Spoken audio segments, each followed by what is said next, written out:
Om Tadam Shvam Shau Varaniyo Jyotish Kumbhasya Dhimahi Krutam Bhavyam Hi Bhavaya Om Gayatri Divyai Namaha.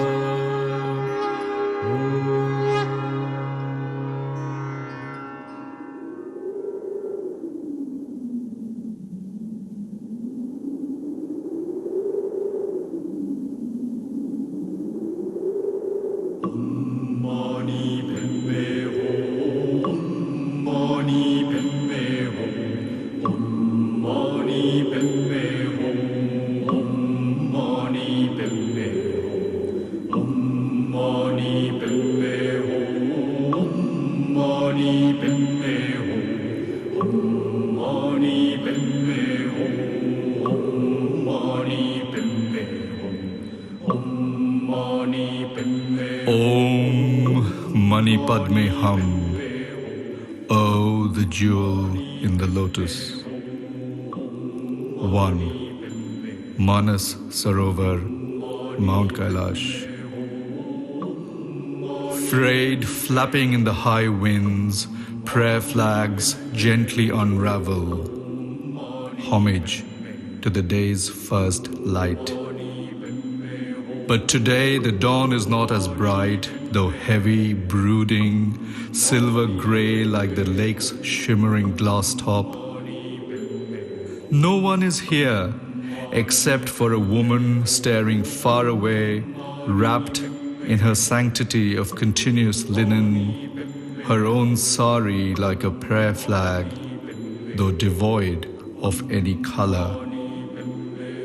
She isn't mourning or crying, just gazing fixedly into the water's changing glimmer as the sky's wet weight and the shore's rocky line meet, their edges meanderingly melting into the lake itself.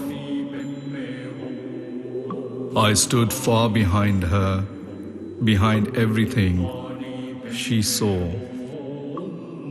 She was only an accidental figure in the widescreen frame.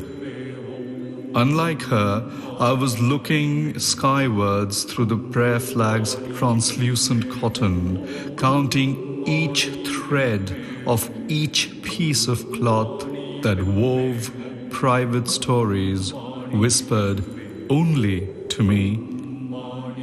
Weather-worn, strung across canted multiple horizons, I tried to map their own geographies, each an island, each with its own terrain, texture, inscription, and scripture. Found on the highest points on land, as close to the sky as is possible, these magic carpets, shapes caught on an unintentional clothesline, were more meaningful to me than this vast monastic scenery. How each flag, each one must have preserved secrets that only their owners knew. How each a talisman exuded safety and calm, shrouding away grief for the briefest while when one forgets everything, real, imagined, and just dreams. My own piece of cloth that I once tied onto this line wasn't visible to me now. But that did not matter. I found strength in this procession of private passion, in these flags' lack of starch or hierarchy. Their stories passed down by one flag to another, toggled hand in hand through time and age, just like my pet yellow butterfly who infused each flower in my garden with the gift of life without any show or fair. I like the transparent quiet here. I also like the wind's occasional sound, its severe current tearing through the flag's heart, picking out the perfect pitch and melody. A memory now, a still, framed, not revealing to the world what I had once seen. The panorama's generosity, its wild, stark untouchability, how each story stitched and preserved like the jewel in the lotus, its crystal fine edges caressed by petal soft skin, until everything folds inward like a fetus in a womb, a toppled, misplaced comma, my own implanted memory. And then they bloom, fanning outward, each flag, strand, story, each private grief and pleasure, chanting noiselessly in the mountains' silent winds.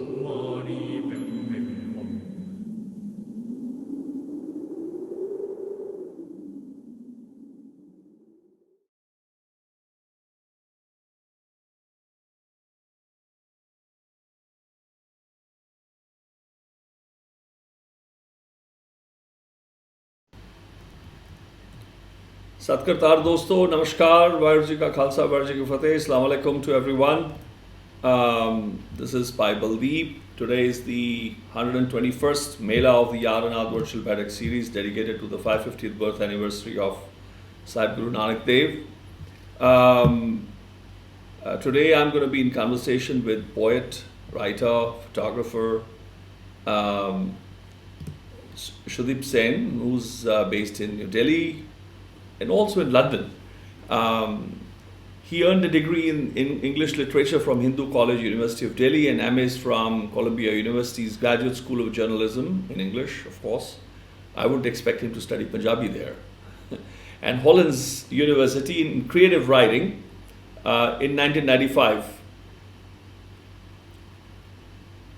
Sen spent a year as a visiting scholar. In 1995, he spent a year as a visiting scholar at Harvard University and founded Aark Arts, a literary publishing whose sole criterion is, quote, high quality and that alone, end quote. Translated into more than 25 languages, Sen's award-winning books include Postmarked India, New and Selected Poems, Aria, winner of the A.K. Ramanujan Translation Award, which he, just a sec, here we are, and the HarperCollins Book of English Poetry, which he edited.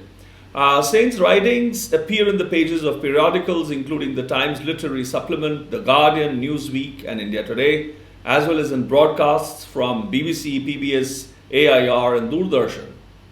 Among his more recent publications are Language for a New Century by Norton and Name Me a Word by Yale.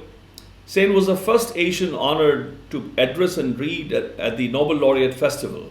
He has been awarded the Senior Fellowship for Outstanding Persons in the Field of Culture, Literature by the Government of India. So Sudipda, welcome to the YaarAnād Virtual Baithak Series. A very good evening to you. Where are you? Let me get you on the screen. Something's very slow, sluggish. Is your end playing some music or what? There's some musical sound coming. Really? No. Oh, here you are.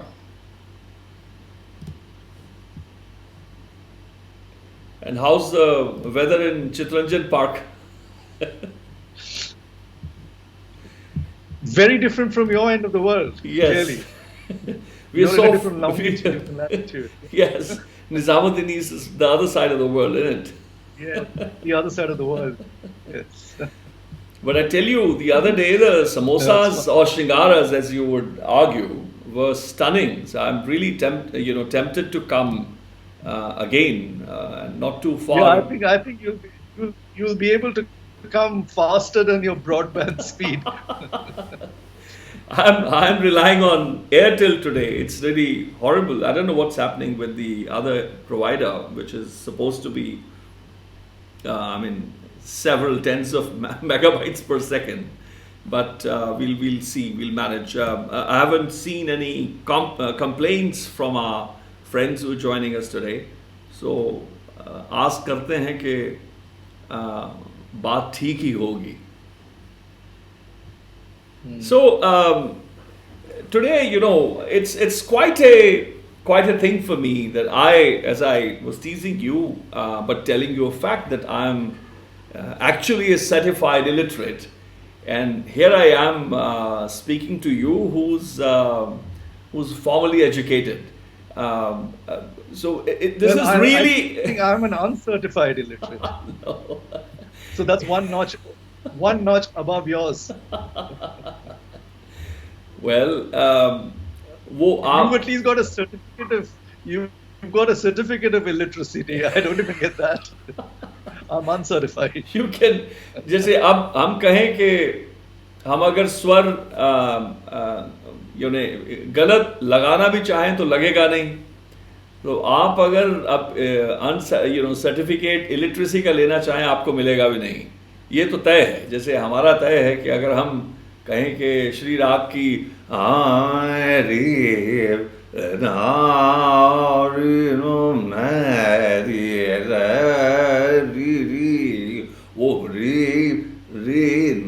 वो मैं लगा सकता हूँ, वो मुझे certificate मिला हुआ है. सो वो मुझे अनपढ़ता नहीं मिल सकती अब. उसी तरह likewise, I think that's one certificate you will never be able to gain, the one that I have. So this is really a cross-disciplinary conversation, because I have always been fascinated with poetry, because associated with Gurbani. My mom sang good enough. She played the dholak. So literally, I was born into her lap, from a womb into her lap, and she was singing every day. Fauji, as typical Fauji kids, Air Force, cantonment area. My association with poetry as such is very early, as far and as long as I can remember. I studied Punjabi literally from the Pothi. One day I was with my mom in Chandigarh visiting her, and looking through the old books, sifting, looking for my own old stuff, I chanced upon a Pothi. And I said, oh, this looks very old. I said, Mom, this seems familiar. Which is this? And I opened, I saw all that brown chapi, that tape, brown paper tape, as in the old days we would get as little kids. We would see that all around. And I said, what is this? It's torn so, so much and so badly. Who did this? Who could do this? He says, you've done it. So I remember studying as a little child of 3-4, flipping, insisting to all the aunts, Fauji aunts, that I will take out from the index the particular shabad, the composition from the, what page number it is. So in that, as a little child, I would flip pages. I remember that. I have memories of that. So my association with language is that I've never studied Punjabi formally in the primary school. So I don't know Uda Ada Idi Sassa. I've never studied it formally. I read, I can give arth of Vapu Asri Tam Sai Ni Chayate Bhedikari Nari Nai JJ Sarana Ai Anariri Pravan Jananaman Bachkar Mugungai Chitalai. Rare chants of Guru Gobind Singh I can recite like this. And because my access to exegesis is oral tradition. I have not studied, I have been taught not to study the 19th, 20th century translations, for example, that are done, because they're done by people whose access to old scriptures is via dictionaries written by people who did not really know what a word meant 4 centuries back, 5 centuries back. So my association with literature is that distant. As a Fauji kid wanting to fly, excelling in that. So I'm talking to you, who's actually run the miles, please. No, I was saying that my beginnings are very, very similar too. My interest in form and structure and rhythm comes from very similar space. I used to hear my mother and my grandmother in the puja room chanting the prayers and so on. So, in fact, one of my early poems, Durga Puja, which is in my very first book, uses the Chandi part I see. cadences in English. So a lot of my information is through osmosis, much like yours, through the recitative quality of what was happening around me, both in terms of people uh, who knew their poetry by heart, and so they would recite it. So I actually heard it with my ear more than my head.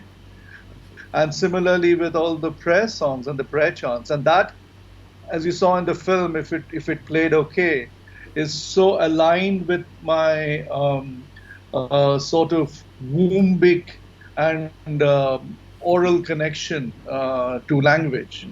So it's not very dissimilar. It's just that later on, since I formally studied English literature, and that too I didn't formally study. I was enrolled. I was hardly ever in class. So I don't know how much of studying got done. But the fact is, yes, I probably read some of the curriculum textbooks and so on, and that fills in the other side. But my access still remains very, very visceral, very, very humanistic, very, very tied to the earth and the human body. I mean, my rhythms come from there still. Right, right. But it's very interesting. Like I was looking at the first draft of what you shared with me. It spoke of the womb. I speak a lot about the womb. I call cook as the most creative space and the most protective space. I think when I wrote, for example, Parthiv is doing this project. It's the last, and I shared that small thing which I wrote while being in conversation with another great mom that we know of, Ramanji. And I was conversing with her when that caption which Parthiv wanted was not pouring. I gave him the photo on the 20th of May, one day before I packed up and left for India.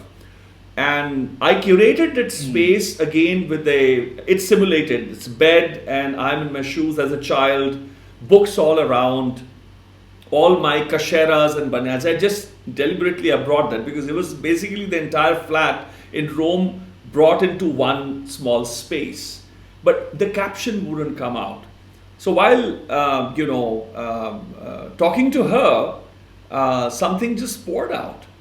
And I shared that with you earlier today. And it spoke of the womb, and you speak a lot of it.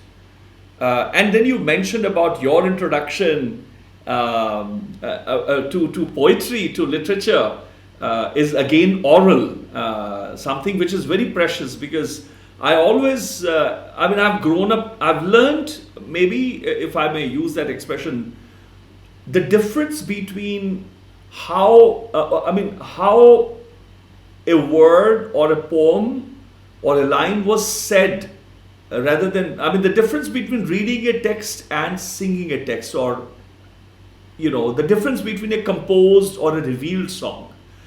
These are some of the formulations which I have tried to grapple with. I could see when I've analyzed ancient compositions, musical compositions from, let's say, the 11th, 12th century to 13th, 14th, 15th centuries, and versus those which have been composed in the recent times, I can see the distance between the word. I can see the distance of the composer from the text, the meaning at times. You see, the thing is, talking about the womb. Womb is the place where everything is birthed from. The whole cosmic, the first noise, the first sound. What is the first sound? It's Om, O-M. That is the sound of the cosmos. And what is the cosmos? Cosmos is the womb of the civilization. It's not a dark space. It's a space full of electromagnetic energy. It's space full of electrical photons and electrons and protons. It's a space where all sorts of energy emanates from, and it's a birth-giving life force. So whether we are talking about the mother's womb or civilizational womb, womb to me is the first primary source for anything. So that's why it's so essential, because I think without the essence, without the anchorage, without the grammar of any field, whether it's poetry, photography, music, musicology, without the foundational text, you cannot possibly move forward, because these have been made by the rishis and the gurus over so many millennia, and they've been time tested to the point that they are not set in stone, but allows a creative person to take from and then innovate and move forward, which is why the beauty of these classics are timeless. Which is why when I tell young people that, when they say, oh, why do you want us to write a sonnet? It's not required. I said, no, it's not required maybe for the current day and age, but as a learning tool, as an exercise, try writing it, and you'll realize it's pretty tough. Yeah. Even writing a proper haiku is not easy. You don't have to just, put it in 3 lines and 17 syllables. There is a lot going on there. So all these have ancient structures and points of origin. And if you're aware of that, then you can create anew. Stravinsky, for instance, the Rites of Spring, when he composed that, it was completely atonal to a very trained ear. It was music which was cacophonous. But he is a trained classical musician, so he was trying to do something, to create something anew. Partly it was, of course, a comment on the societal breakup that was happening. So the atonality in the music was actually a comment on the society, how Europe was breaking up and so on. But the fact is, you have to be grounded. Without the grammar, there ain't gonna happen. You may get one odd hit, but to sustain yourself consistently, you need the bass. You see, in any case, my idols, if I were to sort of bring in an athletics or sports analogy, even though Usain Bolt in a 100-meter dash is very glamorous and attractive, actually my models are the Kenyan bare-feet long-distance runner. I much rather stay there and run for a longer distance than be a... So it's a question of what you admire, what you hold true to your heart. Even after having done whatever I've done, I still feel I'm on an upward learning curve. Every time I read something that is, I'm still able to be astonished. Most people are so sure of themselves. I'm anchored, but I'm able to be astonished. I'm still wide-eyed about the world, about things that I don't know. And that is the only way that you can expand yourself. The openness to knowledge, the openness to things you do not know, and, of course, a sort of electrical chemistry that happens between souls, ancient souls. These ancient souls never die, Yeah, they are lurking around us. They're just laughing at all of us, saying, "Dekho, smart ban rahe hain ye log." But we have to nod and say, these guys are all right. I love that. I mean, the idea of when you write in this, when you were speaking, if with your permission, well, I won't seek your permission. Absence is when you write, and I'm also not going to seek any apology. बेशरम आदमी हूँ, बेशरम होकर पढ़ूंगा, आपकी चीज़ आपको सुना रहा हूँ. अब आपको पसंद आए तो आपको मुबारक, आपको पसंद ना आए तो आपको अफसोस. Our mattress, I will let you know. Our mattress is the wide ocean, the crushed sheets, the waves. We sail together, full blown. But during your long absences, as our ships are docked on different, this is beautiful, but during your long absences, as our ships are docked on different shores, sometimes the bed dreams I imagine. The wet breaking the anchor loose, defying gravity, current, and electricity. As photons propel and burn, even the wild, salted expanse into a monument, a desire, permanent like the ocean bed, its pulses uncontrollably rocking the waters, the bodies, the dreams. वो जो anchor की बात की मुझे ये याद आ गई the moment you mentioned it. काफी अच्छा लिखते हैं. हाँ, मैं तो बहुत अच्छा लिखता हूँ. You write rather well. मैं एक there's something that I have to confess. Talking of writing, I posted a photo of yours. I know that you would have deliberately not seen. Uska, I don't know, maybe I posted it today. And I began to, something began coming, but then maybe I was tired, maybe I had a hangover from yesterday's one conversation that I had. But it's very raw, and as I said, I'm from the mandal of the shameless. The first words that came is when you were signing your book for me. And I took a photo, which is a sort of a glimpse through the pencils and everything, all the, your table. I don't know what to call it. Maybe they're pencils, maybe they're pens, maybe they're inks. I don't know what they're, but there's something called a table in front of you where you're sitting. It's a forest of word tools. It's a forest of word tools. Yes, well said. And Syahi, Hast, Akhar. And then I began writing, but I couldn't finish, and it's just raw. Maybe in the end it'll have a total different shape.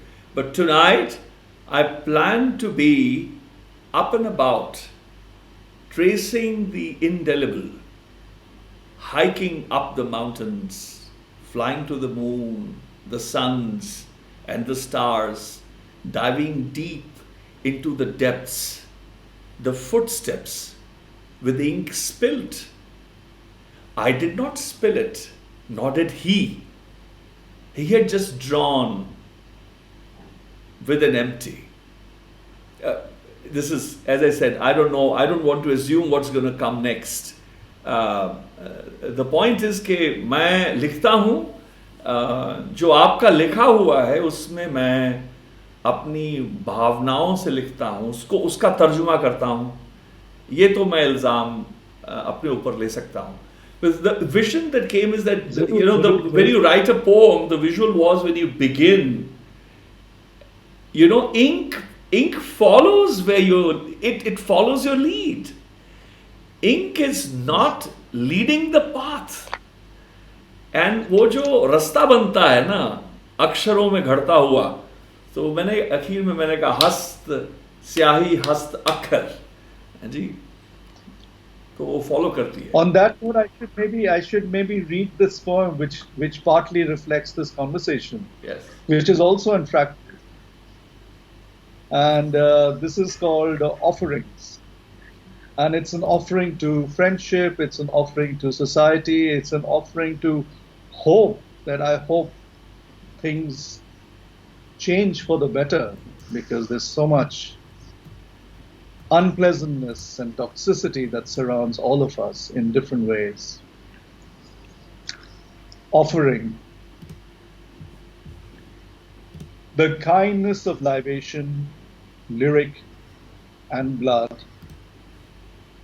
Her endless notes left for me little secrets, graces, trills recorded on blue and purple parchment to be lipped, tasted, devoured. Only the essence remains, its stickiness, its juice, its memory.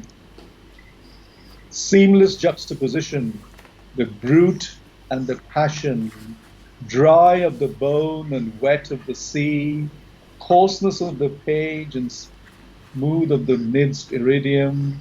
I try and trace a line, a very long line. The ink blots as this line's linear edge dissolves and frays like capillary threads gone mad, twirling in the deep heat of the tropics. Threads unraveling, each sinew tense with the want of moisture and the other's flesh. There are no endings here, only beginnings. Precious incipients, translucent drops of sweat perched carelessly on a collarbone, waiting to slide, roll unannounced into the gullies that yearn to soak in the rain. Heartbeats shift the shape of globules as they alter their balance and color, changing their very point of gravity, constantly deceiving the other. I stand wanting more of the bone's dry edge, the infinite blur of desire, the dream, the wet, the salt, the ink, and the underside of her skin. Kya baat hai? I want to come back to the idea of the womb. What I wrote, and it says Jad vi o aamda. It's in Punjabi. Jad vi o aamda, mud fir aamda. ਮੈਂ ਆਪ ਦੀ ਮਾਂ ਦੀ ਕੁੱਖ ਵਿੱਚ ਝੱਟ ਹੀ ਸਮਾ ਜਾਂਦਾ। ਕੁੱਖ ਮੇਰੀ ਰਾਖੀ ਕਰਦੀ, ਮਾਂ ਮੇਰੀ ਸਾਖੀ ਭਰਦੀ। And Madan Bhai, Dr. Madan Gopal, I had sent it to him like days ago, but I know that he's busy with his dad's centenary celebration. So I requested you to have a look, but suddenly he said something today. He said, your epigrammatic poem is fascinating and very difficult to translate. Let me assure you its simplicity is misleading. I think he was in a kind mood.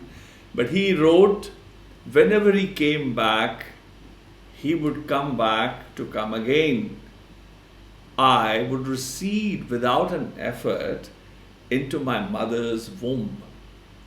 Womb would protect me. Mother would bear witness to my tale. This is what he has. But then the reason I'm sharing this is I know that you wrote draft 1 on August 8th. So I'm writing that on the 3rd of July. And August 8th is what you send is the Sanctum Sanctorum. When you introduced me to your sanctum, and something that you told me has stayed with me is that in this room, it's only poetry. And you said that if you were to get, I know it's figure of speech, if you were to get, you said, a Nobel for your novel or prose, your book will not get to live in this room, is what you also said. That was, I think, fantastic.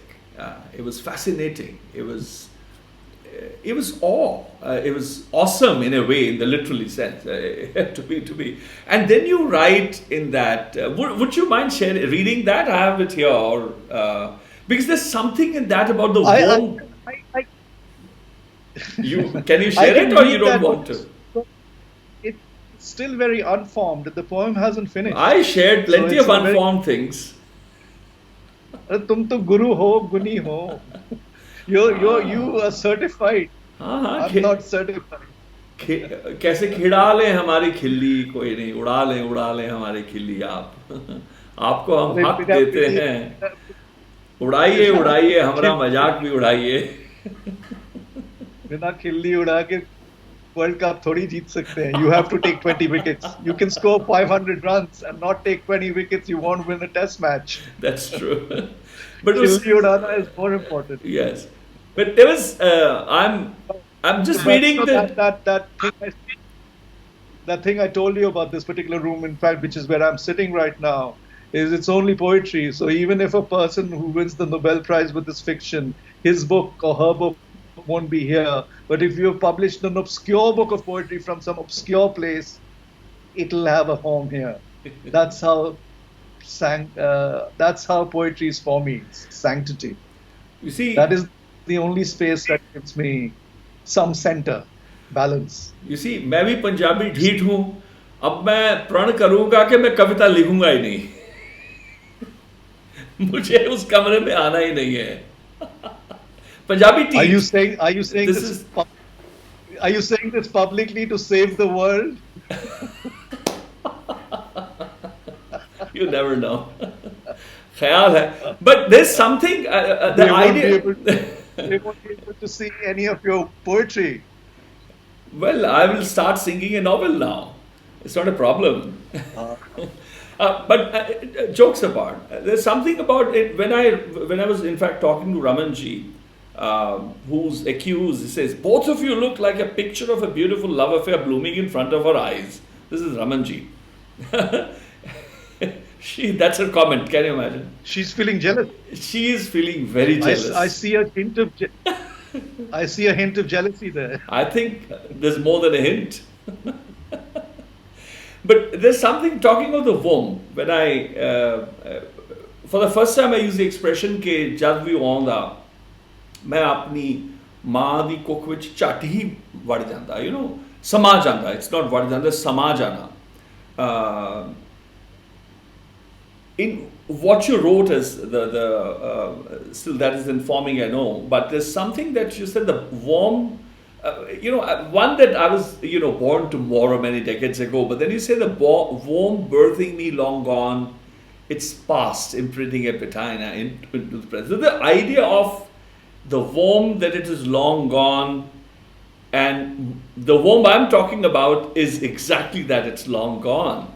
But the idea of samajana, what it means, is what struck me to you and what it has meant to me, was, I thought, a very special bond with that realization, the realization of the value of the idea of the womb.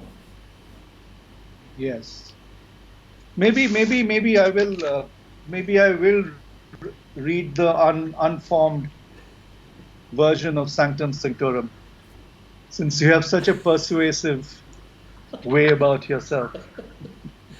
लगा लीजिए, इल्जाम भी लगा लें आप, FIR दर्ज करा दें हम पे, कोई बात नहीं. So this is draft 1, literally August 8th. I think there are 2 drafts I've written thereafter, but I don't have the printout, so I'll still read the draft 1. And it opens with one of my mantras, actually. This is Robert Browning from his poem Andrea del Sarto. And I quote, "Ah, but a man's reach should exceed his grasp. Or what's a heaven for?" Unquote.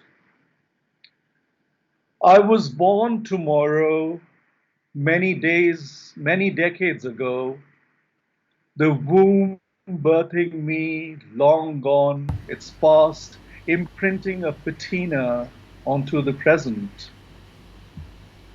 I'm in my glass-fronted sanctum sanctorum, my cave, where the only books allowed in are those of poetry.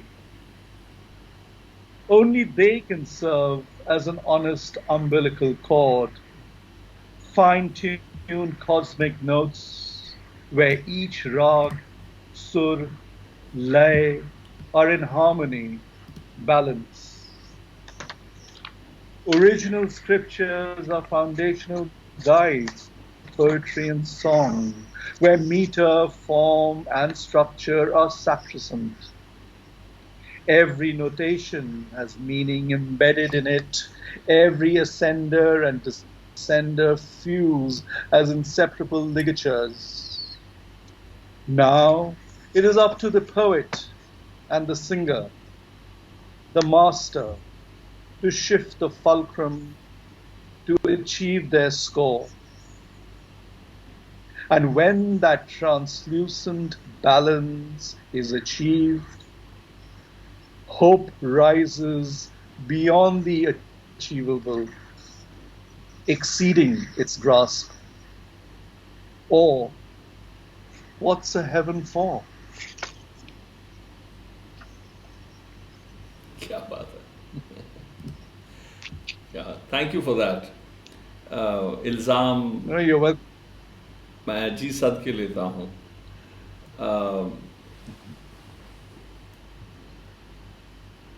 But I wouldn't actually read out an unformed poem. It's there, you know. I mean, you know how these things are. It's bulk of it is all there, but you know the editing process will take away some things, Yeah, maybe of course. add some things. Yeah. And that's yeah. The But yeah, the essence of the philosophical essence is very much clear there.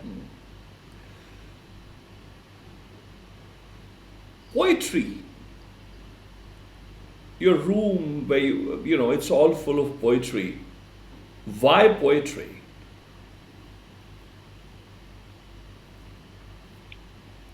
I don't really have an answer. Poetry chose me. I didn't choose poetry. ये तो कहने की बात है. नहीं, सही बात है. Poetry chose me. I didn't choose poetry. I've tried to get away from it in many ways. You know, it's not a very practical thing to do, but I ended up actually pursuing it because it's the only space ultimately that I find meaningful. It's the only space that makes me agitated. It's the only space that makes me keeps me honest, keeps me interested, and it's something that is centrifugal as opposed to centripetal. You know, it flows outward, and anything that flows outward is something that you can connect to the rest of it. You know, centripetal is so too much about the center, yourself, and but real answer is it's something that you know is a genetic defect I have, and I don't want medication for that. I don't want to be cured of it. It's a beautiful disease, poetry. You write in Wishbone's Arias and Memories, as a regimen of forced distractions, I try reading, but the letters blur as soon as a sentence seems to form. I watch television, and everything on it appears monochromatic and visionless. I walk, but I have no destination in mind. I work, but I have no ambition left. I write my coded pieces. But no one takes any notice of the hints. This is not poetry, very poetic, but ये क्यों है? Why doesn't this sentence, why doesn't it lure you? You have the tools, you have a story to tell, but what is it in poetry? It's a way of asking. मैं समझता हूँ, मैं दर्द समझता हूँ, मर्म समझता हूँ, पर मैं पूछ रहा हूँ कि हमारी वार्ता कोई सुने, शायद किसी को भी लठ लग जाए कविता की, और कविता के हम भी आशिक हैं. लिखना नहीं जानते, थोड़ा थोड़ा पढ़ लेते हैं. But the idea, why is it, how is it that someone who has a tool, like I, for example, am not drawn to khayal. I've tried, I'm trained. I mean, what is the formula? I mean, 3 notes, let's say 2 notes, single notes, 3 notes, all 6 possibilities.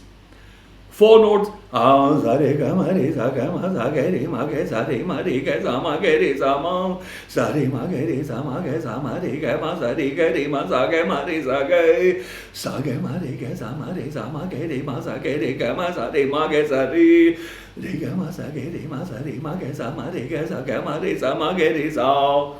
24. I can go to za re ga ma pa da ni 5040 में गा दूंगा तो मतलब 8 घंटे लगेंगे मेरे को. But ख्याल तो पुत्र है, but it doesn't attract me. Tappa doesn't attract me. I love listening to it, doesn't attract me. Thumri has never attracted me. I love listening to it if it's sung well. I love listening to Lata Mangeshkar's, Asha Bhosle's, Mohammad Rafi's, Kishore Kumar's, Naushad's, S.D. Burman's. Oh, one of my favorites. Salil Chaudhary's one of my favorites. I mean, name them. But I don't want to write like them. I don't want to compose like them. But there is something if I'm singing, Madan Gopal Bhai sent me his dad's poetry today. He wants me to do something for the centenary. And it just, the kind of prompt, the way I'm prompted, Dr. Harbhajan Singh says, "Main rahan di mangda ha khair." Talking of the Ra, and I looked at the road that your pen sands the ink, the path that it creates, and first the ink flows, then I can follow, I can tread after. Then I can, as I wrote, I then travel up the mountains, then I go up into the skies, then I go into the depths. So that is the formation, the way it was forming, looking at that photo of yours when you were just blowing air to dry what you had written. From that hastakshar, Syahi hastakshar, it was prompted. And Dr. Harbhajan Singh says, "Main rahan di mangda ha khair, Rāñgalī, Rāh Ananta, Rāh Nirbhav Nirvair, Rāh Satguru jo matta denda, kise pada na thehr." The way I rendered it is, "Main rahan di mangda."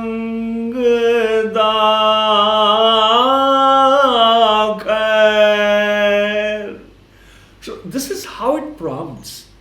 It doesn't come, it doesn't figure, it seems so far away. So therefore my question is actually very intimate.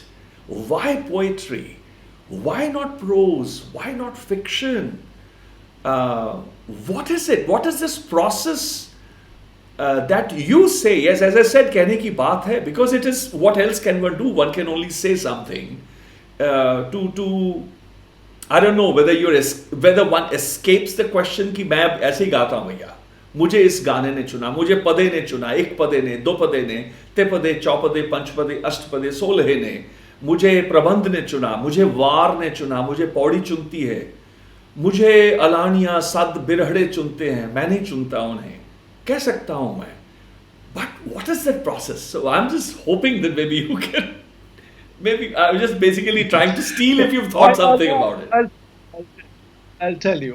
There are so various ways to answer this question, and it's a question which spans the birth of the world, civilization. I go back to civilization. What was the first form of literature, written literature? Zubani. Poetry. What was the first form of oral literature? It was poetry. Yeah. Why was rhyme, meter used? Because before the written era, literature was transported from one generation to another generation through memory. So rhyme and meter allows you to remember things more easily. Prose came a lot later when practicality entered the art space. Before, I think practicality and vision and art coexisted side by side with equal respect for each other. So when you were doing your dhyan, your riyaz, or your writing, nobody will say, that's invalid, because it's a space that is essential for you, where you get sustenance from, to be part of the practical process of the world. Now, it's the reverse. Practicality rules and overrules everything else. And I refuse to be cowed down by it. Because then I have formulas, then I have a prescription. It's easy to do. What is the point if I'm not being challenged? If I wake up tomorrow and say, I've done it all, it would be a really grim world to wake up to. So now poetry also, that's one part of it. Poetry also, when I write fiction, or when I've tried writing fiction, I realize, why am I using so many words when I can actually distill it to such a short space?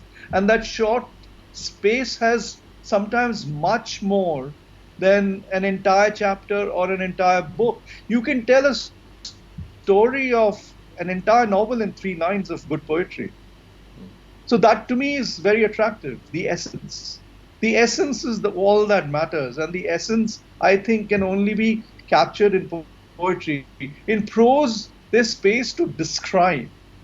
But for me, the interesting thing is, I want the reader to imagine, with his or her knowledge and experience, what I just put forth as a hint, as a provocation.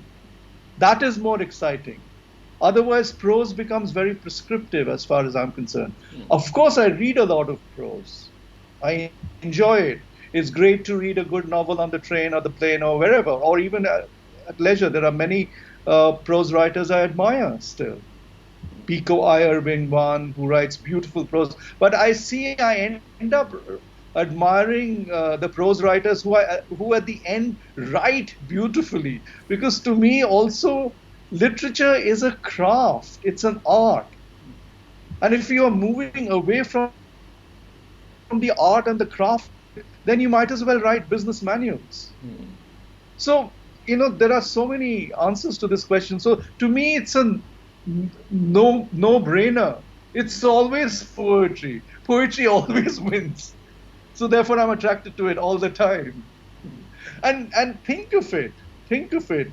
Poetry is something that is so essential to our lives. People actually teach poetry badly in school. Certainly, poetry was very badly taught in college and school, and people are put off by poetry, and people find poetry harder. But actually, that's not the case. If you open your eyes and you realize that in the most important moments in our lives, we resort to poetry. Love, heartbreak, birth, death, any form of ritual. The backbone of any classical dance is sung poetry. Poetry is around us all the time. It just takes that extra eardrum, the invisible eardrum which most people possess but haven't tuned it, to hear these echolocations. Why do you think an animal like the elephant or a sea creature like the whale have such advanced sonar systems? Because they use echolocations. We as human beings are not as advanced, actually, really, in spite of all the technology, in spite of all the practicality. The soul and the spirit is not advanced. For me, that is something that I'm attracted to much more than practicality. So prose doesn't win as far as I'm concerned. Very interesting. The value of a word, I think when there is many, it's again, as I say, khayal, tappa, where there's a lot of notes, plethora of notes. But the value of a single note is lost. When it becomes a compulsion to use many notes. But you see, single note is made up of multiple sound bites. Not to use a new technological word, but one note carries with it so many other subnotes. What is light? White light is actually an aggregation of at least 7 plus an infinite amount of shades.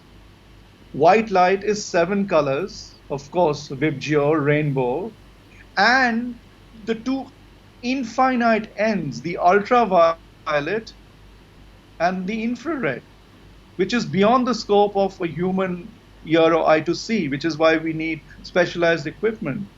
So actually, when you think of things as a holistic, whole, tight thing, it's one. It's Om. It's back to that one sound. And from that one, it becomes multi-petaled.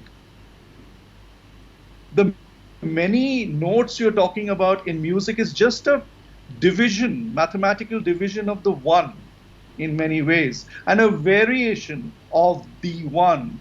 And what is the one to me? The one is the Almighty, the beloved, you, me, the people. It's one. And beyond that, these reverberations are open to people who know.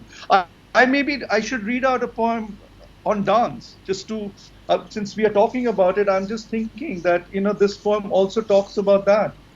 I'm particularly interested in classical Indian dance, Western classical dance too, but Indian dance is something that I've actually explored much more as a viewer only, as a Rasik. And my next book is going to be called The Whispering Anklet, which is Payal. And all the poems in the book are either a response to dance, or a dancer, or an aspect of a dance, or something connected to dance, directly or indirectly. Wow. So this particular poem called Kathak, which is dedicated to one of our finest contemporary dancers right now, Aditi Mangaldas, who I think is just absolutely stunning and brilliant, who is not only fantastic with the Kathak, the traditional Kathak, but he's contributed so much to push the whole idiom of contemporary modern dance. And when I was watching this particular performance, the poetry, back to poetry, the poetry she was dancing to were written by Amir Khusro and Kabir. And when she was dancing it, there were points I felt that Kabir and Khusro, I was imagining Kabir and Khusro as the sort of musical accompanying musicians who were on stage. They are sitting there, but even they are trying really hard to keep up with the transcendence of what she was creating. Even masters like Kabir and Khusro. So that's what got me writing. And that is the magic of poetry. I don't think I can do this in prose. I don't think so. Maybe I can write a story around it, like I'm speaking. So here goes the poem. Kathak, dedicated to Aditi Mangaldas. Deep within the eyes of a dancer, irises and poems bloom. On her cupped, curled, coal-lined eyelids, similes smile. On each eyelash, metaphors arch, waiting to flutter. On her bosom's electric silk fabric, secret lyrics are bloused. Her limbs' slender extension tips decant arias. Tumris sing, soar, her balletic grace liquid. She dances on water, always afloat. Even Khusro and Kabir, stunned, tongue-tied, searchingly compete to compose couplets for this dancer's next movement. Pupils wide-eyed, she cajoles, seeking her lover. Hidden in the dark, hidden in the dancer's heart, the beloved quietly resides.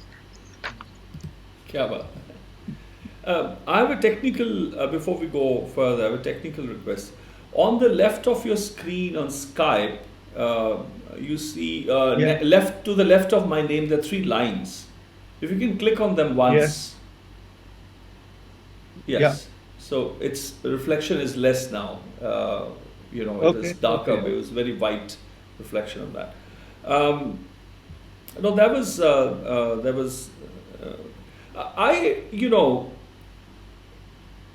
what I meant by, I mean, it is one way, like you mentioned about Om. Om is a mandal of Omkara. Then there is a mandal of Nirankara where there is no Om, no sound. It is Para. It is beyond the Pashyanti, Madhama and Bakari. It is the Para, mandal of Para. There is no Om, no Rag, no Nad, nothing. So which is the flip side of Om, isn't it? It's no, it's absence and presence. Om is out of the Ekam. It is not the other side. It is Om is created by the Karta. That's the state of Kartar when the Sunya, the one who's in Sunya Samadhi, realizes and does the Karta, the one that it is the Kita Purkha. Is the Karta Purkha is the Ekankar, and then the Kita Purkh, the Dan Purksha is the bundle of Omkara. Fair enough. But what I meant, what fascinates me is that, as Guru Gobind says, ek hai, anek hai, ant ko fir ek hai. From there was one, then there is many that you refer to me, you, and everybody else. That is ek, anek, and then ant ko fir ek. One is when the language, and you said in the beginning is the sounds is coming, then this with a question, is that what? So the questions are a. So the how the meaning, the vowels actually take meaning, and how they are all sort of over a alphabet. There is the E, A, E, U, all those phonemes, etc., the values that there are. Then they come together, monophthongs, diphthongs, triphthongs, they come together. I-E-A. So the I-E-A, the three, it's a triphthong, there's no word. I-E-A. Yes. So from how they begin, they take shape. The language is formed. And you beautifully said, poetry, then it became prose, whatever the reason, compulsion, practicality, all of them combined. Then it condensed, then it begins to become less. एक की तरफ फिर जाता है. पढ़कर जितना पढ़ा उसको एक अक्षर में कहना है. एक अक्षरी chand, for example, is formed. And I read the other day, one night I just went on a poetry reading spree, and I read your rain. I read every single one of the rain that you had written. And what is the backdrop for me? There's a beautiful story of Guru Gobind Singh once going, and Bhai Gurdas II is writing. He's a scribe. So Guru Sahib is uttering, revelation is coming, and Bhai Gurdas is writing, taking note, immediate. Then he starts saying, Tuhi, ek akshari chand, Tuhi, Viram, Tuhi, Viram. At the end, it was 12,000 times. Guru says, okay, put them in 12. He says, so many pages as the one word. So, ek akshar mein sab kuch keh dena. And the journey back to the jap, to the dhyan, when the one that you are engaging in dhyan of, then only that is, not even the word is. कि अगर हरि जो हरा हुआ है सारी सृष्टि में, वो adaptation की बात नहीं. शाम इज अप्रभंश ऑफ समिया, जो समाया हुआ है. सो अगर समिया कहा, adaptive reuse is with Krishna, but original meaning is the one who समाया हुआ, उसका राम इज अप्रभंश ऑफ रमैया. राम कहा जो रमा हुआ, Ram. Then that silence pause.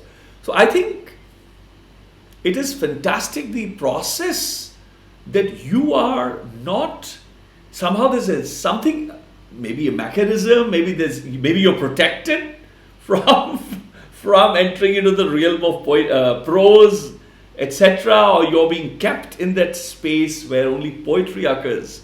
For me, it's very intimate. The reason I wanted to sort of coax you to say something, share with us about your process. So it is a space I very, very closely guard, because there's very, very, very little left that is not been destroyed, or there is no space for innocence, which is why I call it the sanctum sanctorum.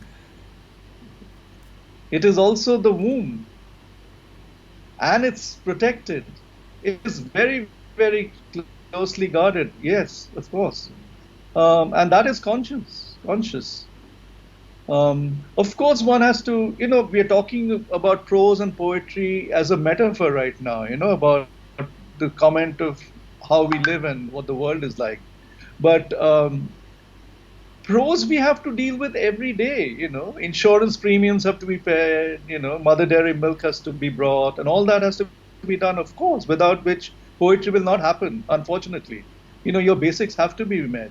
But having done that, if I can't create a space which is protected, which allows for what do we do in meditation? We go into a space which is a protective space. We work really hard to come into a space of stillness. To me, that is the world of poetry. It's just the poetry and me. It's the Almighty and me. Whatever it is, whatever we say. So yes, increasingly it's more and more in the noisy world we live in to declutter yourself to the point that you can be in this space. So it's a hard space to be in, but I value it to the point that I try not to go out into the prose world. Of course one has to, but it is a very conscious thing. It keeps my sanity, it keeps my soul. Without which, a lot of things become meaningless if you don't have that. You write based on Pablo Picasso's The Head or Arm with Sleeve, 1948 bronze, page 142 of Fractals. And you say, Head 2, my imagination is cupped entirely in the creased palms of my hands, leopard, folded and bronzed, encased and colonized within an aesthetic clarity of a transparent cube. But don't you see? It is trying to reach out, to feel you, even though it is only an imagination of love contained in the heart's own sleeve. अब मैं कहूँ कि क्या बात है? But the point I want to make is, मैं बहुत कंजूस हूँ, तारीफ मैं सुनना पसंद करता हूँ, अपनी करने का मैं आदी नहीं हूँ, पर मैं कह रहा हूँ कि मजा आया और वहाँ मैंने आप ही को कही, अपने आप को ना कही. But the point is, I want to now go to the realm of the affable and ineffable. Poetry does come close to the realm, to the attempt, as Guru Ramdas's one particular composition in I think Rag Bairadi,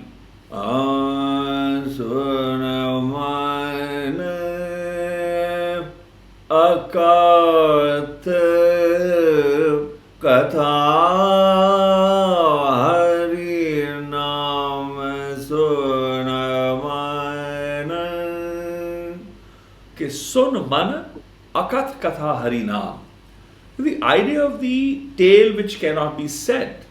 But that is just like a reference that I give. The idea of the affable and the ineffable. What you wrote is affable. It's a feeling that you're able to craft within. Are there moments, or have you tried to say that which you simply cannot say? Are there moments when you sit on the desk, when what you see, what you feel is beyond the clasp of your understanding of knowledge, of your ability, your capacity to express and to say? So, couple of things. I mean, you picked up that particular poem. I just opened the book; it came. I didn't deliberately choose. Yes, it just yes, poured no, out. Yeah. It's magical how some things happen. But that's a part of a series of what's called ekphrastic verse, poetry that is written in response to art. There's a whole subgenre of poetry that is part of that particular thing. And so this whole section on Picasso and Cézanne and so on is all the ekphrastic poetry. And this particular poem was, in fact, a response to a sculpture called the Head, or an arm with a sleeve, which in the museum was in a cased cube, glass cased cube.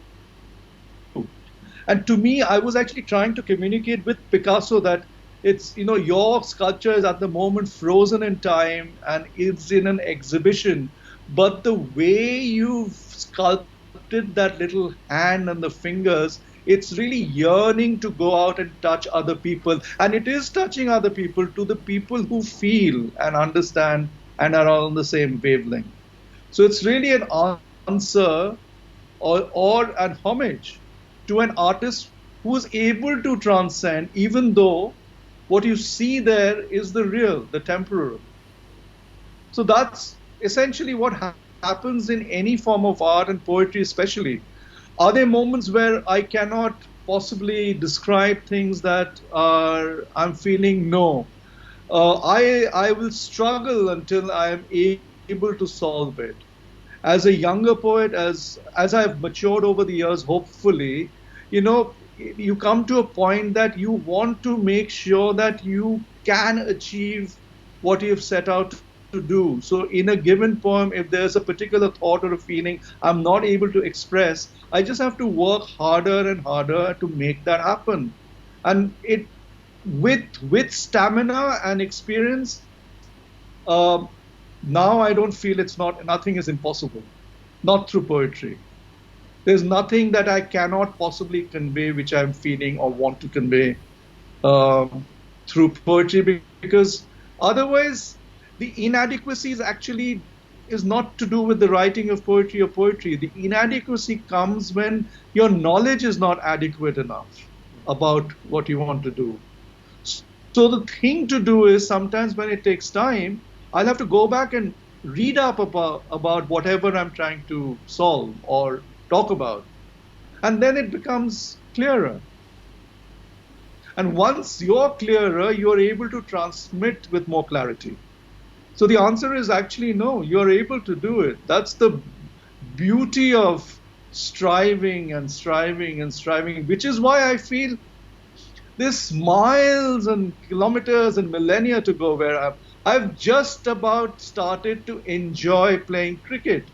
I don't have to think of that lovely Azharuddin leg glance. It can come quite naturally because I've practiced at the nets for so long. And practice doesn't necessarily mean just hours on the page or on the desk. The practice is also to do with evolution of the mind and the spirit.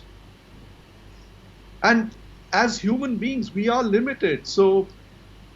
But the limitations are also imposed upon us by ourselves often. So if I'm trying to write about a particular thing, or I'm trying to express a certain kind of thing and I'm not able to, it just takes longer because I just need to fill up the gaps and then come back to it and then work at it, really. The process of, when we look at, for example, you mentioned about Amir Khusro and Kabir. When we look at the works, Amir Khusro is more into the Lokik. He's still within the tangible realms, where he's a Peer Bhagat. But Kabir is a Bhagat. He's actually the Bhagat, but of the Parapurkh Parmeswara. His affiliation, his allegiance is only that, and his Vani is called Guru Vani. Is got the Brahm Tat. It has the capacity to transform a crow into a swan, as I like to say. One is eulogy, one is praise of someone who's the peer. The other is about Gyan, is Brahm Tat, which is universal, which can help. Poetry, of course, mostly is about description. It's not just about Peer Bhagat, but it can be about a sunrise. It's description. It's describing how you felt. And how you felt, the feelings are pouring out in a poetic mode. But how do you see the works which are more than poetry, more than just a description, a beautiful, extraordinary, one of the finest descriptions of a sunrise ever written, for example? How do you see these kinds of genres in poetry, within poetry? But again, it's not just genre, it is at the hands. I mean, it's a person who's only capable of, let's say, Peer Bhakti, who's totally swayed and imbued in it, that something else is not possible. As Guru Arjan says, Amli jive amal khahe, tyo harijan jive hari dhyaye. Like an addict takes the addiction. But Harijan is engaged in the meditation in the same manner. Mata barak dekh anand, tyo Harijan jive jap gobind. मेघ समय मोर नृत्यकार, रण देख सूर्य चित उल्लास. मेघ देख के मोर नाचने लगता है, युद्ध को देखकर सूरमा को उल्लास होता है कि अब आया, अब दिखाऊंगा मैं किस योग्य हूं, कैसा सूरमा हूं. So, how do you see this? Yes, please. So, the most effective and evolved things or pieces of art or writing are actually very simple, because it's the writer or the rasik or the dancer or the musician knows, because he or she is in full control over the art. So a mere description of a sunrise to me is not as exciting as a suggestion of a fabulous sunrise. I often say this, show but not tell. If you tell me everything, what's there left for me? But if you just show me, then the imaginative spaces open up, and I can imagine. You've just given me a basic construct. So the better poetry, however beautifully written, the sunrise will remain a sunrise, It doesn't transcend beyond that. To me, what is important is the transcendence, both upward and downward and sideways. So Kabir is a classic case that way. His couplets at one level are very, very about the everyday. His examples are everyday. Life, objects, things. But what he actually is trying to say through it is vast. It's enormous. But it's very simply told. That's what I'm trying to say. Because you do not need a thesaurus or a dictionary to understand poetry.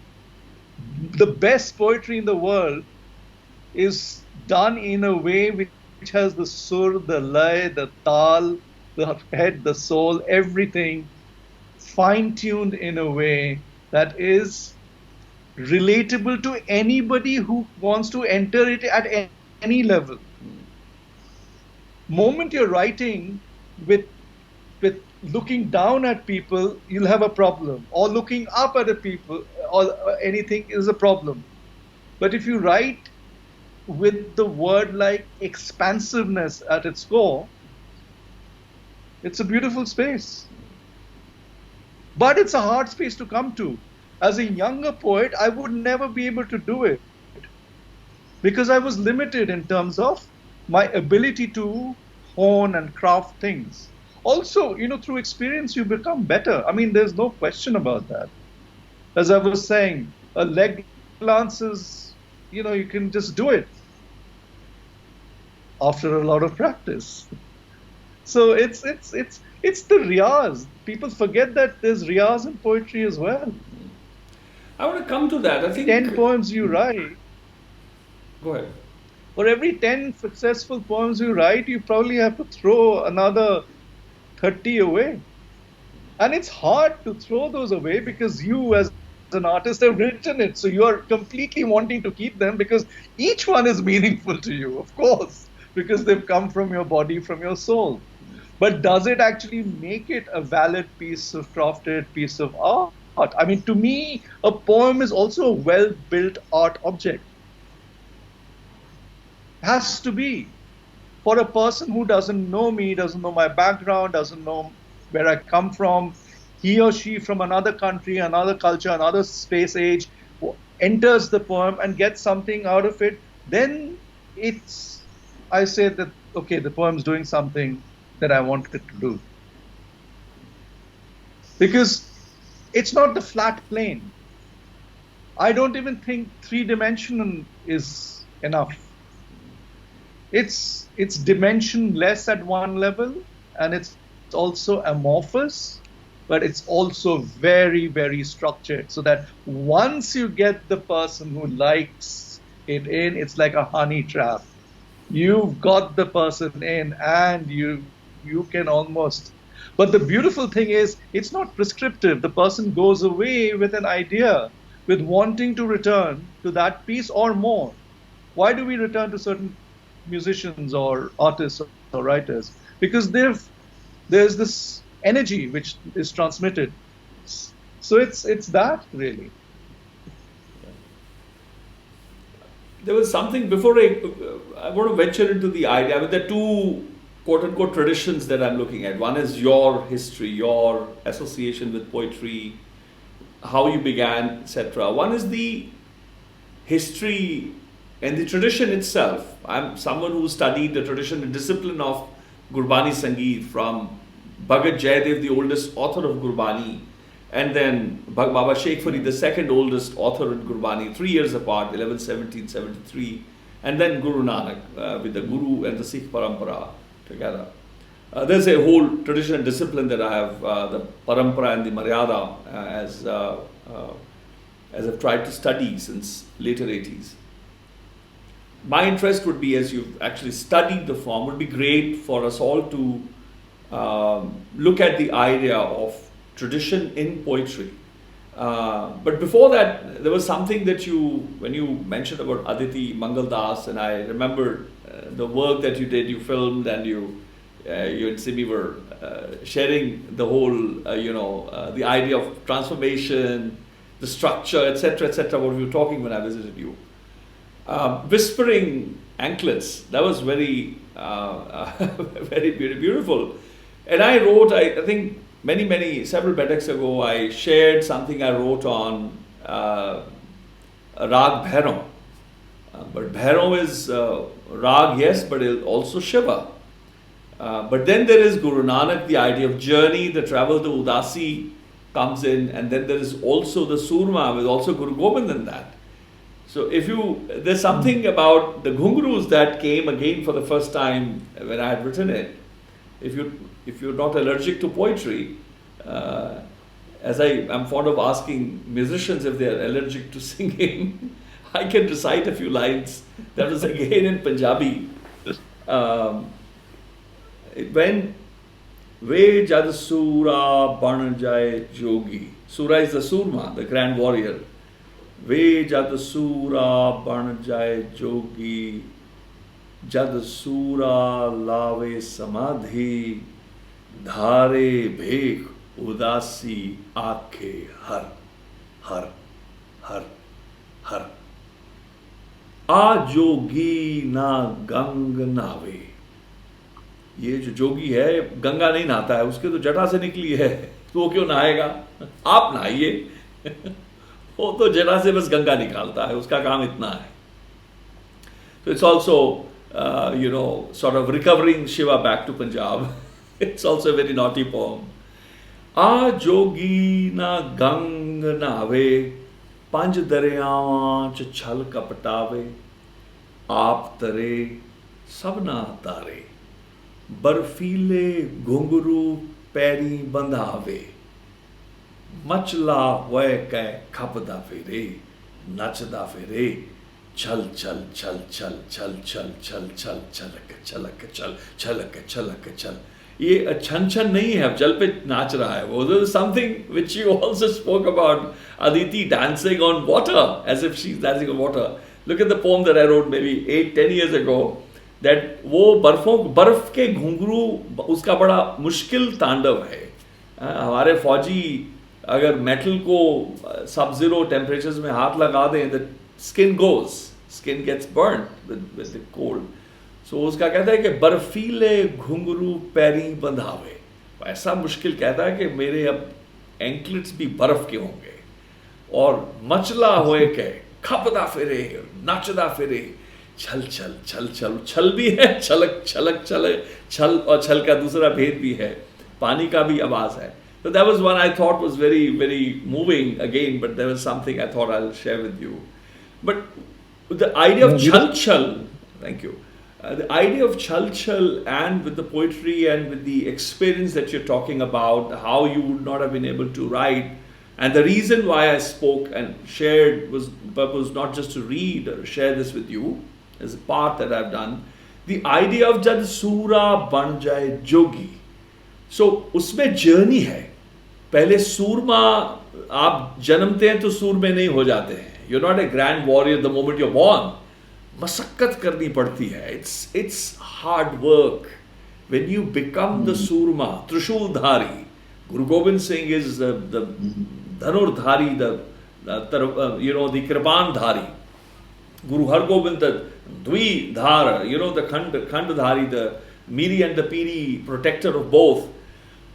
It's a journey to becoming that. But then Sura ban jaye jogi. फिर जब वो सूरमा जो जोगी बनता है, you see, उसके बाद ध्यान और जप और सिमरन, कथा, कविता, करुणा, ये बातें तब आती हैं. So my question therefore is the importance of the idea of journey. When you say that I would not have been able to write what you're writing now, how important therefore is the journey? As I see musicians, great musicians, they work very hard. Many of them are born in great traditions, but they have no sense of journey. They've never taken a single step out of the well. And you feel deprived when you hear them. You feel as if you were born without a womb, if I may. Yes. So I'll tell you where the problem lies. It's a problem of being open. You cannot embark on the journey if you don't have the sense of humility. Yes. What a value. Yes. Without that, there won't be any journey, because you always think that you've arrived. And if you've arrived, there's no journey.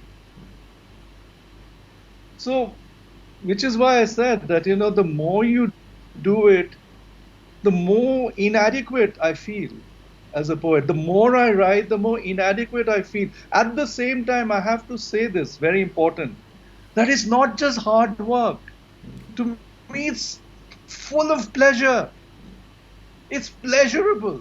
I'm not self-flagellating myself by doing poetry. I actually get a lot of joy and pleasure out of it, which is very, very important to emphasize to the readers and the listeners, because it's not just hard work. Of course, you have to do the hard work to get there. But once you've done the hard work, there's a lot of these epiphanous moments that happen when you hit the right tonality, or you hit upon the right word, or you've just read it and the entire audience is under this thing for that 1 millisecond. And I only want it for that 1 millisecond because they are equals as well.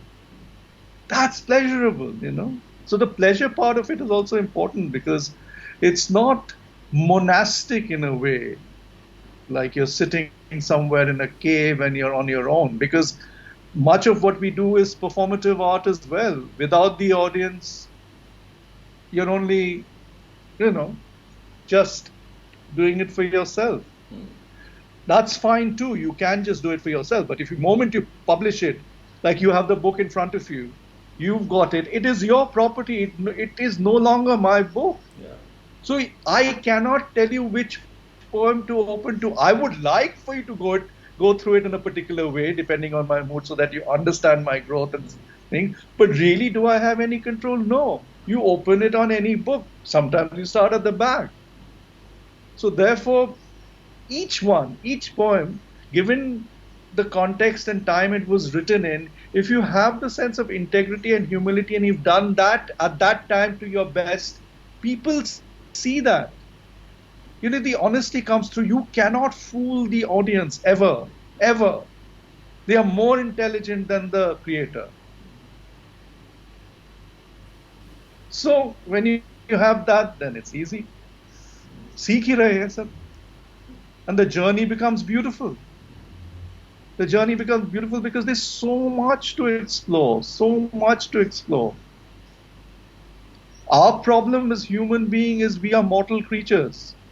So our time is limited. But the wider construct, the wider fabric, the cosmos, the rotation of the earth, nothing can stop it. No coronavirus, this thing, nothing. They'll carry on. Even if there's a tsunami, the floods, the waters, if you look at the history of the formation of the earth, just the earth, which is one little millisecond compared to the rather wider cosmos, ice ages have happened, worlds have been destroyed, it rebuilds itself, it renews itself. That's what's going to happen. We can fret. If you take the journey as a very narrow journey, then of course you'll be always anxious. But the journey is the blessing that has been given to you. It's up to us whether we want to go on the journey. But again, most people, if you have very fixed goals, and when you achieve that, then the journey stops. That's why this whole, to me, a metaphor of this protoplasm or the plasma, which is always shifting, they never have the same shape beyond that particular photographic moment. If you photograph a plasma at that particular moment, they'll have one shape. The next millisecond, their shape has changed. But they still keep their integrity.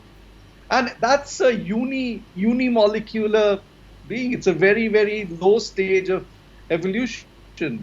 Look at where they are at and what are we grappling with. So, it's the humility. It's the humility to yourself that, there's a lot out there. So it comes to the alankar. Every conversation It comes to the alankar, the alankar of how a person is ornate, what are the values. Yes. Yesterday I was, given whether they are oxymorons or not, but I saw something and I thought of it as ugly narcissism. That means even there's also good narcissism, which is Mubarak. When one earns the right to be narcissistic. But then there's ugly. How does that even become ugly? That construct is that people journey, but they've actually never journeyed. You take them to the greatest point where the sunset's just extraordinary, and they would be there without noting the miracle that just happened.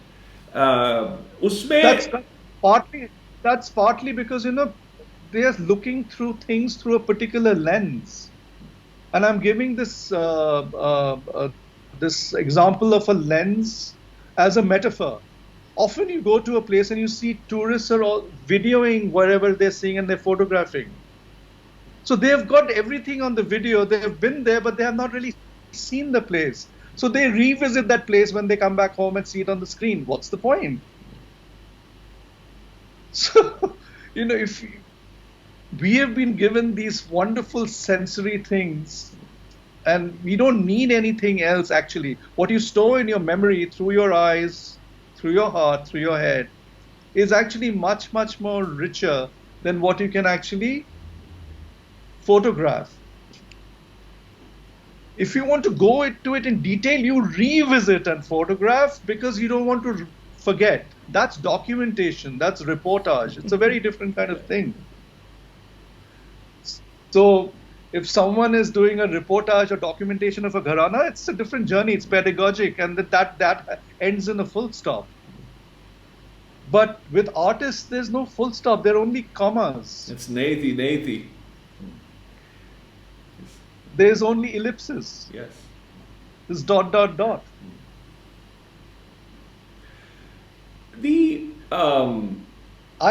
I should read one poem which talks about many of this, because we are again currently living in this kind of modern space where everybody is knowledgeable, so to speak, at the same time lost. Yes. We are all disembodied. So this is a poem called Disembodied. Yeah, before we go, if I may just share before you start there's one took from Bani which was coming, Man Baiṭhak. It's like earning the right to see something.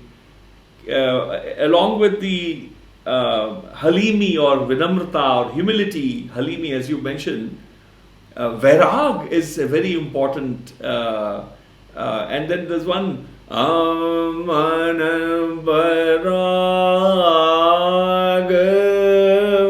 bhaya man vairag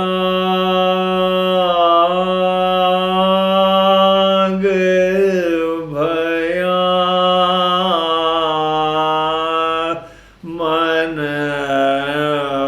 vairag.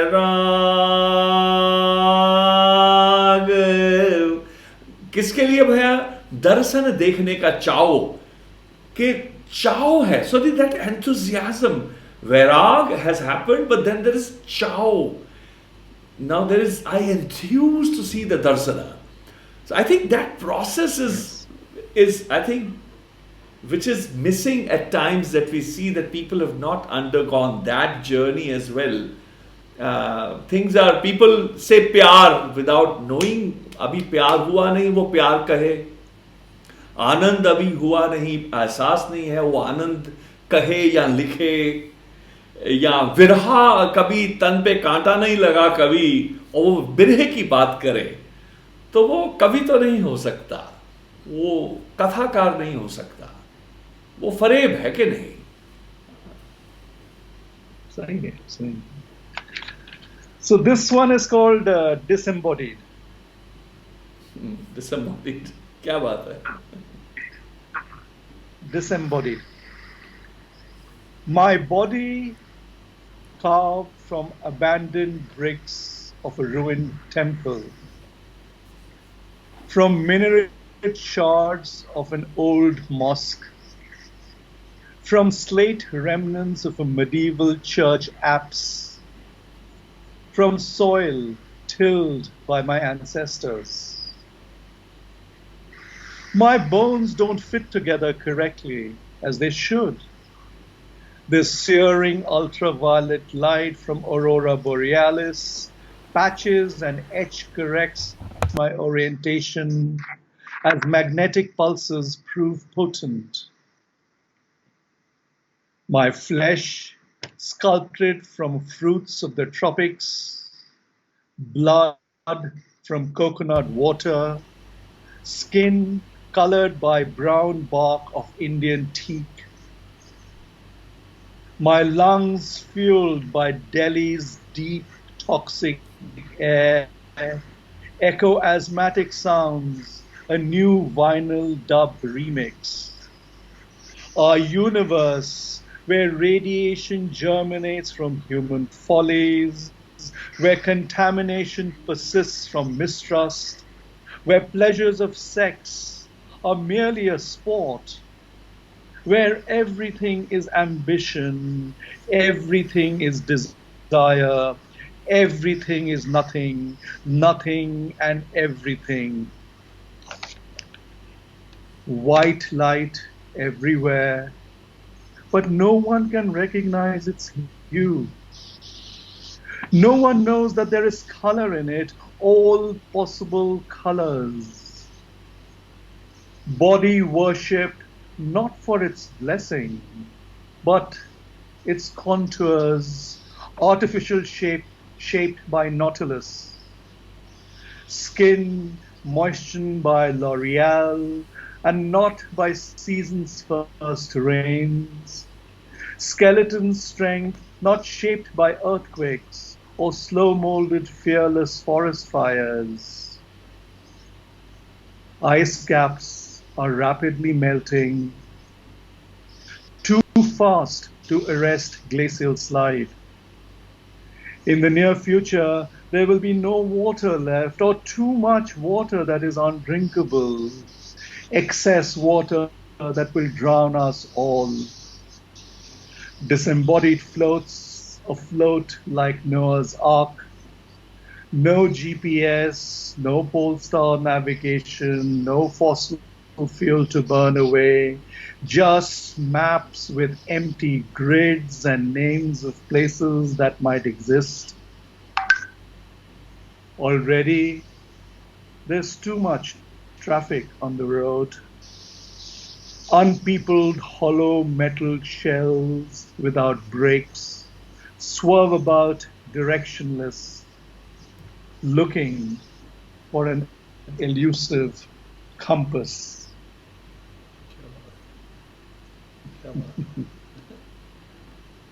Wow. Thank you. Tradition के बारे में बताएं. I mean, of course, before we go even there,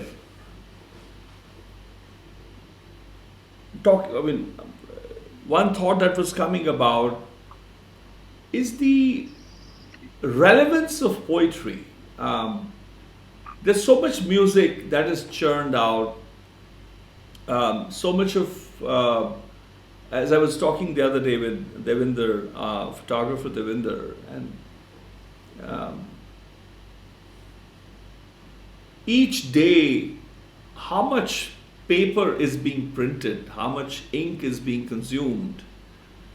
I have, of course, the advantage, for example, when I look at Gurubani, Gurū Nanak's vision to put 24 languages, 120 dialects together, authors who lived before him and who were to come after him, he left pages for them. And that Guru Arjan compiled it, edited it. So you're connected with so much, with so many languages, dialects, and so on and so forth, that the idea of revelation is not monolingual. But look at how arrogant I can become, that I can read all the 975 padas by Guru Nanak like this. He took decades to write. I can read just like that the whole of Kabir in 2 days, 3 days, 4 days, 5 days. Yet I know so little as compared to what they knew. That danger of having so much that we end up with nothing in our hands. We've no understanding. Why is it that we continue to write when I, as a recipient, I'm not expected that I, as a listener, I'm perhaps one of the finest listeners now on the planet, because I think I've learned how to listen to something, how to see something. I may be among the best viewers or the spectators that can be. But then I've also learned the idea that my own lifetime is precious. I don't know how many moments I have more to live. And would I spend that? I'm not saying waste that. Would I spend it to read someone else's narration, or I want to see what the opportunity of that, the inflow of breath and the outflow of breath, to find the meaning. Why is it that I am even living? Why did I have to be born? What is the purpose of my life? What is the relevance of so much writing? Where is the idea of writing headed? Where is it trying to take us? This depends on different people will have different answers to this question. Some people do it as a career, as a means to an end, which is fine. You know, if a report has to be written, it has to be written because of a certain purpose. A novel has to be written. You know, you have the restriction of pages and, you know, a story to be told within a certain space. With poetry, that's one of the, again, back to poetry, it's one of those genres no one expects you to write a poem. No publisher is really waiting for you for your next book of poetry, believe me. So you're free from all those shackles. You do it purely because I do it, purely because I'm on a journey. And I do not know anything else. My world is very limited. The only way I can sustain myself and breathe is through poetry. So I do it.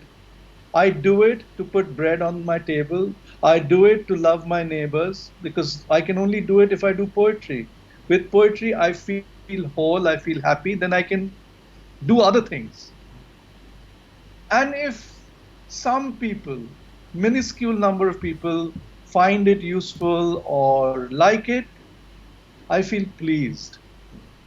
Which is why I gave you the whole, my models are completely askewed. I'm a great fan of the bare feet Kenyan long distance runners. They are not on prime time. Usain Bolt is on prime time with the golden sneakers. So, when your goals are completely different, then much of all this becomes irrelevant, Yeah.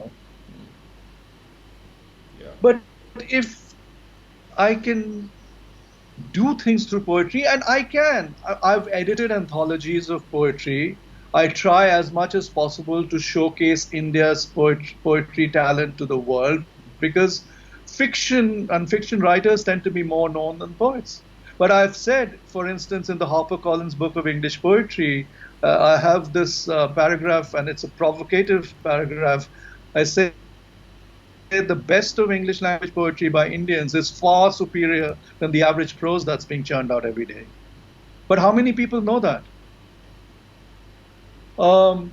It is so difficult to publish poetry. So when you have the opportunity to, say, do an anthology, you do it because it's actually an act of giving. I'm not really gaining anything out of it. I have to read hordes and sheaves of other people's poetry, rummage through all the good and the bad, then select, then make a book. And let's face it, in the modern world, in the real world, all the people you've left out of the book are permanent enemies of yours. Then there are friends who I like as people, but who I don't think write great poetry. You have to leave them out. There are people I dislike whose work is in those books, because I think they are good poets. So to me, the poetry wins. Personalities are not important at that stage. So it's a quest. It's a journey. To me also, I've benefited a lot from seniors, from my mentors. It's only been a one-way traffic with them. They're so well established that excuse me, I can't do anything for them because they've reached what you think is the summit. Right. But the fact is, they are these great visionary artists because they're still willing to give so much to the next generation. I feel like doing that, and I do that. But the climate, of course, is also problematic in India because the millennials don't like that. They are also very, very sure of themselves. They don't believe in patronage or tutelage or Guru Shishya Parampara, which I still subscribe to. Because let's face it, I'm actually part of a larger continuum. And if you don't know the what has gone beyond you, then where are you? You're in a vacuum, isn't it? Yeah. So many of the questions people ask, why poetry, why not poetry? I've made my life very simple by just choosing one obscure genre, which is poetry, and I stay with it. So it's very uncomplicated, and and then within poetry, it's so complicated. Yeah. When you're trying to do so many things through poetry, creating new verse forms, and so on, that it's a world unto itself. So in a given lifetime, I can only do so much. So I've made my life simple and stuck to poetry. Don't think that's going to change very easily. I would like to maybe show if a short film that your friends at Gorilla Pictures have posted, Talking Heads Descending, in the context of, because you talk about what you do, what poetry it is, and I would rather not preempt. And everybody, artist Prem Singh ji is here, Professor Ravindra Vasavada, who headed the conservation at Sceptre University, Ahmedabad. Of course, Sunanda Sharma. Fortunately, she said hello to me first. And I wish she could join today. We could have heard her sing something, but we have to catch her one day. And many elders, Dr. Surinder Singh Bhangu and others, Poonam Ayub from Islamabad. And I was thinking if we can show Talking Heads Dissenting Voices here. It's about 15 minutes, 47 seconds. I think very important. And the introduction that Gorilla Pictures writes about Sudeep is that Sudeep Sen is a major contemporary Indian poet. He is also a literary critic, reviewer, and editor, as well as an acclaimed photographer. He has published numerous volumes of poems and was the editor of the HarperCollins Book of English Poetry by Indians. His approach to creative work is holistic and multidisciplinary, and he regularly collaborates with visual and performing arts and musicians. His poems have been translated into 20 non-Indian languages. So friends, here is Talking Heads, dissenting voices.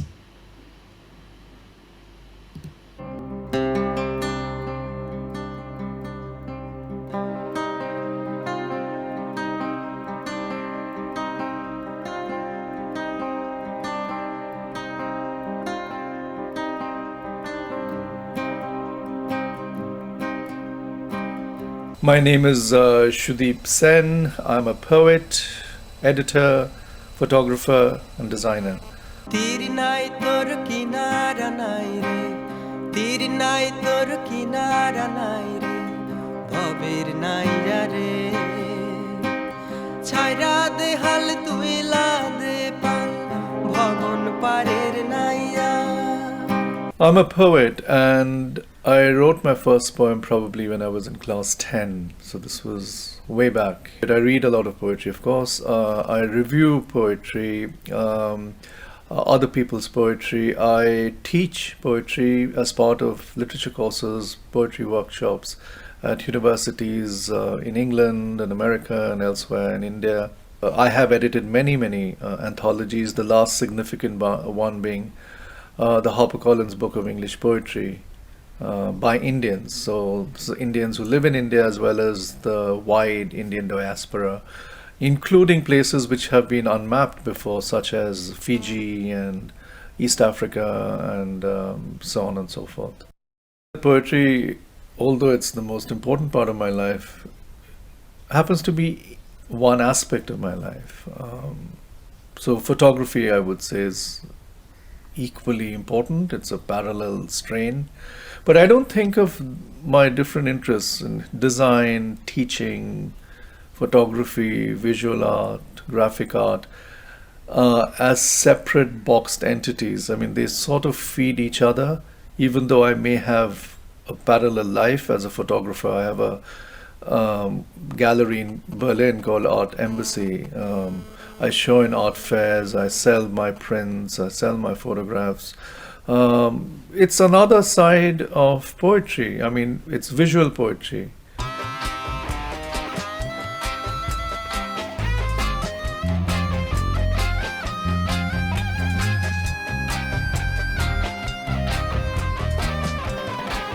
Poetry, in a sense, is for me life. It is what drives me, it's what I do. Everything else has to fit around poetry. It actually chose me. I really don't have a choice. It was embedded in my genetic system. This is one of those weird diseases I have and refuse to get cured. So I rejoice, I feel blessed, I feel very lucky that I've got poetry as a lifetime companion. I don't need anybody. Kargil. 10 years on, I came searching for war signs of the past, expecting remnants, magazine debris, unexploded shells, shrapnel that marked bomb wounds. I came looking for ghosts, people past, skeletons charred, abandoned brick wood cement that once housed them. I could only find whispers among the clamour of a small town outpost in full throttle. Everyday chores sketching outward signs of normality and life. In that bustle, I spot war lines of a decade ago, though the storylines are kept buried, wrapped in old newsprint. There is order amid uneasiness, the muezzin's cry, the monk's chant, baritones merging in their separateness. At the bus station, black coughs of exhaust, smoke screens everything. The roads meet, and after the crossroad ritual diverge, skating along the undotted lines of control. A porous garland with cracked beads adorns Tiger Hill. Beyond the mountains are dark memories, and beyond them no one knows, and beyond them no one wants to know. Even the flight of birds that wing over their crests don't know which feathers to down. Chameleon-like, they fly, tracing perfect parabolas. I look up and calculate their exact arc, and find instead a flawed theorem.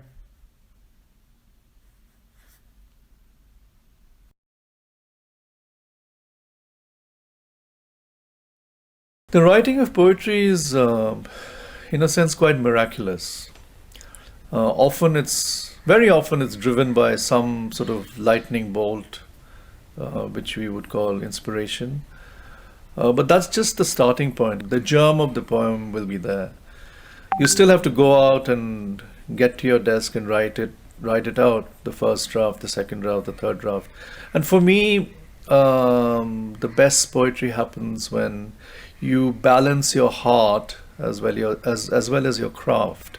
So there's a lot you have to do once the poem is written and edited. Even after your final edits, balancing the cadence and texture takes a long time. I spend 2 hours every day with poetry. Of course, I can't write a new poem every day. I wish I could. But for me, that's the time. It's my meditative time. I would read other people's poetry. I'm often reviewing work. So there's always 2 hours in the day when I'm with poetry. And when I'm revising a manuscript for a book, of course, you're spending a lot more time because, you have a deadline and you sort of work with it. But the first flush is usually magical. Having said that, there are times I've written poems, you're commissioned to write on a particular subject, and that can be good or bad, Then you're talking about craft, how skilled you are with words. Often people think that, poems have to be, these, fantastic, inspirational bolts.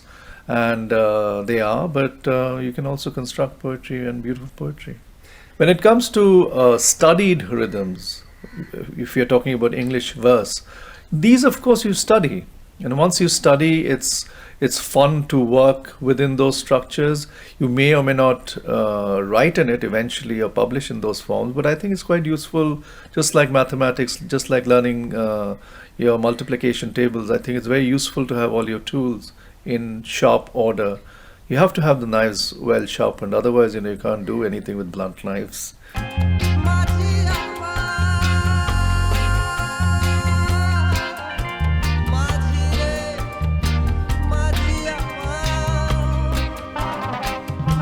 It was always poetry that actually drew me. Most of my friends tend to be novelists, so I know what that life is like. And the better novelists, the more diligent novelists, wake up in the morning and sit at their desk, produce so many thousand words every day, and then it's like a job.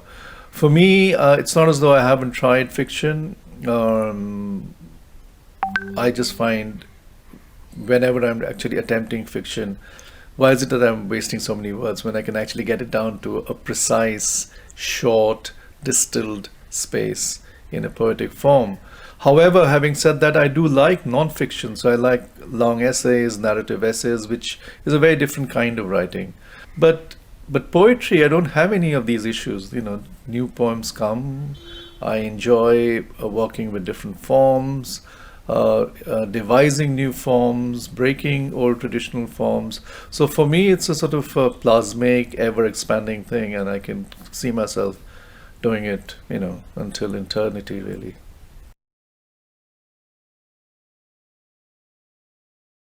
I think the best poetry is poetry that works both on the page as well as when it's read out. I mean, to me, my ideal poem should be working both ways. Sometimes you find poetry which only works when you read it and falls apart when it's actually recited. And the other way around is more often true when you have poetry such as, protest poetry, rap poetry, reggae poetry, fantastic to perform and listen to. But if they're not written well enough, when you read them as script on the page, often it's, they fall apart. So for me, the best is if both can happen, because ultimately poetry also really needs to be heard, because it is the earliest form of literature. The first form of literature was oral poetry. The rhyme and rhythm was invented because it aided memory, and it was passed down from generation to generation, and we remember old poems by heart. Once the printed book happened, the types of reading changed. But poetry, really, ideally, if you want to really enjoy poetry, it needs to be heard. And I actually read other people's poetry aloud to myself. I read it quietly first time around, but then the second and the third reading, I actually read it aloud. Because the sound is very important, as is the image and as other words. Winter. Couched on crimson cushions, pink bleeds gold, and red spills into one's heart. Broad leather keeps time, calibrating different hours in different zones, unaware of the grammar that makes sense.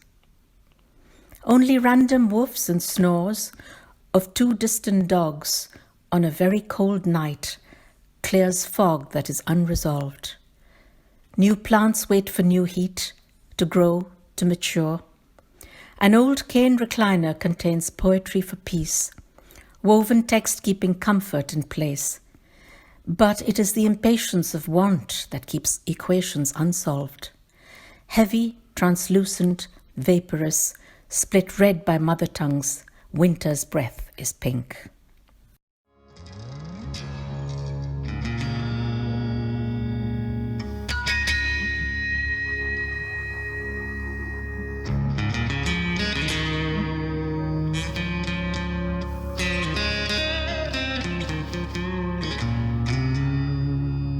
The whole aspect of translation is very important. Let's face it, all 80% of my reading of world poetry is through translations. And ever since I've started translating, which is now, over a decade ago, I find that it has actually really enriched my English language writing. When it comes to my poetry being translated into other languages, of course I'm very thrilled, and the more languages it gets translated to, the more people will read it. So, on a personal level, I feel thrilled. I often find that the best translators of my poetry tend to be poets who know English and know the target language and the mother language. They don't have to be, but if they are poets themselves, they understand the sort of intricacy of cadence and texture and how a poem is actually born and constructed. So that helps a lot. But to me, the translation, if it can capture 80 to 90% of the original, I think I'm usually quite happy, because it's impossible to get 100%. To get 100%, you have to read the original language. That's 100%.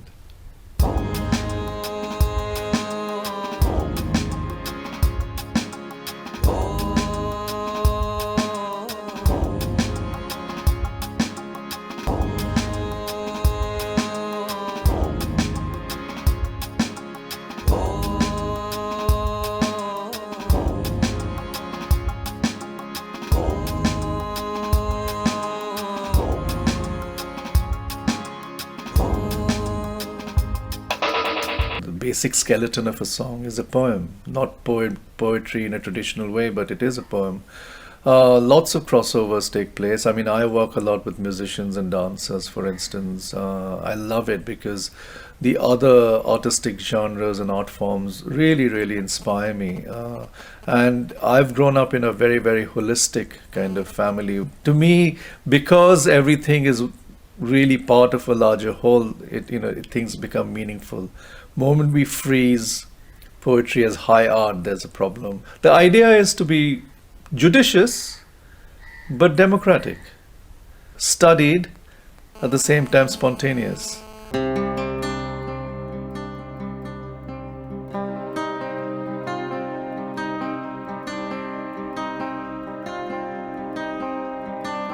In the HarperCollins Book of English Poetry, which I edited a couple of years ago, I provocatively said in the introduction that the best of English language poetry being written in India by Indians is far superior than the average fiction that is churned out. Really, really fine stuff going on. And in addition to, I mean, we are talking about, these are mainstream publishers and the second tier of publishers. Other than that, the spoken word scene has really flourished. There are lots of young groups, poetry groups, writing groups who meet. They perform in cafes and people's homes and restaurants. They have clubs that do it. It's really fantastic. And of course, internet. I mean, we forget that, you know. Internet is one of the most democratic things. You know, it's accessible to just about anybody who has some access to broadband. So often, again, you know, a lot of poetry sites, good and bad, on the internet. So I think it's really flourishing. And I would say just read, go out and enjoy it, write it, go out and do it, enjoy it, live it.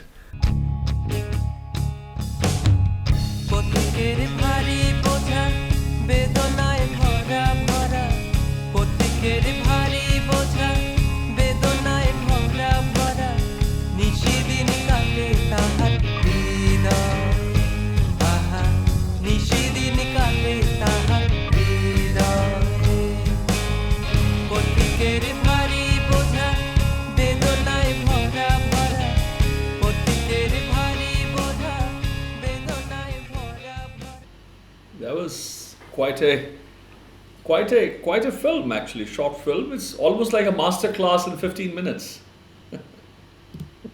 Yes, he's very good. The man, he is called Alan Ward, and he does this series called Dissenting Voices around the world. So he's picked up people with different interests, you know, people who specialize in different things, and, you know, just basically talks to them for hours. But then he makes these really tight films. He's never in it.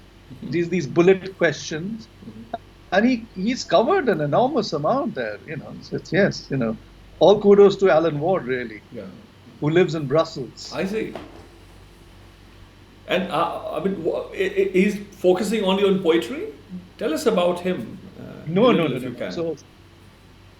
So the different people, you know, from all walks of life.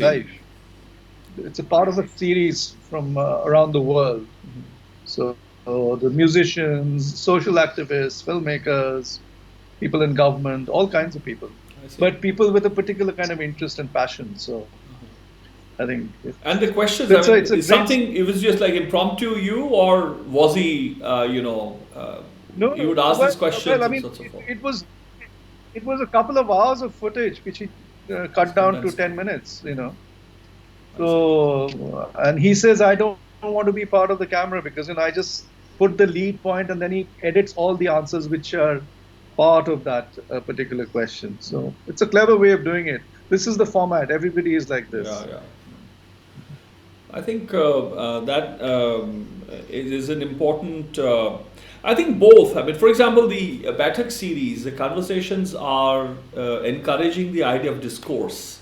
The attempt is to pause people, and not to wake them up from the commodification that happens, the sort of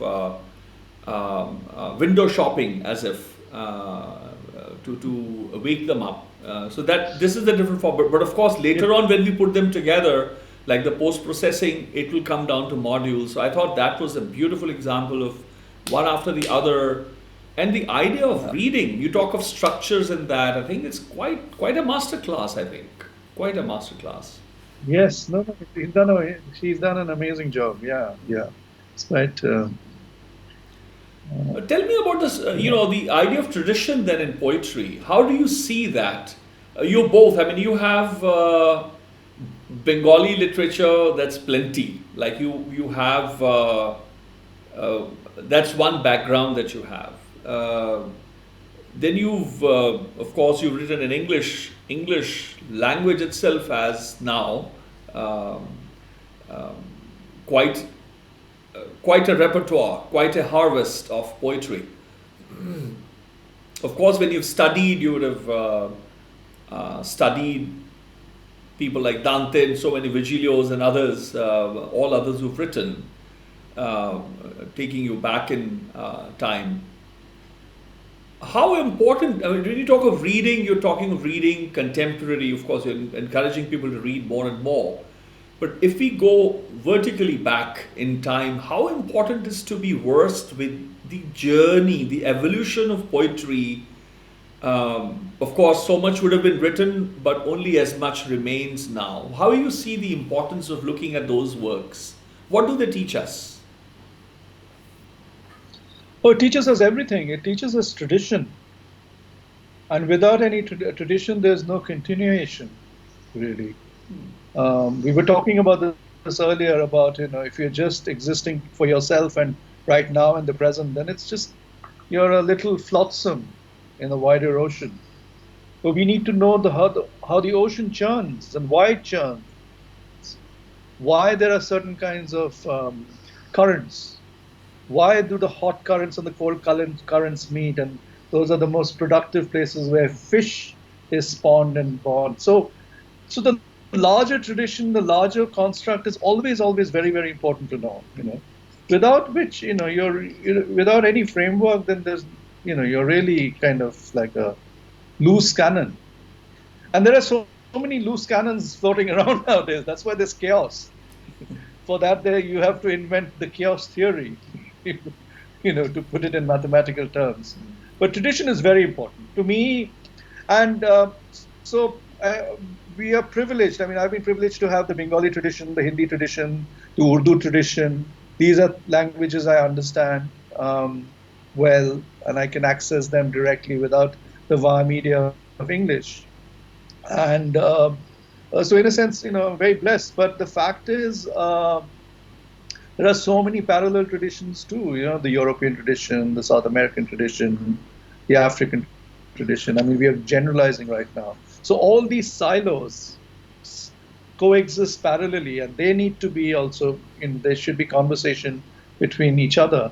And that's where I think the whole idea of translations is so important.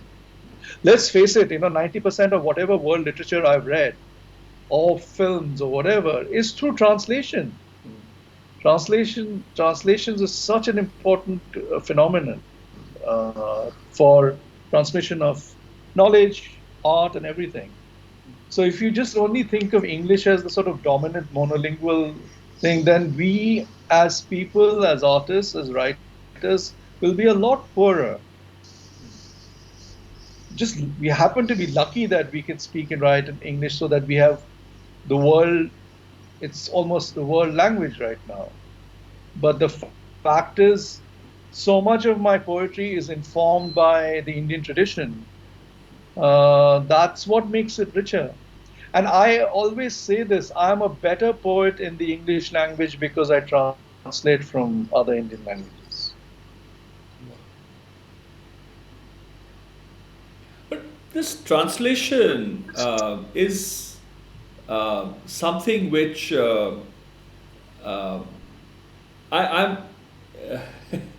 it's a frightening idea. For example, if I were to even take your work, one poem, and think that I have to translate it, would be quite a story. So what is the process? How do you see? Is there a process that you develop as a writer, as a poet? Is it because you're versed with your own process of that you undergo before a poem pours out? It precipitates onto paper, or it sort of pours onto the paper.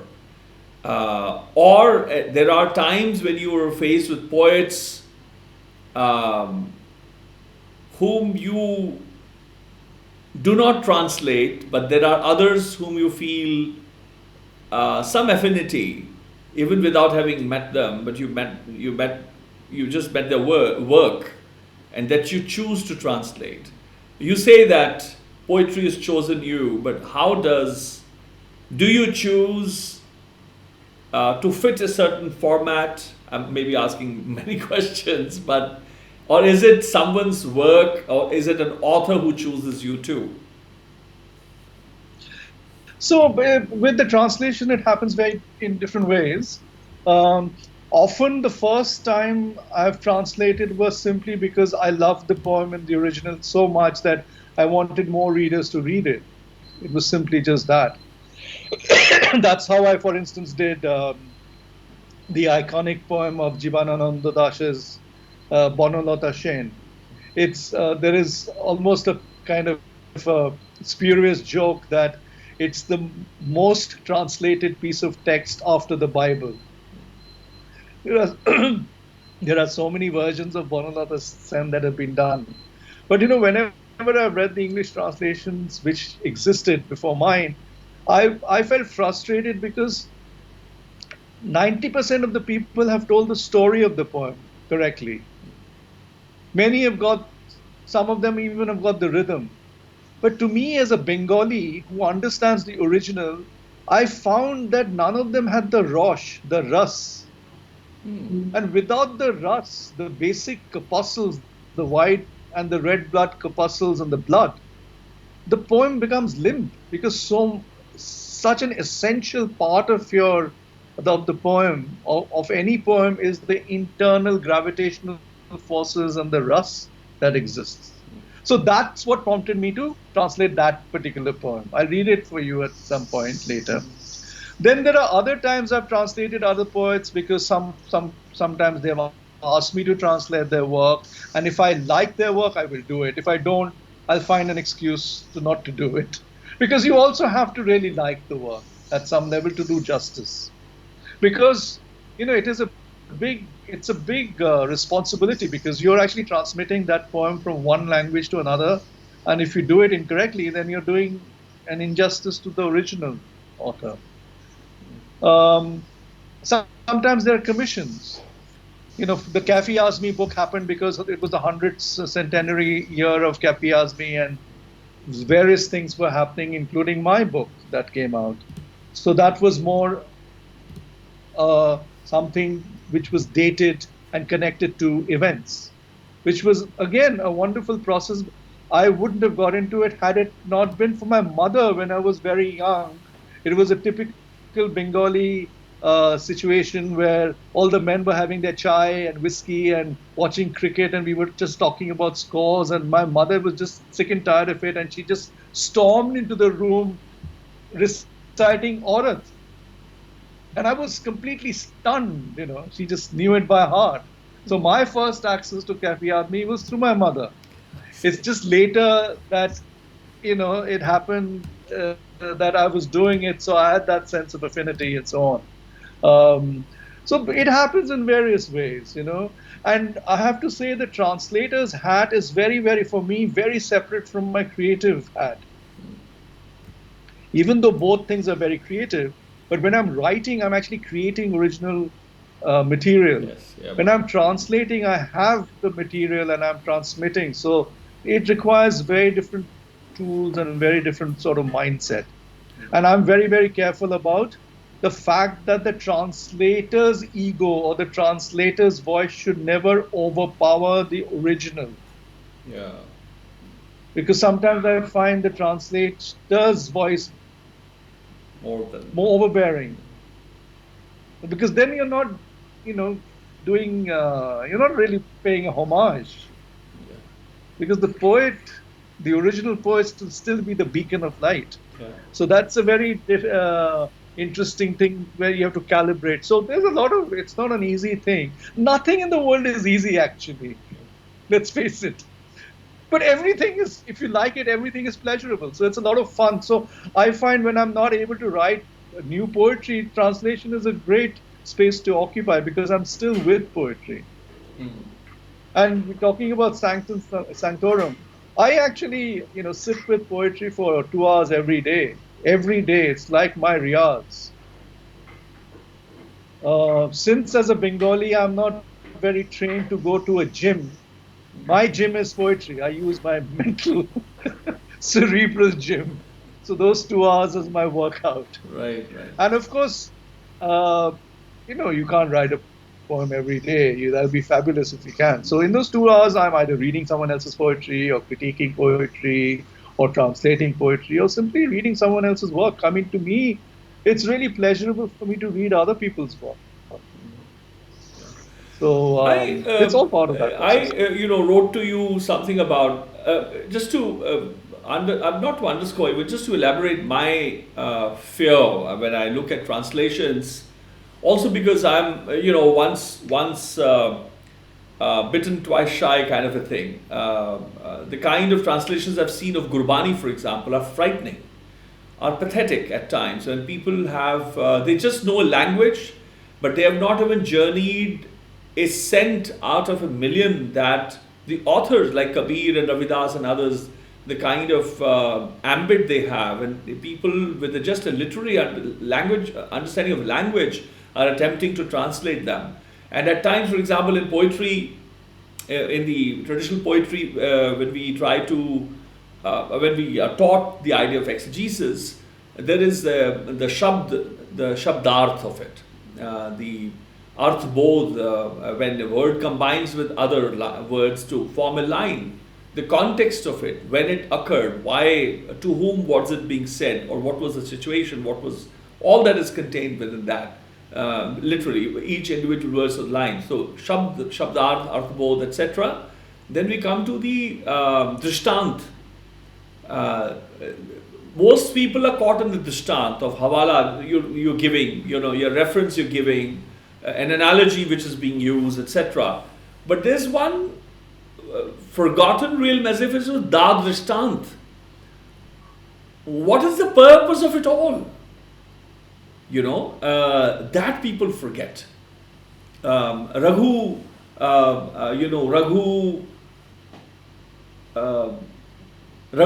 for example, is appropriated to Ram, the Dasaratha Putra Ram. But if you go back to the ancient times when the word was constructed, Raghu is sun. Sun is the father, Pati, or the husband, the lord of light. But sun is still the done. That is still a drishtant. But the da drishtant is the idea of prakash. So Raghu is actually prakash. And who is the lord of prakash is the Karta Purkh Parmeshwara, is the creator itself, not somebody's child, or somebody's king, or somebody's husband, somebody's wife. No. So that da drishtant is Lord, maximum, some of the greatest people, some of the greatest god men, god women who have made a career out of doing katha, teaching philosophy and so on and so forth, they're all caught up within the idea of drishtant. They've never, I don't see them go beyond that. There's one composition by Bhagat Namdev. It says, Man Ram Nama Be Diyale Jaise Kanik Kalachit Madiyale. It's an old 600-year-old Marathi. And the Man Ram Nama Be Diyale Man Kadit Dhamar. Dit dha tit man ram nama bediyali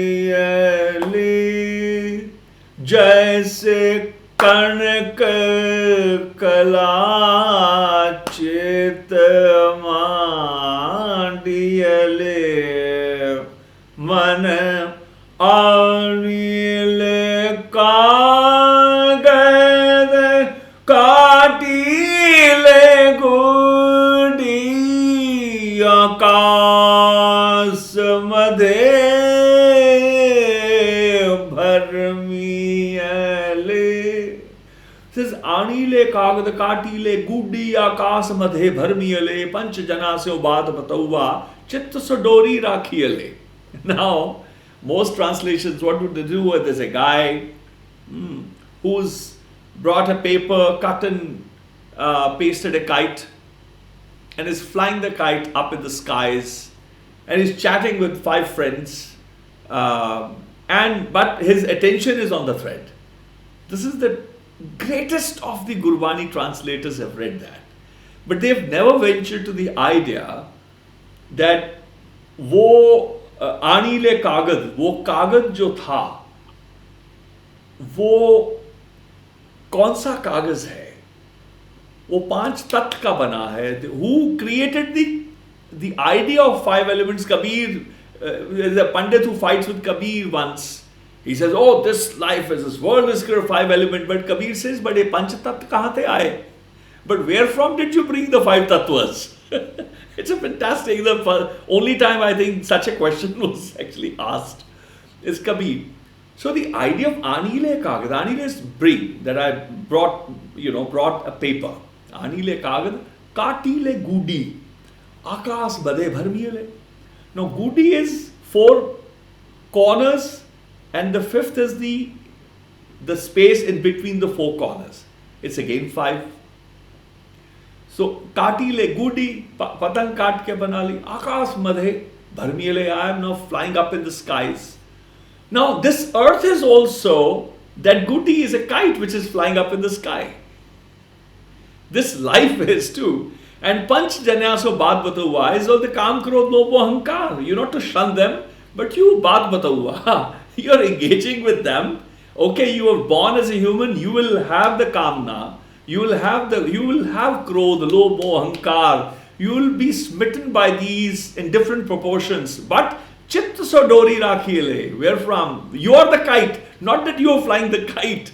You are the kite. That Dadushtant has never been written. I'm sharing, I think, rarest is again brought to me by the tradition. Yet there are people who shun the idea of tradition. And if I wrote, can I share this, what I wrote to you about Khareedne mein kya lagta hai? Because I think I'm addressing that idea about what does it take. I mean, when I'm looking at a text, how much is required of me as a listener, as a reader of a poem? Is, I think that fright is contained or subsumed in that. कि खरीदने में क्या है? सिर्फ पैसे लगते हैं. दिक्कत किताबें पढ़ने में है. खरीदने में क्या है? सिर्फ रोकड़े पैसे लगते हैं भैया. दिक्कत किताबें पढ़ने में है. समा लगता है. समा बंदे के पास वो है जो गुजर चुका, यादस्तानों में दफन हो चुका. काश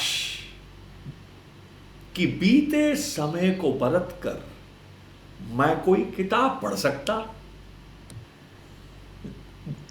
समा बंदे के पास वो है जो गुजर चुका, यादस्तानों में दफन हो चुका. काश के बीते समय को बरत कर मैं कोई किताब पढ़ सकता. पढ़ने के लिए वो समा लगे है जो खीसे में है ही नहीं.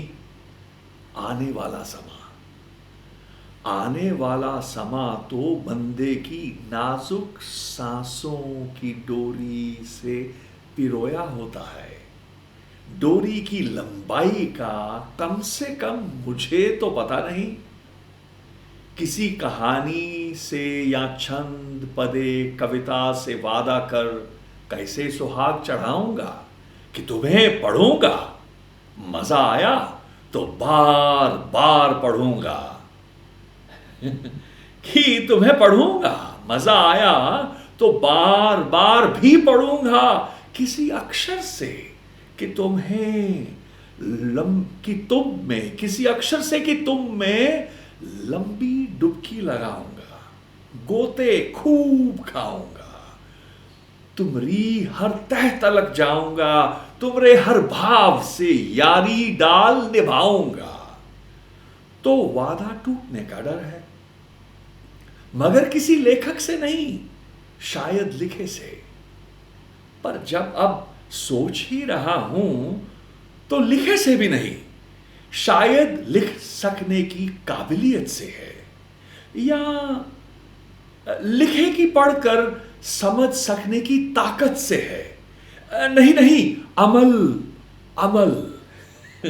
So this is my fear. Subhanallah, Subhanallah.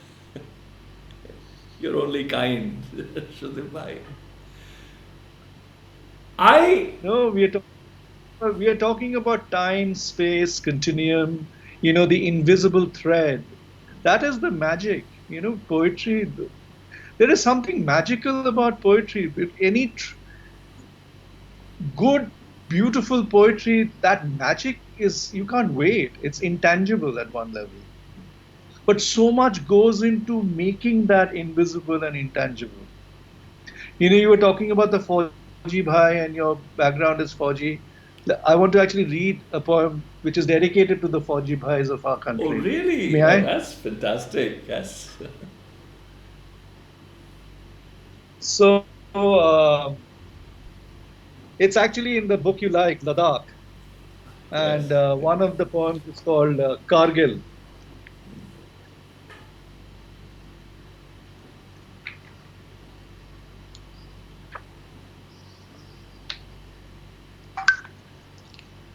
So, the story behind this poem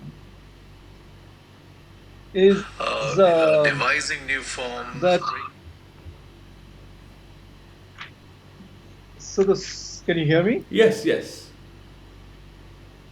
So, the big Kargil war happened, and then 10 years after the war, my family and I, we had taken this trip all the way up to Leh Ladakh, and so we drove from Delhi all the way up, and then across from Leh to Srinagar to Leh, and then from Leh from Manali and back. So we did the whole circuit. But Kargil was not on my itinerary. But my son was young then, and he was playing with plastic guns and bullets, and he said, "Baba, let's go to Kargil because we might find some shells and things." Of course, you never say no to your children. Yes. So we went along, and it was a boring outpost of a town. This is 10 years later, dusty little place. And he was feeling very sheepish and guilty, and. But I said, thank you, because later on this poem happened and had I not gone there, I wouldn't be blessed with this poem. So these invisible blessings that happen. Yes. Kargil. And it opens with an epigraph from Derek Walcott's book-length poem called Teopolo's Hound. And I quote, "Our street of smoke and fences, gutters gorged with weed and reeking, scorching iron grooves of rusted galvanize, a dialect forged from burning asphalt, and a sky that moves with thunderhead cumuli, grumbling with rain." 10 years on, I came searching for war signs of the past, expecting remnants, magazine debris, unexploded shells, shrapnels that mark bomb wounds. I came looking for ghosts, people past, skeletons charred, abandoned brick, wood, cement that once housed them. I could only find whispers among the clamor of a small town outpost in full throttle, everyday chores sketching outward signs of normalcy and life. In that bustle, I spot war lines of a decade ago. Though the storylines are kept buried, wrapped in old newsprint.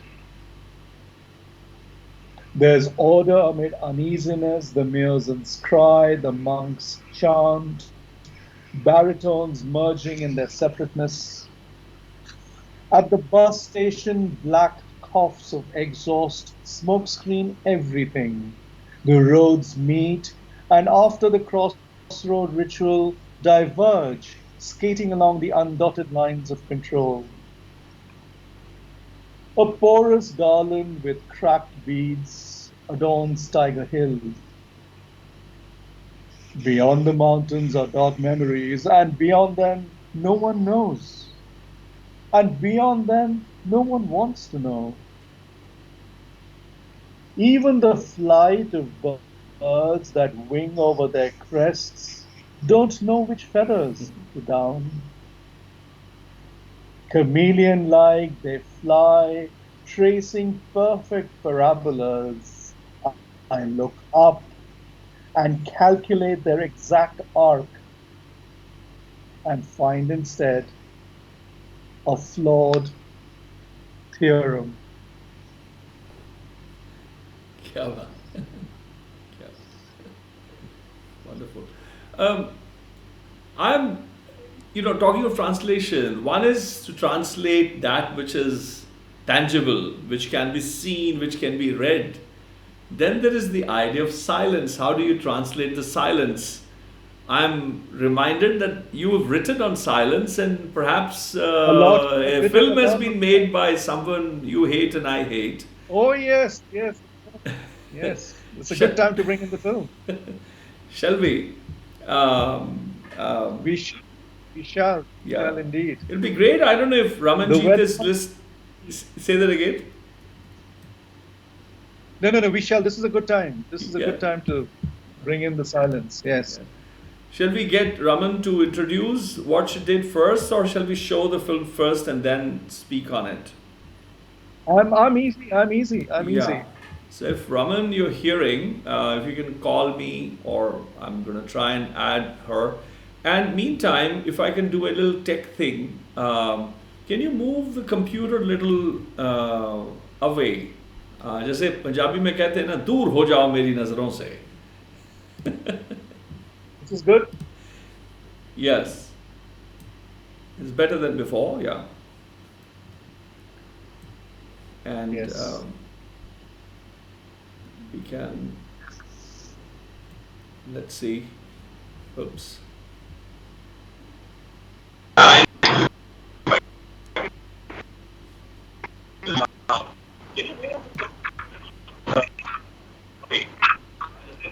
Hello, Raman, can you hear us? Yeah, I can. Oh, there you are. Yes. There you are. Hi. You guys have taken it to another level. Huh? Oh, we live in a different orbit, ma'am.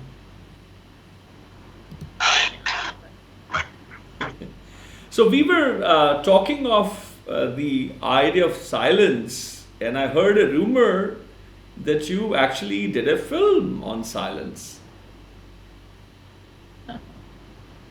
Sudeep's work, his poem. Really? It was his work. I thought it was your work. No. Am I live? Yes, you are. We're all live. Yes. Okay. Yeah. You never warn me on that one. Yes. So, but again, the idea of silence, I mean, for me, we spoke about Aditi Mangal Das, I think, in my close association with dancers, and then also that I've watched other dancers I've not been closely associated, but I've watched them closely. Then there are people like Professor S.K. Saxena and others who've written and analyzed dance, and I've had, a couple of decades and plus long association in discussing the idea.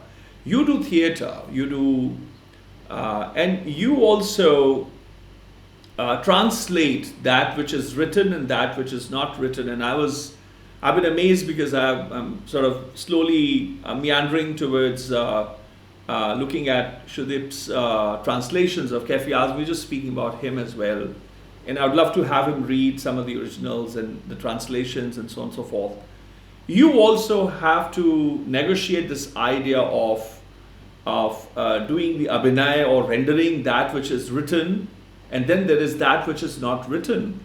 Now there are two kinds of silent language. One is that which the author would say, you must read and be the way I want to be. I want you to be. Then the other space within silences, it says, okay, this much now, it's your freedom to interpret that silence as well, where you pour in your soul, where you have the chance to be and to own that what you are rendering. And I was basically probing, learning about that process of how Sudeep as a translator. Again, I think when he is a writer, he's still translating because he is like the anubhav first comes, like para, from the para, the pashyanti, the thought originates. Then he's struggling, he's fighting within the madhyama stage where he's choosing the medium. Akshar kaun sa, I mean, which word to start from, for example. जैसे अगर पदा हम लेते हैं कोई तिख बूझ गई गई मेरे साथ जना पंच भागे चोर सहजे सुखैनो हरे गुण गावती गावती गावती दरस प्यार. Okay, there's a text. But इसका sum कहाँ रखूं? मेरी composition शुरू कहाँ से होगी? Would the composition begin from the sum? Or will I approach the sum? If I approach the sum, which word is it that I am approaching with? So I am assuming that when you are translating even your own work, which is original, you're translating your thoughts onto paper, your feelings onto paper. Rather than saying it as the same process, can I ask maybe whether it is something similar? Am I understanding it right? Or there is something more and much more to it? If it is, educate us. And then Raman.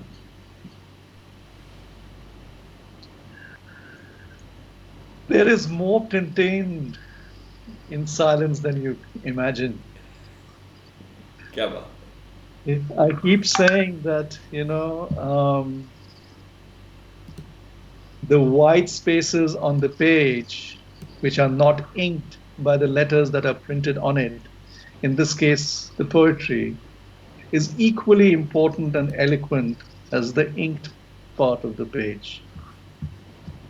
Without the yin and yang, without the two things as oppositional forces or as tension, there won't be any surface tension without the two oppositional forces. So what you're reading is only the black bits. But what you're experiencing, the white space gives you that beautiful muffler to clad yourself with. The same thing applies with film. We work in aspect ratios of 4:3 or 16:9 or whichever grid you may choose to take. But what are we leaving out of the frame? That has an equal amount of resistance, importance to what you see on the screen. I mean, look at some of the great filmmakers like Tarkovsky or Eisenstein, and it's almost when the character is walking on the screen, you are trailing their path outside the screen, outside the rectangle, because the power of suggestion is so strong. That's silence, in essence. Silence is a composition of sound and no sound. But the intent is there, isn't it? Even in silence.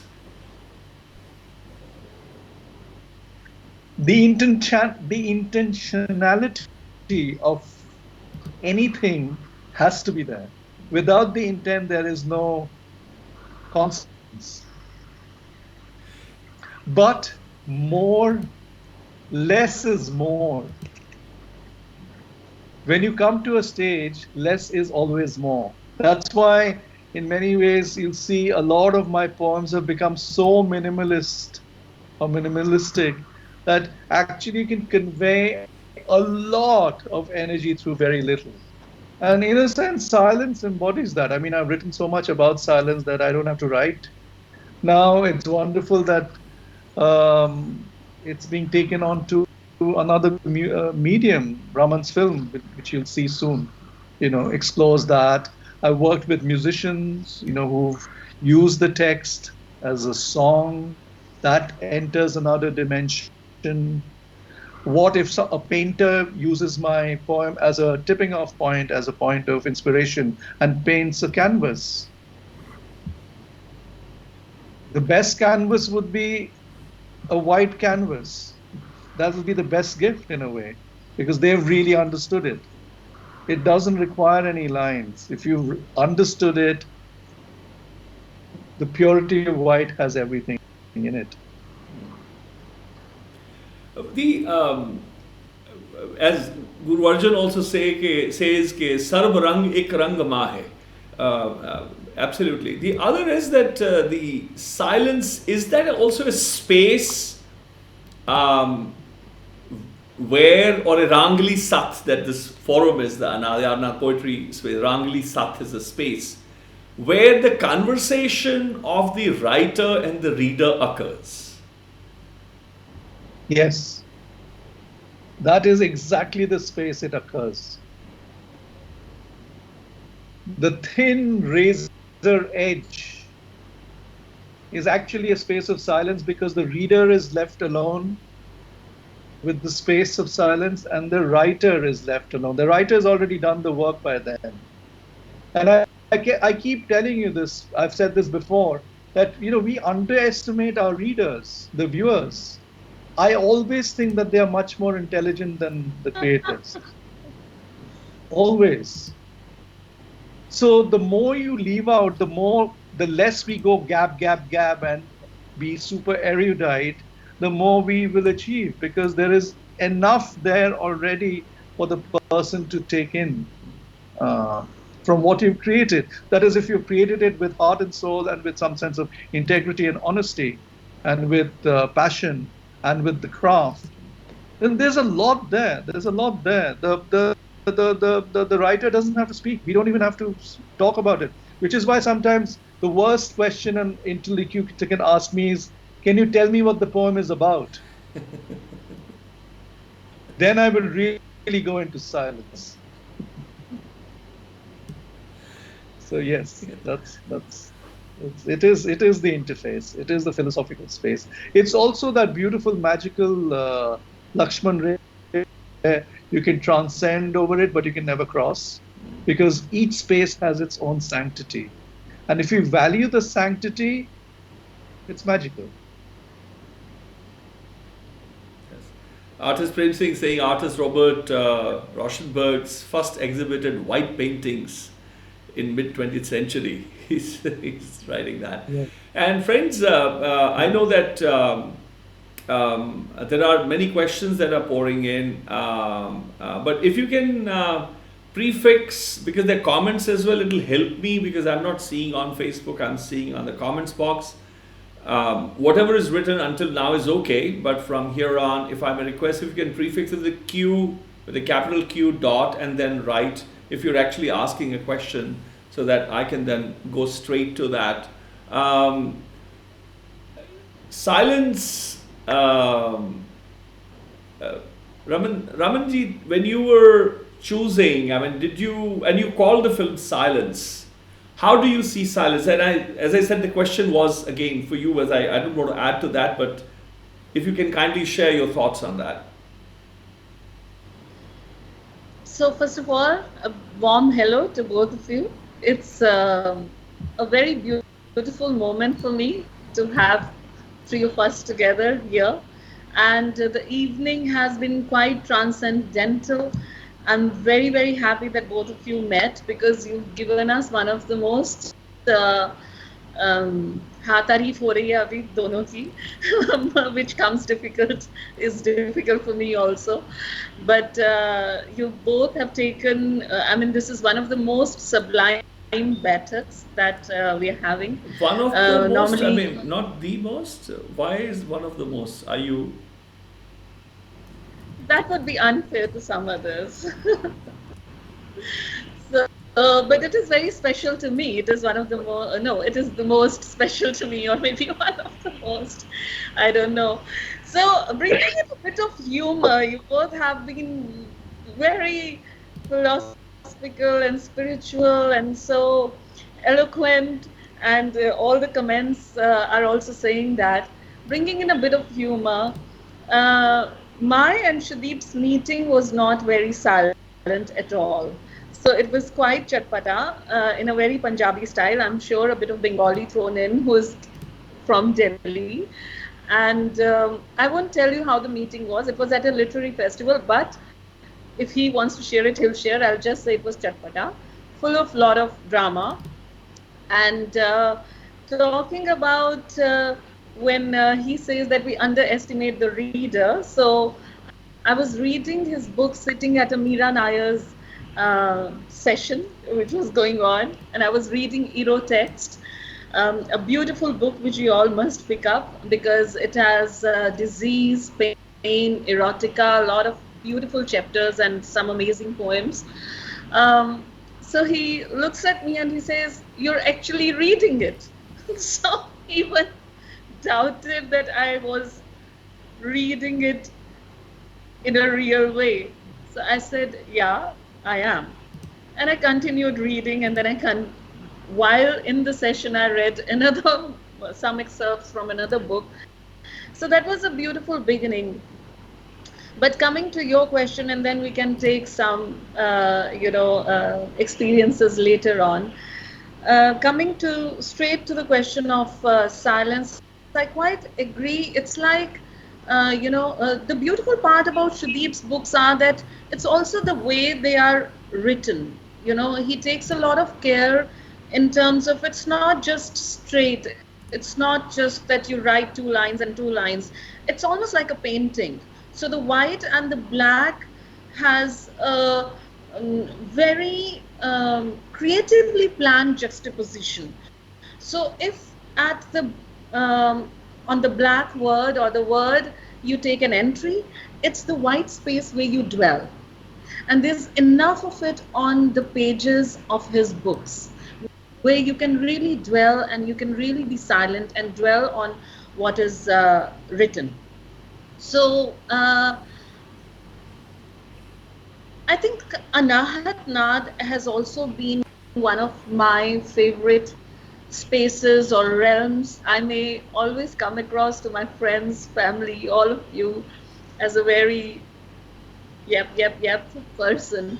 But there's always these million people that are inside you. So obviously those of you who know me well also know that there's this realm of Anād which I like to exist in most of the time.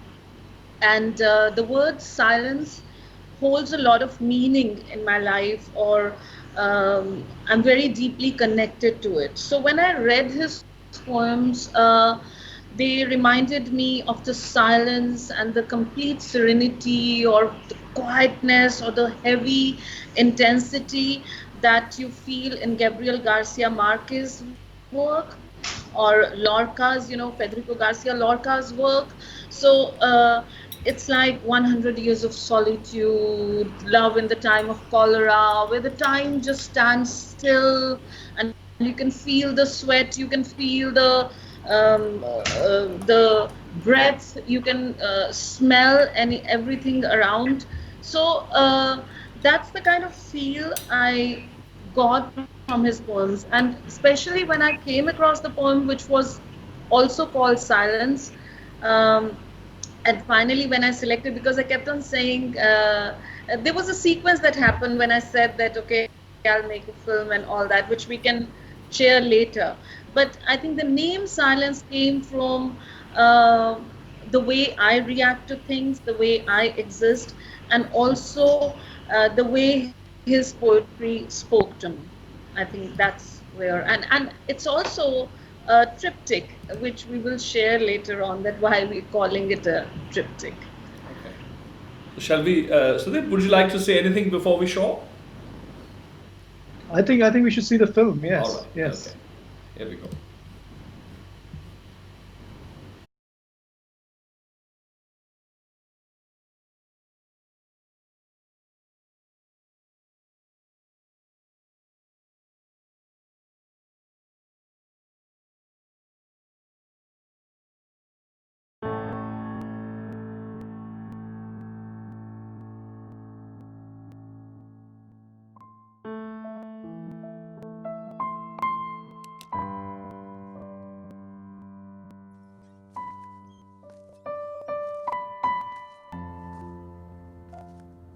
After a long concert and after dinner, I find myself unexpectedly with you in my room.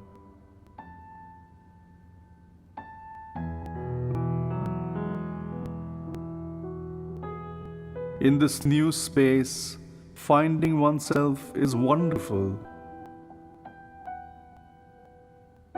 I was here and not here at the same time.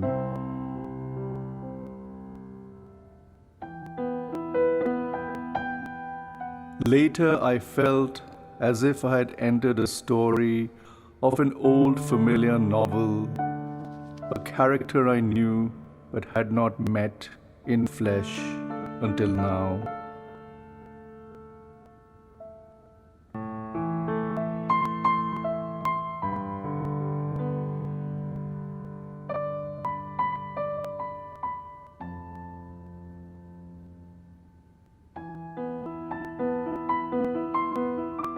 You, me, and my winter's dream.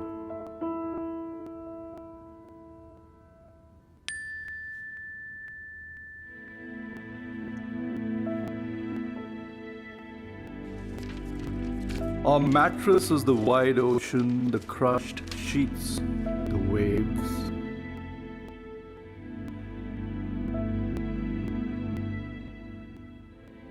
We sail together full-blown. But during your long absences as our ships are docked on different shores, sometimes the bed dreams.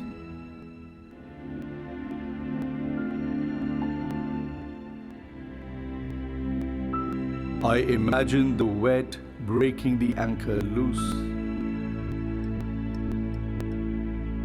defying gravity, current, and electricity. As photons propel and burn, even the wild salted expands into a monument, a desire,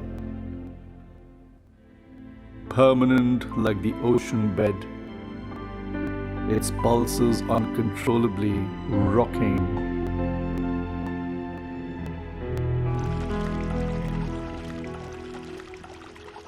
The waters, the bodies, the dreams.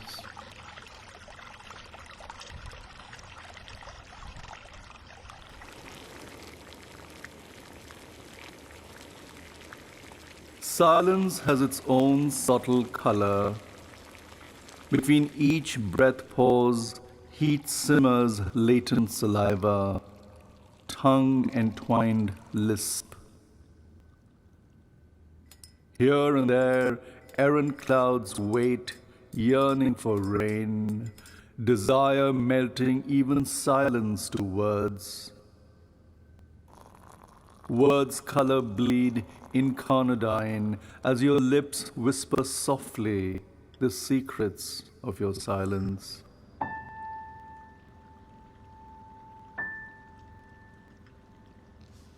Your fine chicken blouse, white, sheer, and almost transparent, cannot hide the quiet of your heartbeat on your wheat olive skin.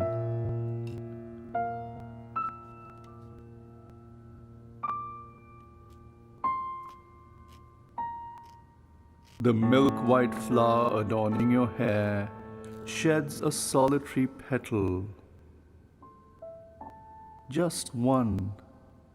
In that petal, silence blooms color. White, transparent white,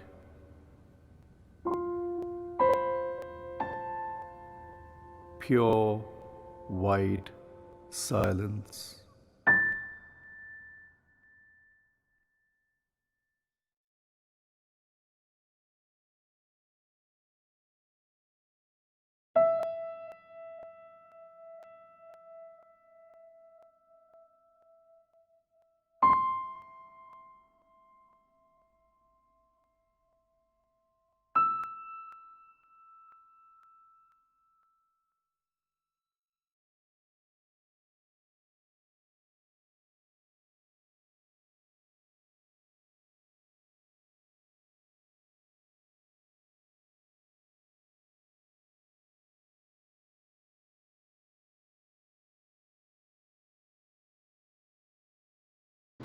There we Yeah, are. last shot. Yes, hi guys.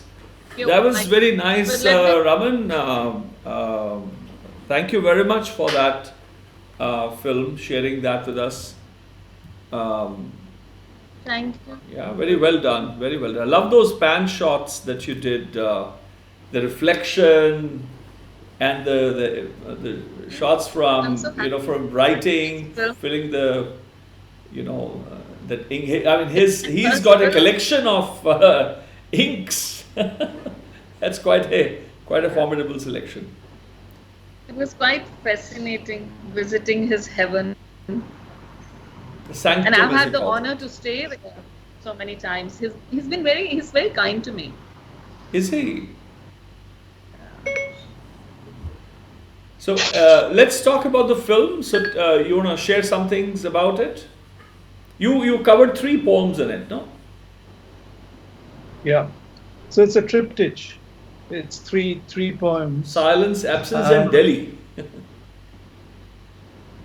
And which was the third one? Delhi. It's silence, Delhi, absence, Delhi. and Delhi.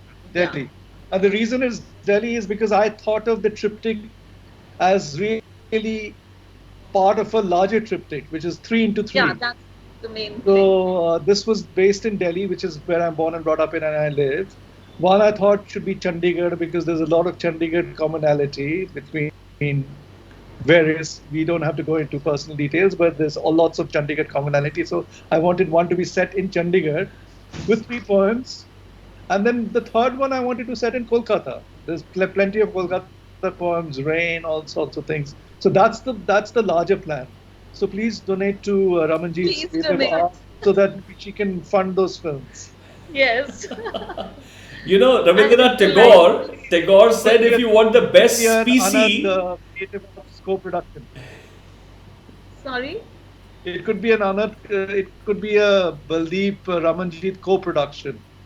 Yeah, sure. Sure. T- And even Sudeep for that matter. Yeah, Now it can be a triptych triptych here. here. It can be a triptych Yeah, here. Why So not? that's yeah. Yeah. There are 3 poems in there. Yeah. Talking of Kolkata and So, Punjab, yeah. Tagore said the best species if you want to have, human species, marry the Bangla lady with the Sardar guy. You will have the best generation. Why not a Sardar lady to a Bengali? I don't know, ask I mean, Tagore, he said that. Everything has to be, I'm not everything saying has to that. be about men. Please. Yeah, don't. we should get back to the No, film. it's about the Yeah. Bengali ladies too, Bengali women too. Anyway, yes. Well, there's a Punjabi lady here right now who's almost become a Bengali because Yeah. I've been living I here know. for so That's many true. years. But I think More than let's 2 come to decades the now. film as Sudeep rightly So pointed. the Yes. film, you talked about the choice. I must say that Sudeep was very, very kind because he told me that you choose whatever. First and foremost, even the whole thing. So we met in Kolkata at Kolkata Literary Fest, and then we met in Delhi. There was a performance by Neelam Singh ji. I was acting, and Sudeep and Simi were there. Then, dinners, lunches, and then, of course, visiting Sudeep's home. When I visited his home, I was fascinated from the word go, because here was this writer who had this very solitary existence, almost hermit-like, and it was almost sacred because of the silence that the house contained. And again, I said that he was very kind to let me be there, invite me, and so I saw him exist in everything that was there in that house. Everything that was there kind of defined him. And that became a very beautiful space for me as an artist to look at, to be in. And I think immediately in the very first visit, I told him that I want to make a film about the artist, his art, and the space where he creates this art. So that became a very important frame for me, or journey for me. So if you saw things like the chess, and as imagery, we can talk later. But immediately, if you saw the chess, the 1,000 pens, the ink pot, 1,000 books, the red color, the even the waterfall over there, having those frogs, everything, the kitchen where he makes his own tea, and sometimes he's kind enough to make it for us. So so each and every um, gesture spoke a lot about this poet who was a person existing in this very solitary space. So that, so I think, and also he was very kind to give me space to sit there silently. So I think they just vanished, and I was existing alone in that space, and I wrote my shots right away. And I selected my poems right away. He said that you select whatever you want. I said, but there are so many that I like. But maybe I would like to do 3, 4, 5. And then I thought 3. And then I chose this whole sequence of Delhi, absence, and silence. Because for me, it became even the space talks about the um, presence of the beloved in her absence. Every nook and corner, everything over there, it talks about the presence of the beloved in her absence. So that became a very beautiful thought for me to start and even have that journey in that film. So in Delhi, he talks about that he's just come back from dinner and he can feel the presence of the beloved over there. And then in absence, there are some and in Delhi, the last line, if any one of you has the book, I have it here, I'll have to find it in fractals. The last line talks about that how, he's looking at himself, someone he's never looked at. If you could, I want to read that line. Uh, could any one of you tell me what page is Delhi? Sudeep, you would know? Yeah, I'm looking. I had them marked also earlier. Silence, yes. I have them marked also. Absence, and then I have Delhi.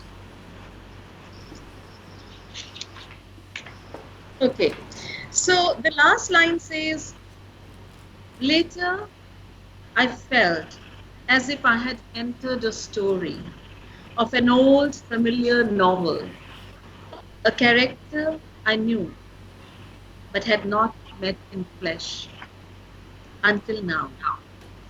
You, me, and my winter's dream.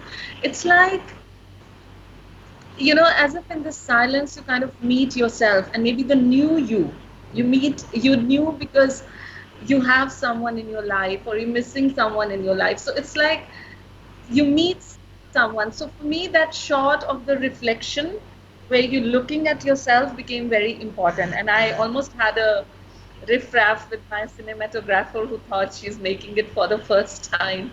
But I made sure that we got the shot the way we wanted it. Then comes Absence, which has so many beautiful images of the waves, of the anchor, of, a lot of, even that one flower that he talks about, that, it falls from her hair, just one, and to get that shot. So, and then the silence, that how out of this whole absence and this whole feeling, he's existing in this beautiful silence. And last line says, sheer white silence. So it's a full journey of living that absence very intensely, where the absence almost becomes like a presence.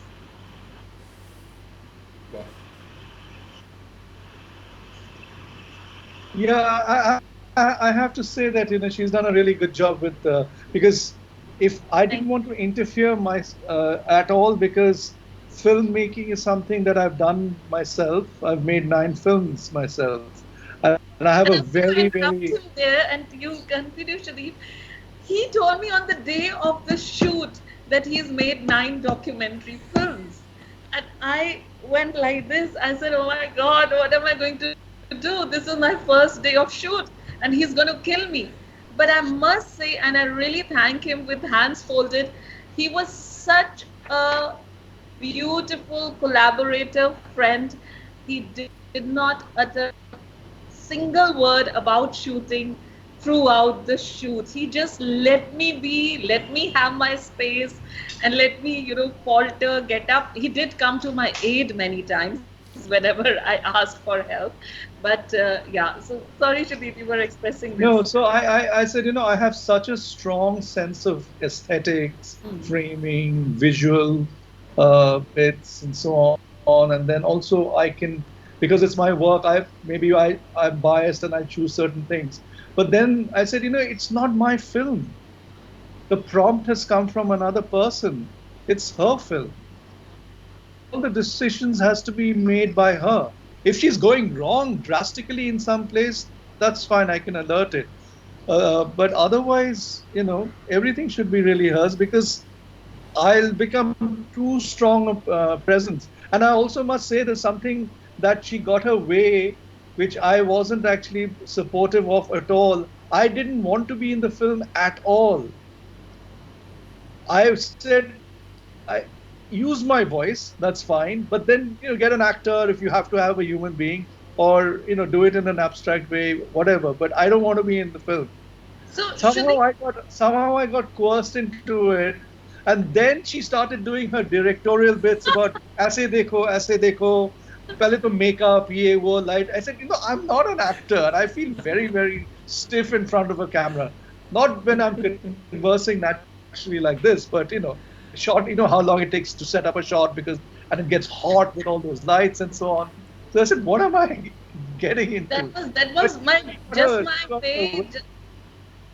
That was just my way and strategy to bully you. There was no other way I could have. No, but having said that, on a serious note, I would say that this film worked on 2 levels. One was the absence of the beloved and this thing, but the other layer was very important, where it all started. So it was the artist, the poet, his space and his art. So in this film, Sudeep, you were very intrinsic, you were very important, and it was important to have you there in that space. But the next 2 films, you're not going to be there. So, that's why I really didn't want to interfere, because actually it's really your film. Yeah, because this film was about you. This film was about the poet. Mm-hmm. But I must read out the poem Silence. We're talking endlessly about silence. Why don't you read all 3? Or shall we read one? And in fact, earlier on in the conversation, quite by accident, Bhai Sahab samne jo hai, he picked absences and read absences out completely to my surprise. It's amazing how synergies happen. Yeah. But I'll read Silence, because between both of you, a lot of synergy is happening today evening, and I'm glad you both met. So this is Silence. The essence, finally. We can yap around it till the cows come home, but this is the essence.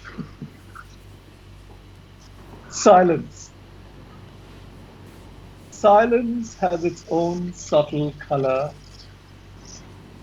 Between each breath pause, heat simmers latent saliva, tongue entwined lisp.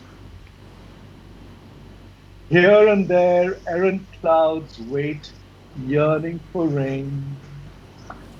Desire melting even silence to words. Words color bleed incarnadine as your lips whisper softly the secrets of your silence. Your fine chicken blouse, sheer, white, and almost transparent, cannot hide the quiet of your heartbeat on your wheat olive skin. The milk-white flower adorning your hair sheds a solitary petal, just one,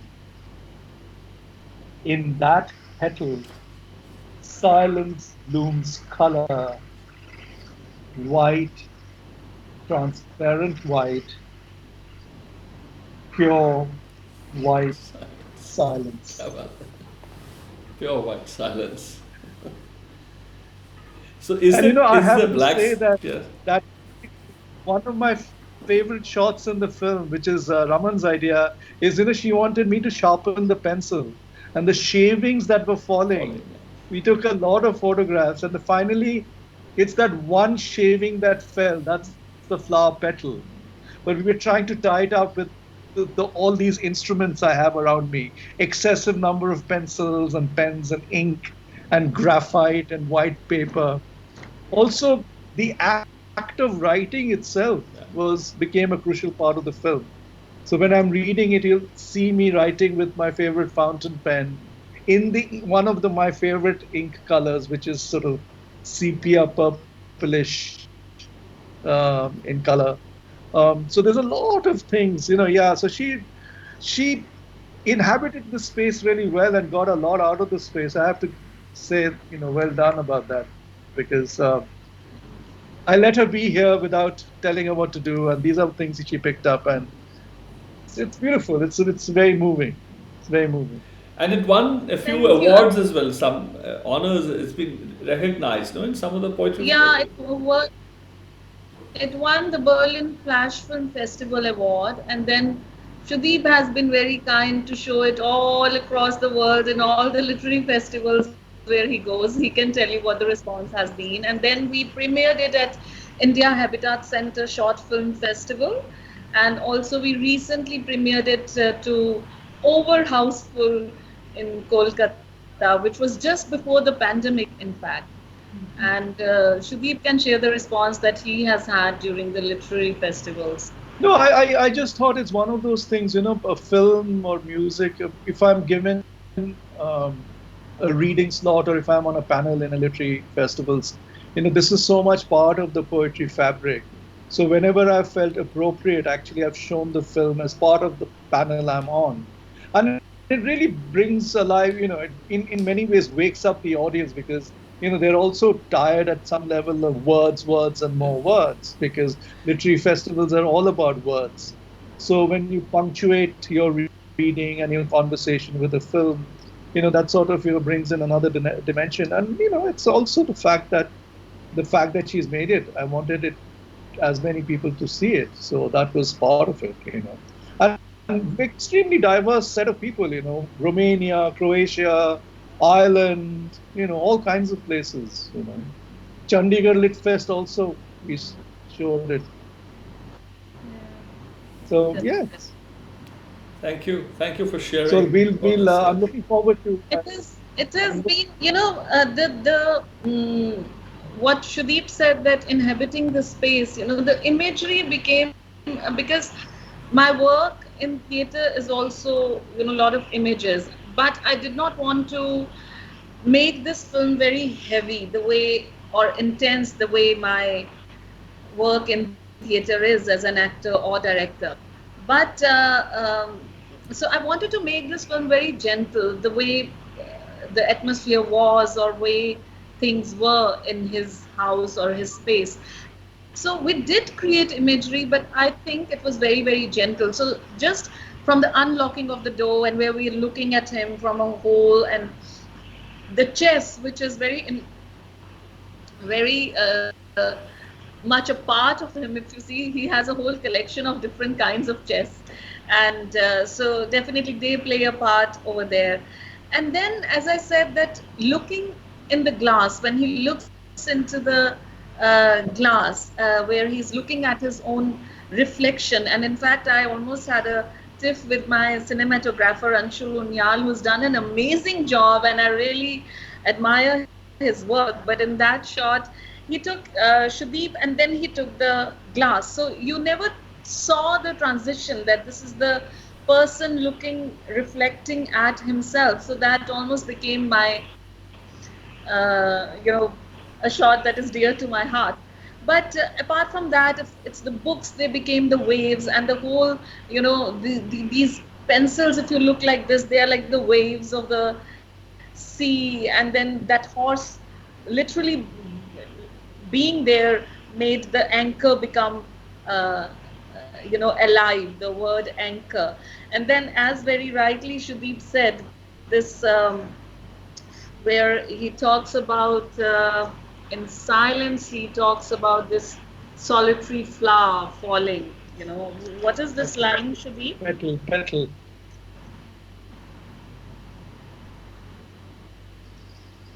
Your fine chicken blouse, white, sheer, and almost transparent. So that was the sheet, the paper on which he's writing, but it's also the white sheer blouse. So that became a metaphor for us. Cannot hide the quiet of your heartbeat. So when I wanted the heartbeat, I wanted his hands over there, which are writing the heartbeat. And on your wheat olive skin, the milk white flower adorning your hair sheds a solitary petal. So it is the petal of the beloved, but it's also the shard of the sharpener, the pencil falling, and we wanted that one petal to fall from the sharpener. So this is the kind of imagery. And then when he says that, then we talk about pure white silence. That shot also took us a lot of time, because when he looks out of the glass, it's like pure white silence. So I wanted that white to come in, and the light is not always perfect, and we were working on a constrained budget. It's produced by me. So it's like we tried our best to get into that white, sheer. I hope the audience had that feel that we were looking at. But again, when we are talking about this little thing where the waters, that again, where he has this waterfall, which is again very important to him in his house, is permanent like the ocean bed. Its pulses uncontrollably rocking. The waters, the bodies, the dreams. So that's where the waterfall falls, and it goes into the water in the pan. So yeah, I mean, that's how it all came across. But then I see he's talking about Chandigarh and Kolkata, but I also see working on his very intense poetry of pain and erotext, which has a lot of erotica. So those are the two areas I really want to visit of his poetry, which is pain, intense pain, and erotica, which is really beautiful erotica. So if you can read that Indian Desert, Sudeep, it's Before really we go there, before we go there, Sorry? before we go to the Indian Dream, Yeah, the chess, you've revisited the idea of the chess. For me, again, as a layperson, pardon me, Sudeep and Raman, if I'm trespassing on that, but for me, the way I saw the chess when I came, it was all organized. Like they were, for me, and when I seen the film, for example, if it was at it was a game in play, game in session with a pawn fallen, it would have meant a poem that you've rejected.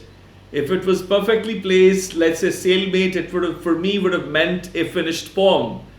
But the fact that they are on the starting block, now I'm saying starting block, or now it is at the end of the poem or before the poem has occurred.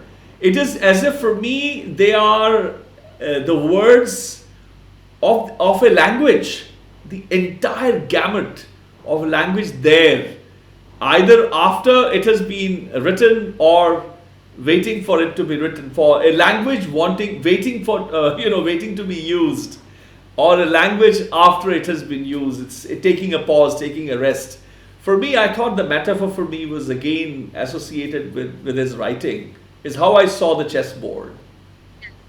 Yes, absolutely. You got it bang on, and I'm so happy you got it, because I think in none of the sessions we've talked about this, and but that was the thought that was in my mind when I was shooting the chess. And it could be Bangla, one side English, or For me, it was also the language, the idea of multiple colors could have been that as well. So for me, I drew a lot.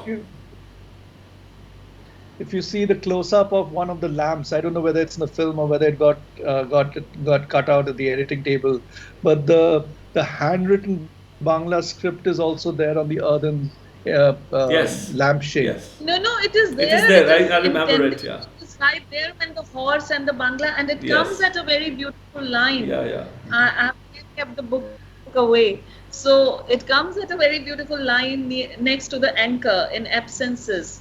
So you see that in the terracotta you're Yes, talking yes. about. Yeah. And I remember. yeah, very beautiful. That shot is So very I'm glad you mentioned the erotica and the pain part, because I think that is an area which not too many people have explored deeply, because it's again like silence, that you in any good art form or any good writing, and this is my personal view, you don't want to spill out everything and make it painful for the other person.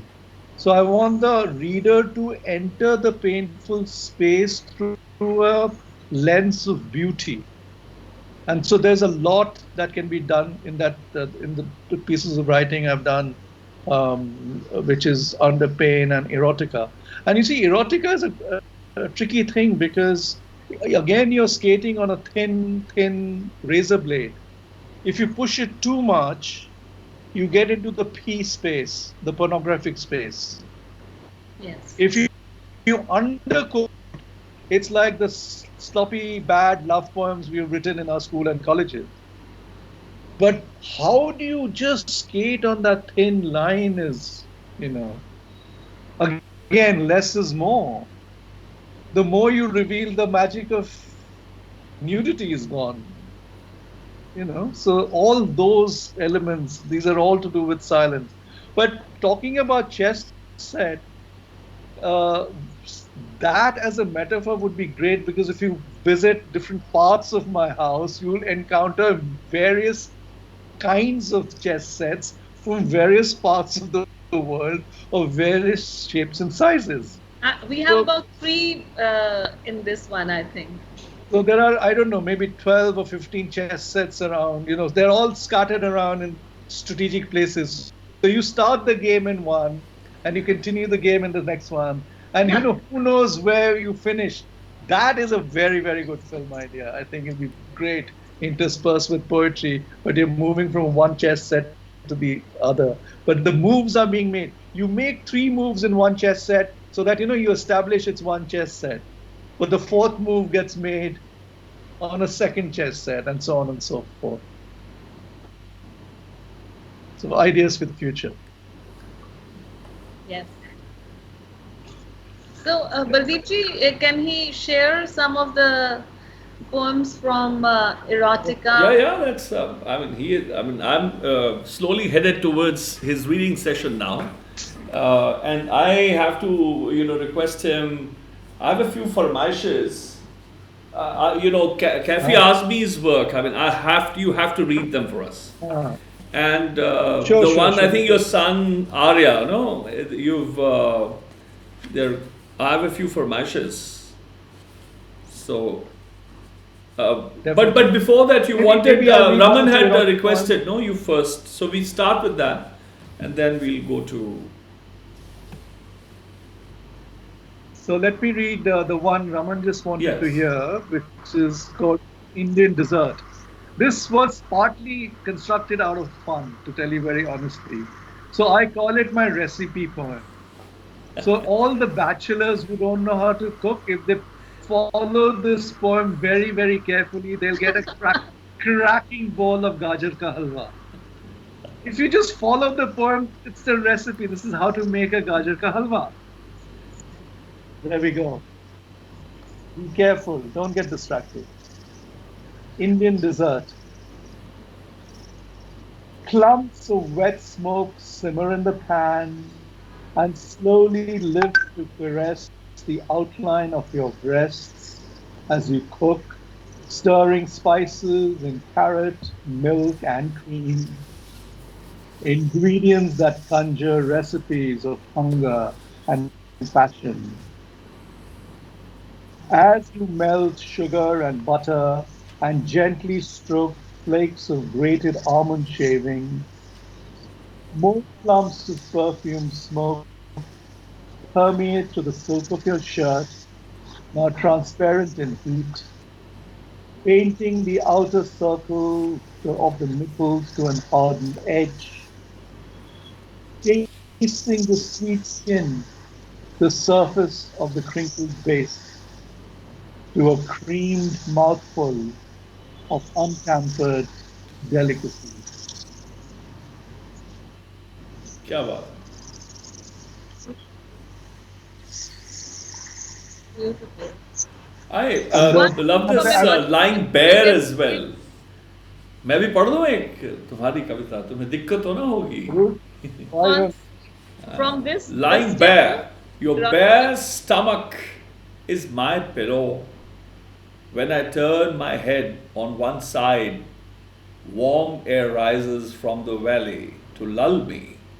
On the other side, you shield my sight of your face with your bosom to devour me in the gorge near your heart. क्या बात है? That's a sculpture. And the next poem from the erotic section is actually a lesson on film criticism. This is the poem called Climax. So if you in any film school, you will always see this Orson Welles film where the core image is the rosebud. Citizen Kane, remember Orson Welles' Citizen Kane? Beautiful, beautiful. So this is basically a poem of film criticism. Climax. Lips of a rosebud open to let the dew drop in. क्या बात है? The next one is a school children's lesson on botany. People mistake these as erotic poems. I don't know why. One is Yeah, about I think cooking, one is- I think the poet also mistook it. Sudeep, you've written them. Now it's up to us what we do with them or what we feel after reading them. You cannot control what happens to us after reading them. I have It control. is not the reader who has titled it.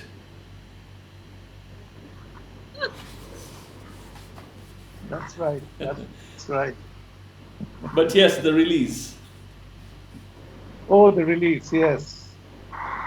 The stamen raises its head, bursting to shed pollen. Relief rain showers the parched folds of pink skin. But maybe, before the broadband lines get too heated up, I'll just read one more. Yes. Called Desire. Yes, that's the one. Yeah. A lot of people, Maybe erotica film might be called Desire. So audience, that's a good title for it. Yeah. I think we thought about it also. Yes. Desire. Bhai Baldeep Singh, इसको carefully सुनो आप. Baldeep Singh ji, he wants your attention. वो मुझे आती नहीं कैसे देते हैं attention. अभी हो जाएगा. You can use this. Desire. Under the soft, translucent linen, the ridges around your nipples harden at the thought of my tongue. You, lying inverted like the letter C, arch yourself deliberately, wanting the warm press of my lips. It's wet to coat the skin that is bristling, burning, breaking into sweats of desire, sweet juices of imagination. But in fact, I haven't even touched you. At least Not yet. not yet. क्या बात है? So so beautiful. It's so beautiful. The last line takes it all. That's wonderful. Thank you, Raman. Thank you. Thank you so much. Yeah, I mean, I must say that I must share that his generosity of and I was the first time filmmaker, and he's this renowned poet whose work is so precious, but he just handed it to me in my But hand. I would like to contest that. It is not about whether you were a first-time filmmaker. What is filmmaking? It's just a medium. But I think the journey that you've had in your own medium, you feel, the way you're interpreting, the way you wrote the scenes. I don't think this seems like your first film. This is, I think, if you've done X number of productions on theatre, on the stage, that is, this is in the same queue. This is the same list. It's not separate. I'm unable to separate it from that. Yeah, that happens, of course. I mean, I will not ask you which camera you used. I will not ask you which tripods you used, what lenses you used. That's my tease back. Good one. But then I can. The reason I asked you about the poem, how you heard silence, because that I know that you know how to do, and you've done decades of chintan on it. Chintan and manan. One can see the process in your work, and I'm sure. Well, I don't have to be sure, but I would rather have Sudeep tell. I mean, how would he accept someone who's a first-time? Did he see a first-time filmmaker? Was it out of pity, or was he expecting, that, well, here is a theatre person, here is an actor. How is the person who has remembered so much of literature, Zubani, and then to do abhinay of that, to live that, was it that he was waiting to see how you would interpret his words? So I think it'll be great to have Sudeep mention about how would he have, what did he go through when he was looking at your request, or whenever this was being discussed. I was just looking at just very simple things. One was intention, and the other was honesty. Because, one meets all sorts of people who are very, very good at their work and so on, but often they, as people, come across more powerfully than what they want to do. But in this case, when she wanted to make the film, when she presented the idea and then the conversations that followed, I could tell that she is actually really deeply moved with the poetry. So I said, the heart is in the right place. After that, let her creativity flow. I didn't have to, I didn't have any doubt one way or the other, because if your heart is in the right place, you can navigate a lot of spaces quite easily. Because, she had a good team of technical support. I mean, the cinematographer was very good. The lights person was very good. And then she had the editor, and Padma Bose did the sound. So she had a very, very good team, a very seasoned team.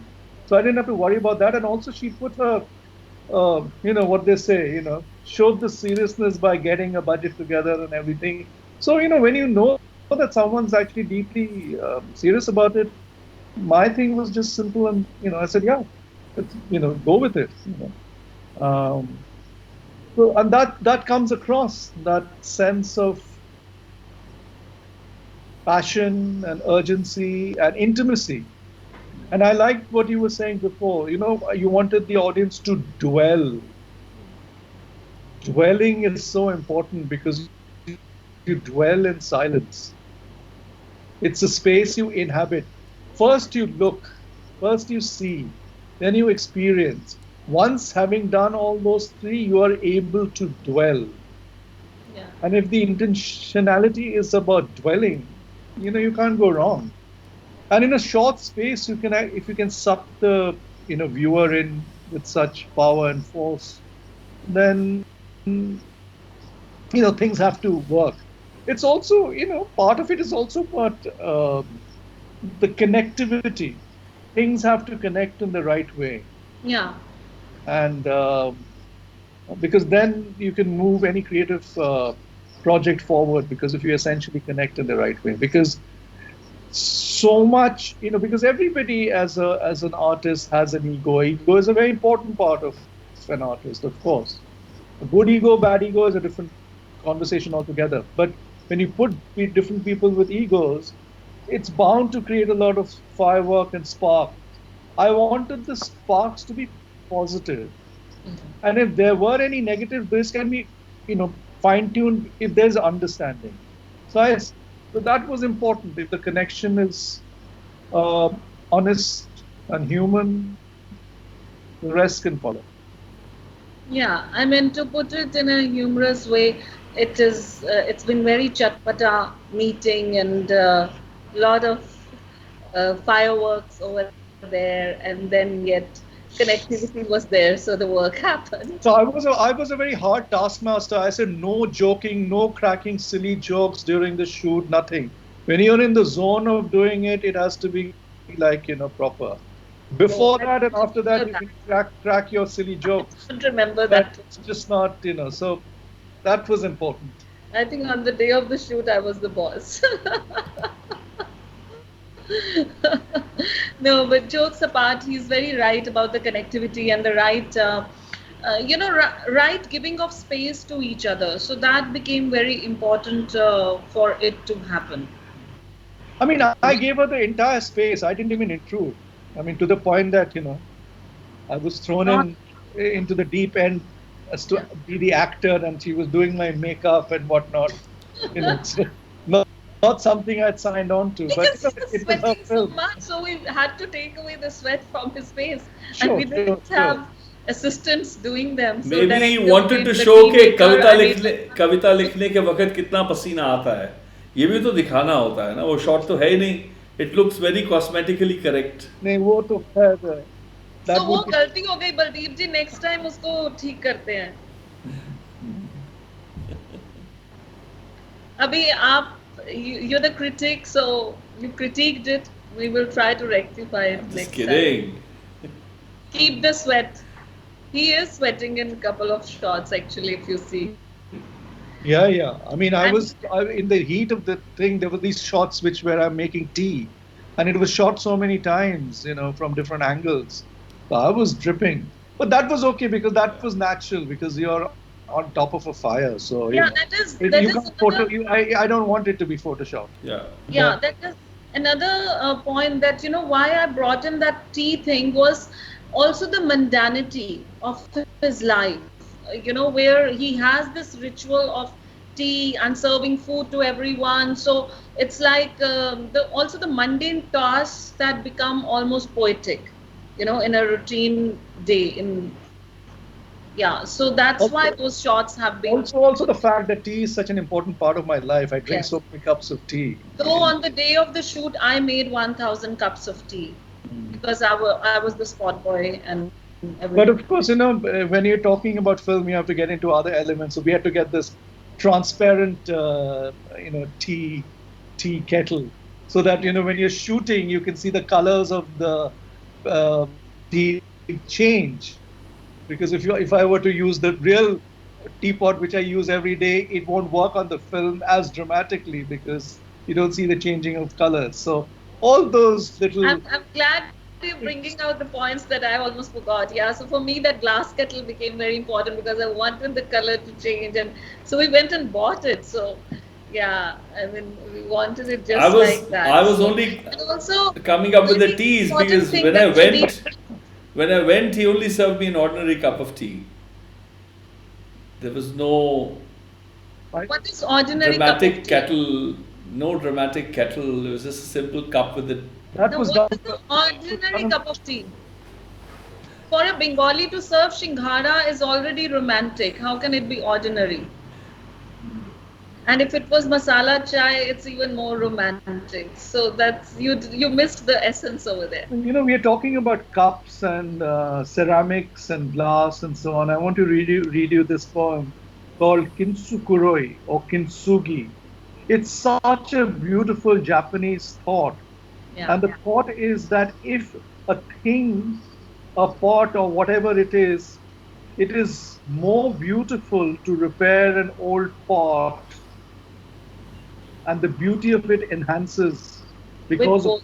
They do it with gold. and Yeah. of course they use precious metal, gold and silver to, repair these cups. And when you see those repaired cups with the gold and silver streak, it's like a work of art. It's actually more beautiful post breakage. So this is what inspired me to write, because life is full of cracks and fractures Yeah. and fissures. And I said, and it's also so happened that one of my friends, close friends, who's a potter, she died, and part of it is located on a terrace. So this is called kintsugi or kintsukuroi. The cracked bowl that I mean to repair every day keeps getting neglected by my secret awe for bone china and the story of its unbreaking. There were happier times when it stood perfect in its shape, its porcelain clay fluted nape, elegant as a swan's neck. I found it in a heap of beautiful pottery, one among many that it make that the maker carefully crafted in a tropical rooftop studio. To me, it was new even after it accidentally slipped from my hands as I tried to wipe the Delhi dust that clung to us like camel brown film, like innocuous powder, transparent and deceptive like makeup. There are scenes I painted on its milk white skin, words I wrote, lines etched in, fragments of poems left unfinished, hieroglyphic encoded secrets that only I knew and understood, impervious to gossip's glare and jealous chatter. Today, I shall bring out superglue and try to make repairs. Maybe I will splurge on a rare metal, silver or even gold, to seal the cracks and fill them with molten healing. Anointing it with gold, memory, love, and desire is better than the perfection of its prior shape. Unbroken, poised as it was, unhurt love is not necessarily purer than love that is flawed. Kinsukuroi is a prayer I have been granted. My bowl deserves the lacquer touch of a silver wish and the purest of rare gold. क्या बात है, क्या बात है. Beautiful. Wonderful.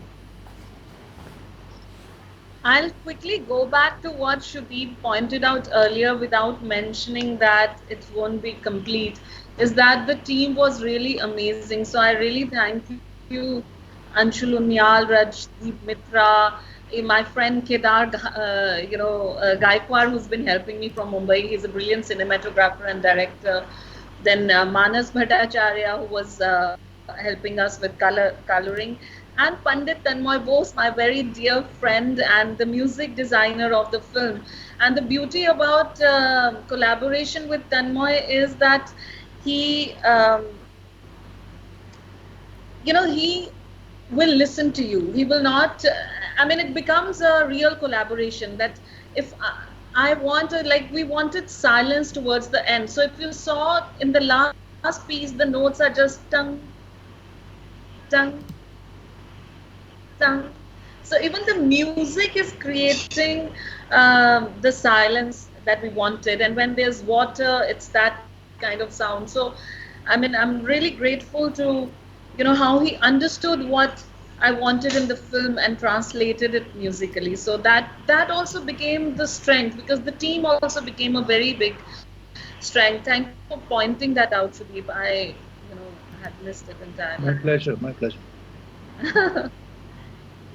So yeah, I think I should leave both of you, but I must say that Sudeep's this, that thanks to him, I made my first directorial film on poetry, and I look forward to the triptych on which could be desire, and of course, pain and erotica.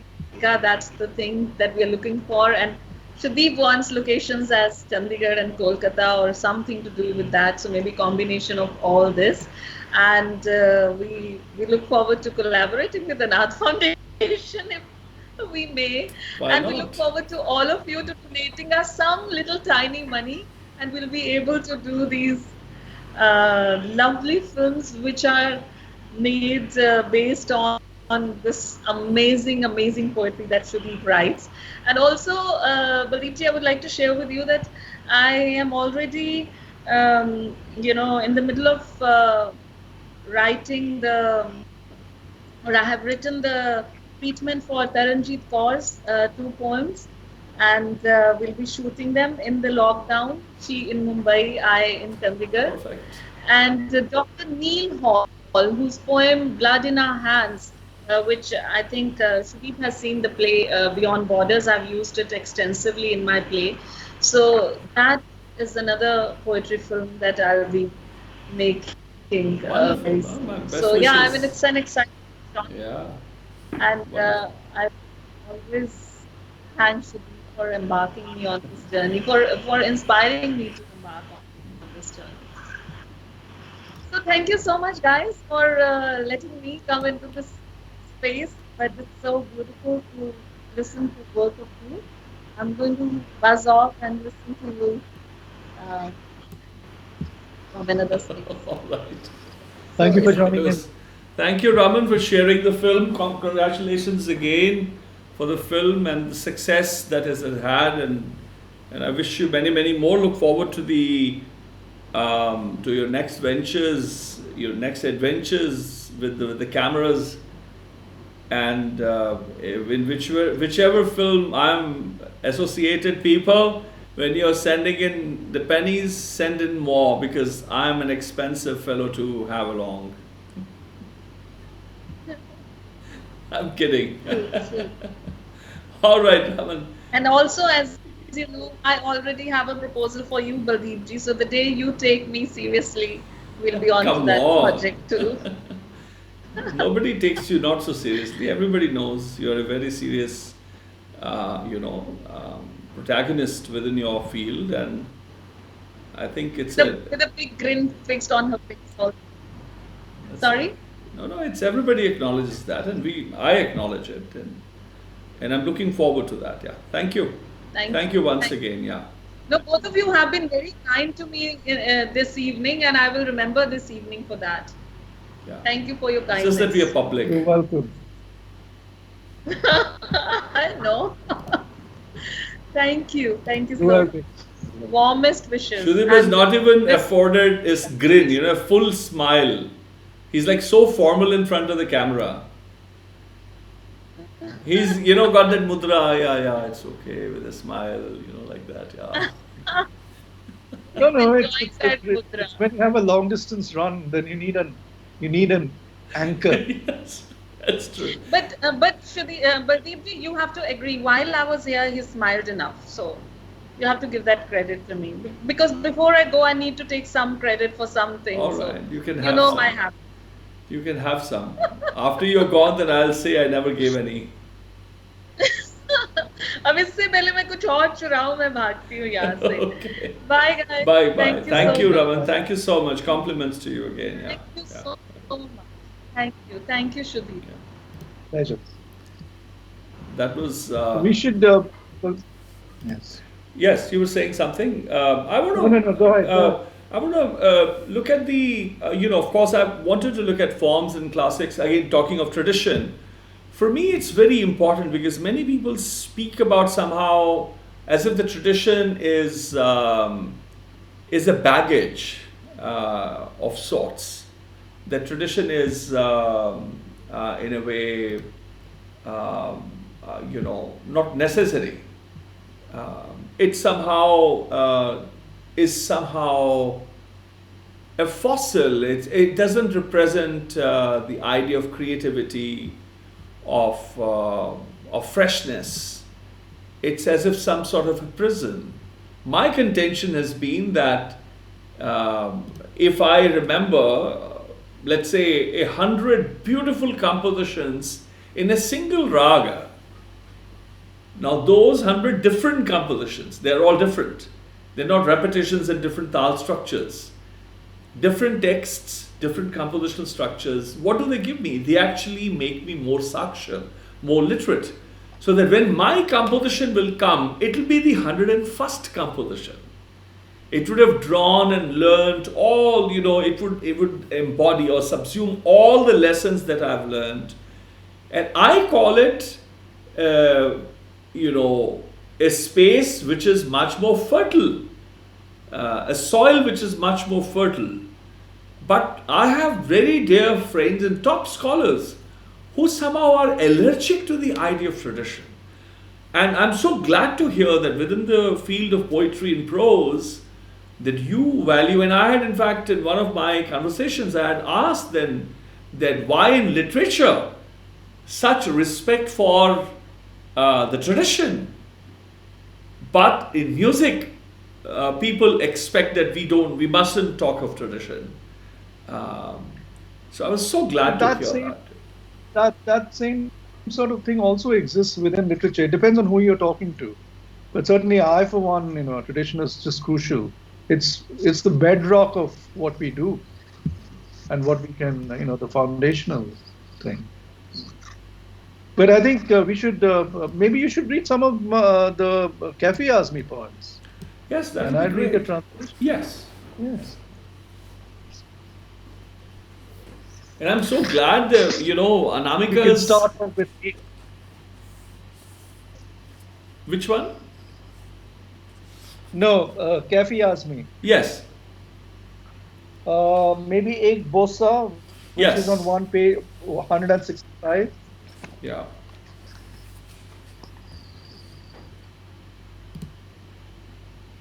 So I read the English, or you want me to read the Hindi?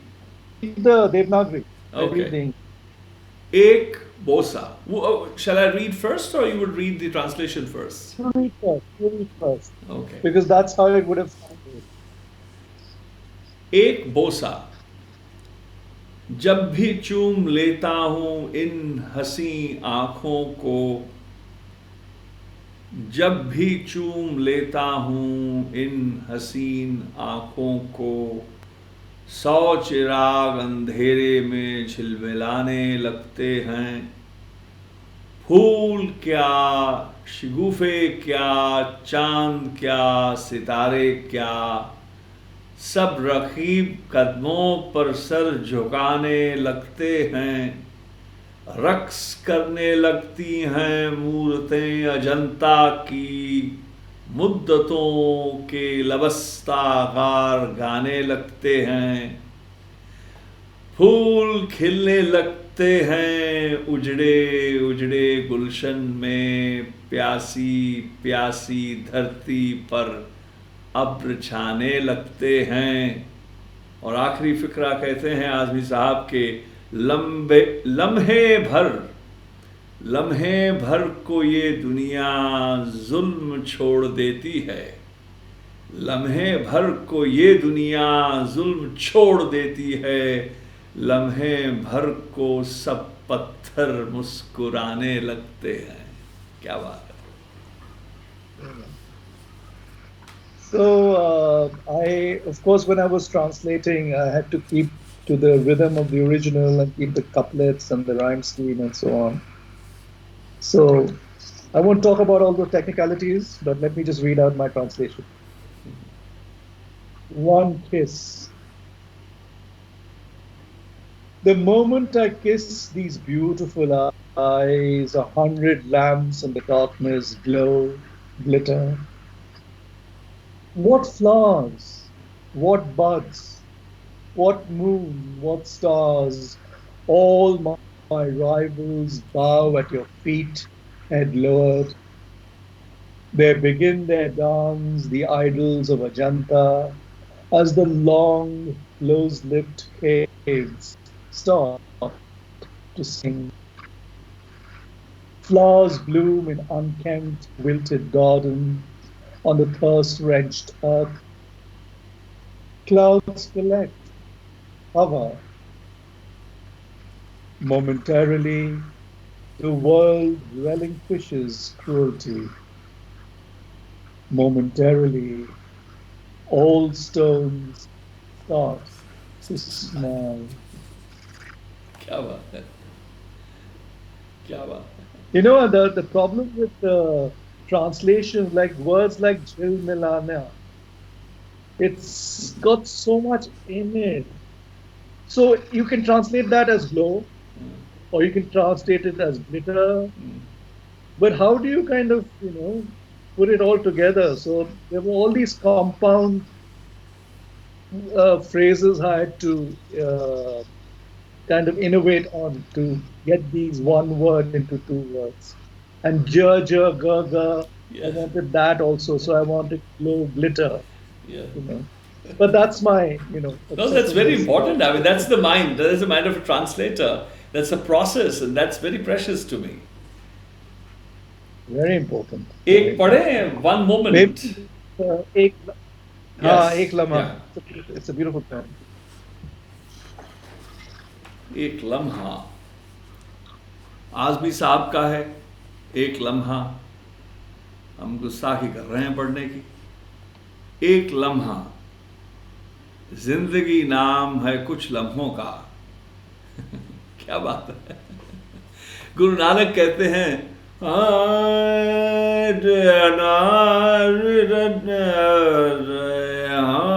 आदमी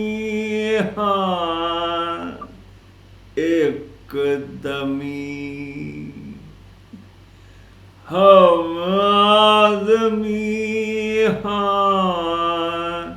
एक दमी, मोलत मौत न जाना, हम आदमी एक दमी. धनासरी और मुल्तानी अंग के नानक हम आदमी एक दमी, मोहलत मौत न जाना. आज़मी साहब की बात से वो याद आ गई गुरु नानक की कि जिंदगी नाम है कुछ लम्हों का, और उनमें भी वही एक लम्हा जिसमें दो बोलती आँखें चाय की प्याली से जब उठें तो दिल में डूबें, डूब के दिल में कहें आज तुम कुछ न कहो, आज मैं कुछ न कहूँ, बस यूं ही बैठे रहो हाथ में हाथ लिए, गर्मीए जज्बात लिए. कौन जाने कि इसी लम्हे में दूर पर्वत पे कहीं बर्फ पिघलने ही लगे. क्या बात है. One moment. What we call life is just a few moments. And within that one moment, when a pair of expressive eyes look up from a teacup and drown in the heart, drowning, say, today you should keep my silence. Today, I will keep mine. Let us just sit hand in hand with our mutual gift of grief, with our shared heat of emotion. Who knows, in this moment on some distant mountain, the snow might start to melt.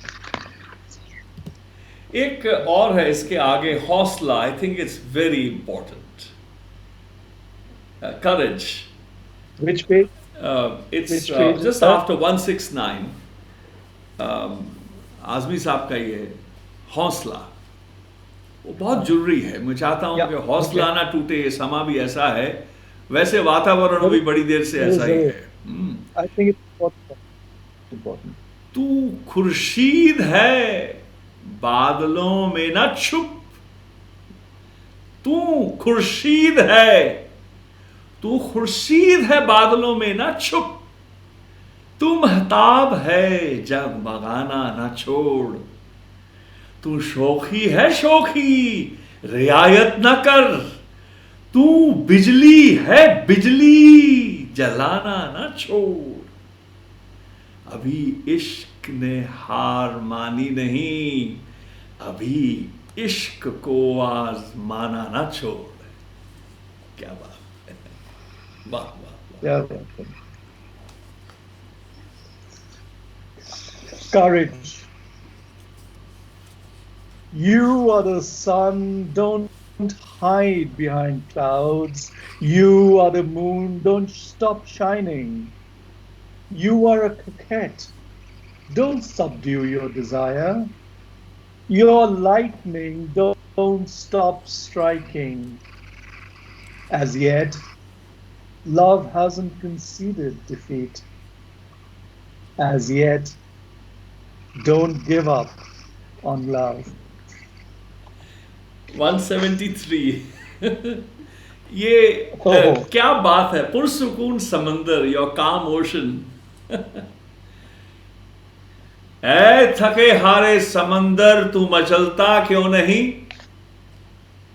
ऐ थके हारे समंदर तू मचलता क्यों नहीं, तू उछलता क्यों नहीं, साहिलों को तोड़ के बाहर निकलता क्यों नहीं, तू मचलता क्यों नहीं, तू उछलता क्यों नहीं, तेरे साहिल पर सितम की बस्तियां आबाद हैं, शहर के मेमार सारे खानमा बर्बाद हैं, ऐसी काली बस्तियों को तू निगलता क्यों नहीं, तू उछलता क्यों नहीं, तू मचलता क्यों नहीं, तुझ में है लहरें हैं, तुझ में लहरें हैं, न मौजे हैं न शोर, जुल्म से बेजार दुनिया देखती है तेरी ओर, तू उबलता क्यों नहीं, तू उछलता क्यों नहीं, तू मचलता क्यों नहीं, आए थके हारे समंदर तू मचलता क्यों नहीं, तू उछलता क्यों नहीं। क्या बात है, वाह वाह वाह। Calm ocean. Tired, defeated ocean, why aren't you agitated? Why aren't you angry? Breaking the banks, why don't you overflow? Why don't you rise? Why aren't you angry? On your shores lie shanties born of oppression by builders who've ruined homes. These illegal shanties, why don't you erase them? Why aren't you angry? Why aren't you agitated? You have no waves, crests, or sound. The helpless, oppressed world looks at you. Why don't you fret, foam? Why aren't you angry? Why aren't you agitated? Tired, defeated ocean, why aren't you agitated? Why aren't you angry? एक हुजूर अब एक और दिख गई है हमें। अब आपने चुनी ऐसी है कि अब मैं क्या करूं, अब मैं आपकी तारीफ करूं कि क्या क्या चुना है, क्या क्या तर्जुमा किया है, या मैं आज़मी साहब की, वैसे दोनों की कर देता हूं, आपकी और उनकी दोनों की तारीफ करके। दूसरा तूफान बहुत ज़रूरी है मुझे लगता है, पेज 181 फ्रॉम योर बुक काफ़ी आज़मी पोम्स नज़्म्स। दूसरा तूफान और फिर एक रात ऐसी आई मैं कदे बुझ गए, और फिर एक रात ऐसी आई मैं कदे बुझ गए, सारे आतिश कदे बुझ गए, मैं कदों और आतिश कदों का रकीब, एक मुजाहिद अदीब जिंदगी के लिए जो हमेशा मशीयत से लड़ता रहा, आदमी के लिए जो खुदा का गरेबां पकड़ता रहा, लड़ते लड़ते वो एक रोज चुप हो गया, अपने ही एक सहीफे से मुंह ढांप के सो गया। लेकिन उसका कलम जिसके 100 नाम हैं, जिसके 100 काम हैं, लड़ रहा है उसी ढंग से आज तक, चल रहा है उसी रंग से आज तक, गाह इस हाथ में गाह उस हाथ में, चलते चलते कई उंगलियां मुड़ गईं और कई उंगलियों ने बुनी, चलते चलते कई उंगलियां मुड़ गईं और कई उंगलियों ने बुनी, नित नई साजिशें, नित नई रस्सियां, चलते चलते कई उंगलियां मुड़ गईं और कई उंगलियों ने बुनी, नित नई साजिशें, नित नई रस्सियां, और फिर उसको सूली पर लटका दिया। अर्श से कोई पैगाम आया नहीं, आसमानों पे उसको बुलाया नहीं, उसकी टूटी हुई पसलियों से मगर इस तरह खून रिसने टपकने लगा, रस्सियां जल गईं, साजिशें गल गईं। नूह के अहद का ये फसाना नहीं, आज की बात है, उसने नोके ज़बां पर समंदर उठाया, आज की बात है, उसने नोके ज़बां पर समंदर उठाया, उठाकर फजाओं में फैला दिया, कुरे अर्ज को लेकर मिनकार में यूं उछाला खलाओं में लटका दिया, दश्त उधर कांप उठे, बहरोबर कांप उठे, बेखबर कांप उठे, बाखबर कांप उठे। ये वो तूफान नहीं डूब जाती हैं जिसमें जमीन, ये वो तूफान नहीं डूब जाती है जिसमें जमीन, इसमें डूबी जमीनें उभर आती हैं, इसमें डूबी जमीनें उभर आती हैं। क्या बात है, क्या बात है आदमी साहब। Yes, all these poems are so relevant right now. Indeed. I mean, these were written so long ago. Second storm. And then such a night arrived when taverns closed and fire temples stayed unlit. He who opposed taverns and temples, the dissenter, the writer, he who always fought against the divine will for life, who, for the sake of humanity, challenged God's will, he who always fought fell quiet on that day, masking his face with his own book, falling asleep. However, his pen, which bears 100 names and has 100 tasks, continues fighting as before, continues moving as before, sometimes in one hand, sometimes in another. Moving along, several fingers got bent, some fingers weaving daily new conspiracies, daily new nooses, and then hung him on a scaffold. Skies didn't send any consolation. He was not called to the heavens. From his broken ribs, blood trickled, dripped in such a way, the ropes burnt away, the conspiracies rot away. This isn't an episode from Noah's age, but it is from the present day. On his tongue's tip, raised the ocean and decanted it into the wind. On his beak's tip, he picked up the earth and flung it into the void.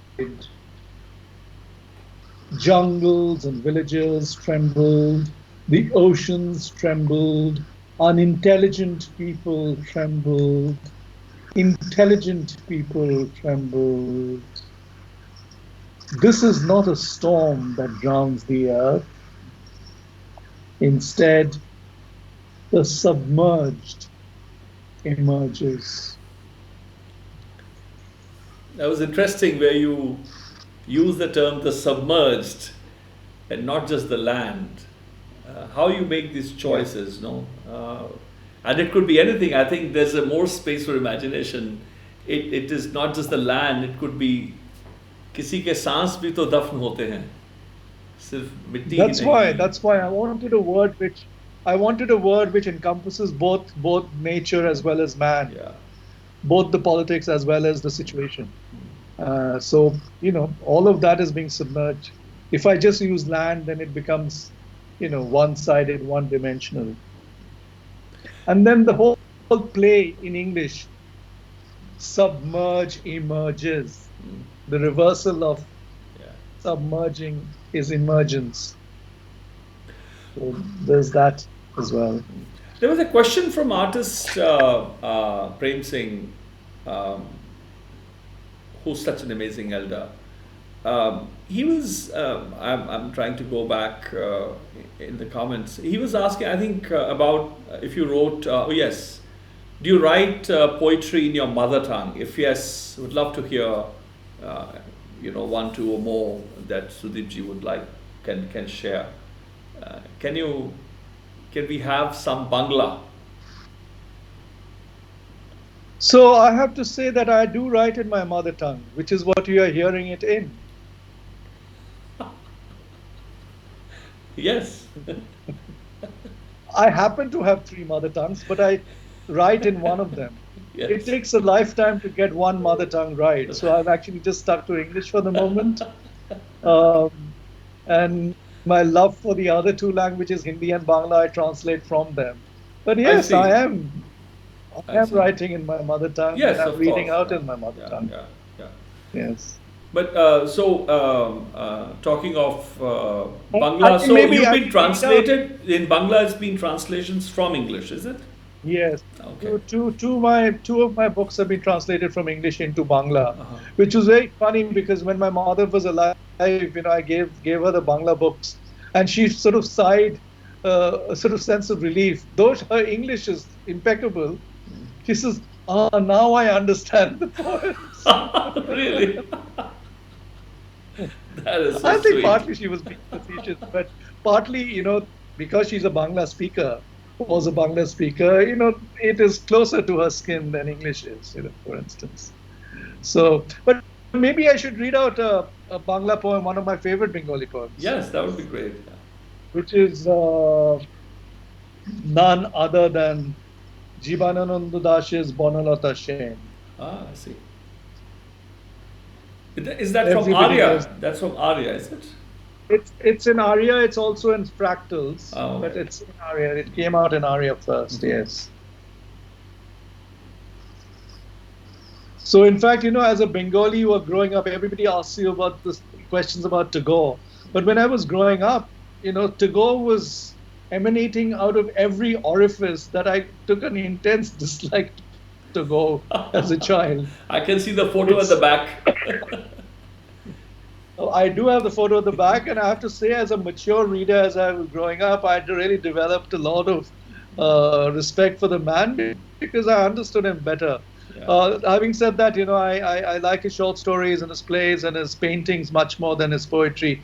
When it comes to English translations, because his own English translations of the Gitanjali was atrocious, I thought. I see. But that apart, I was more attracted to the modernist poets like Jivananda Das or Qazi Nazrul Islam, for instance. So this is Jivananda Das's iconic poem, Bonolata Shen. Sadly, no relative of mine, or sadly, nobody I can aspire to. Just a mythic figure bearing the same last name.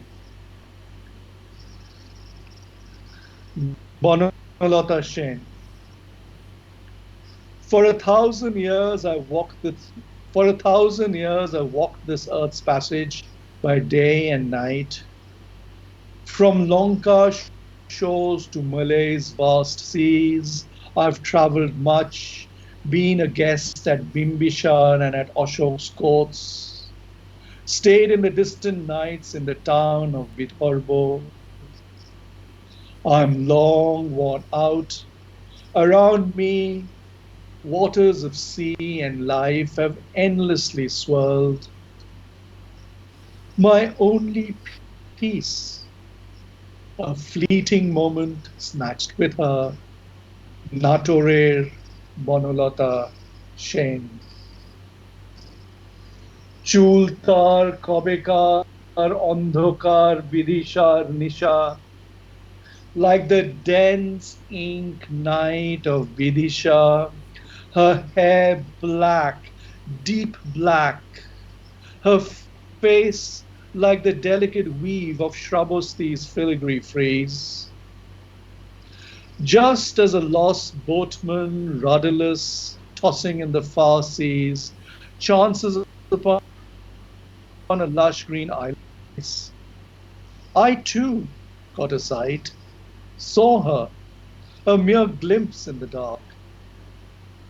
Gently raising her eyes like a bird's nest, she whispered, "Where were you all this while?" And there she stands at my dream's end, my own Bonolata Shen. With soft settling hiss of dew, evening closes the day's end. Kites erase from their wings sun-stained smell of flight. When colors of the earth gently fade, fireflies light up their palette, and old songs find new lyric, old stories new score. Birds return home, so do the rivers, as life's trade its give and take ceases.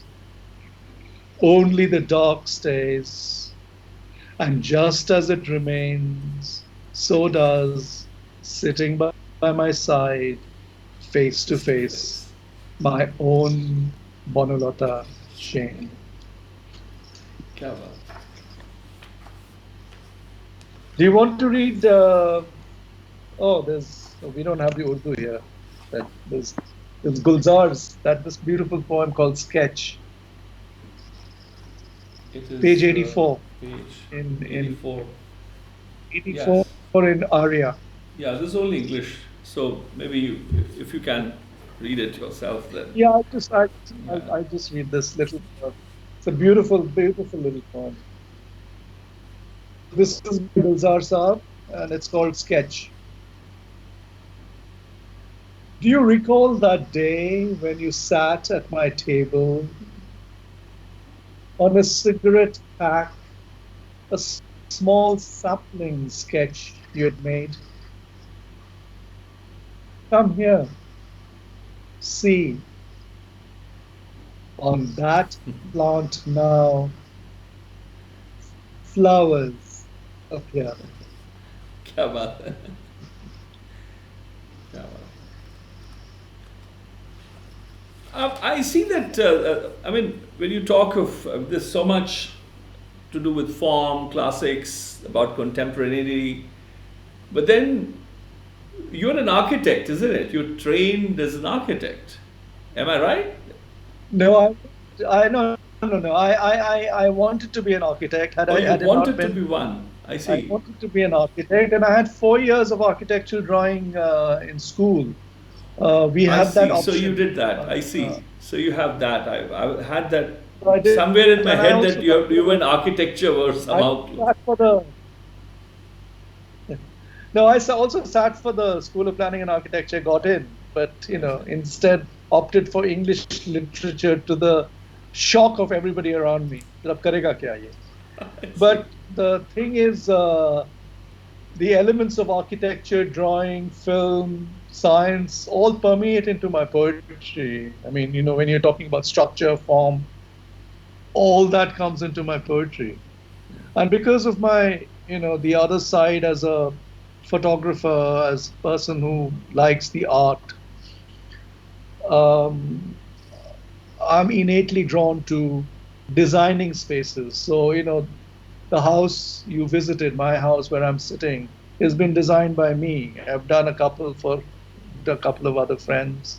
But no, I am not formally an architect. But it's quite another life, maybe I'll become one. But it would have been quite possible that I was one had I not chosen this path. Because I see But a of lot course, of I you choose talk of paths which are more- structures. You talk of structures and form, and at times you have a lot of science. Yes, very much so.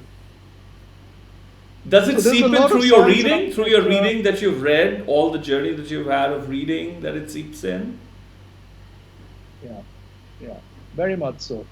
So, so I think all these interests ultimately kind of coalesce into my poetry. They're bound to, because they are different tissues in the same body. And all these eventually interact. And so that's, and of course, I've always chosen the most unpractical vocation of all.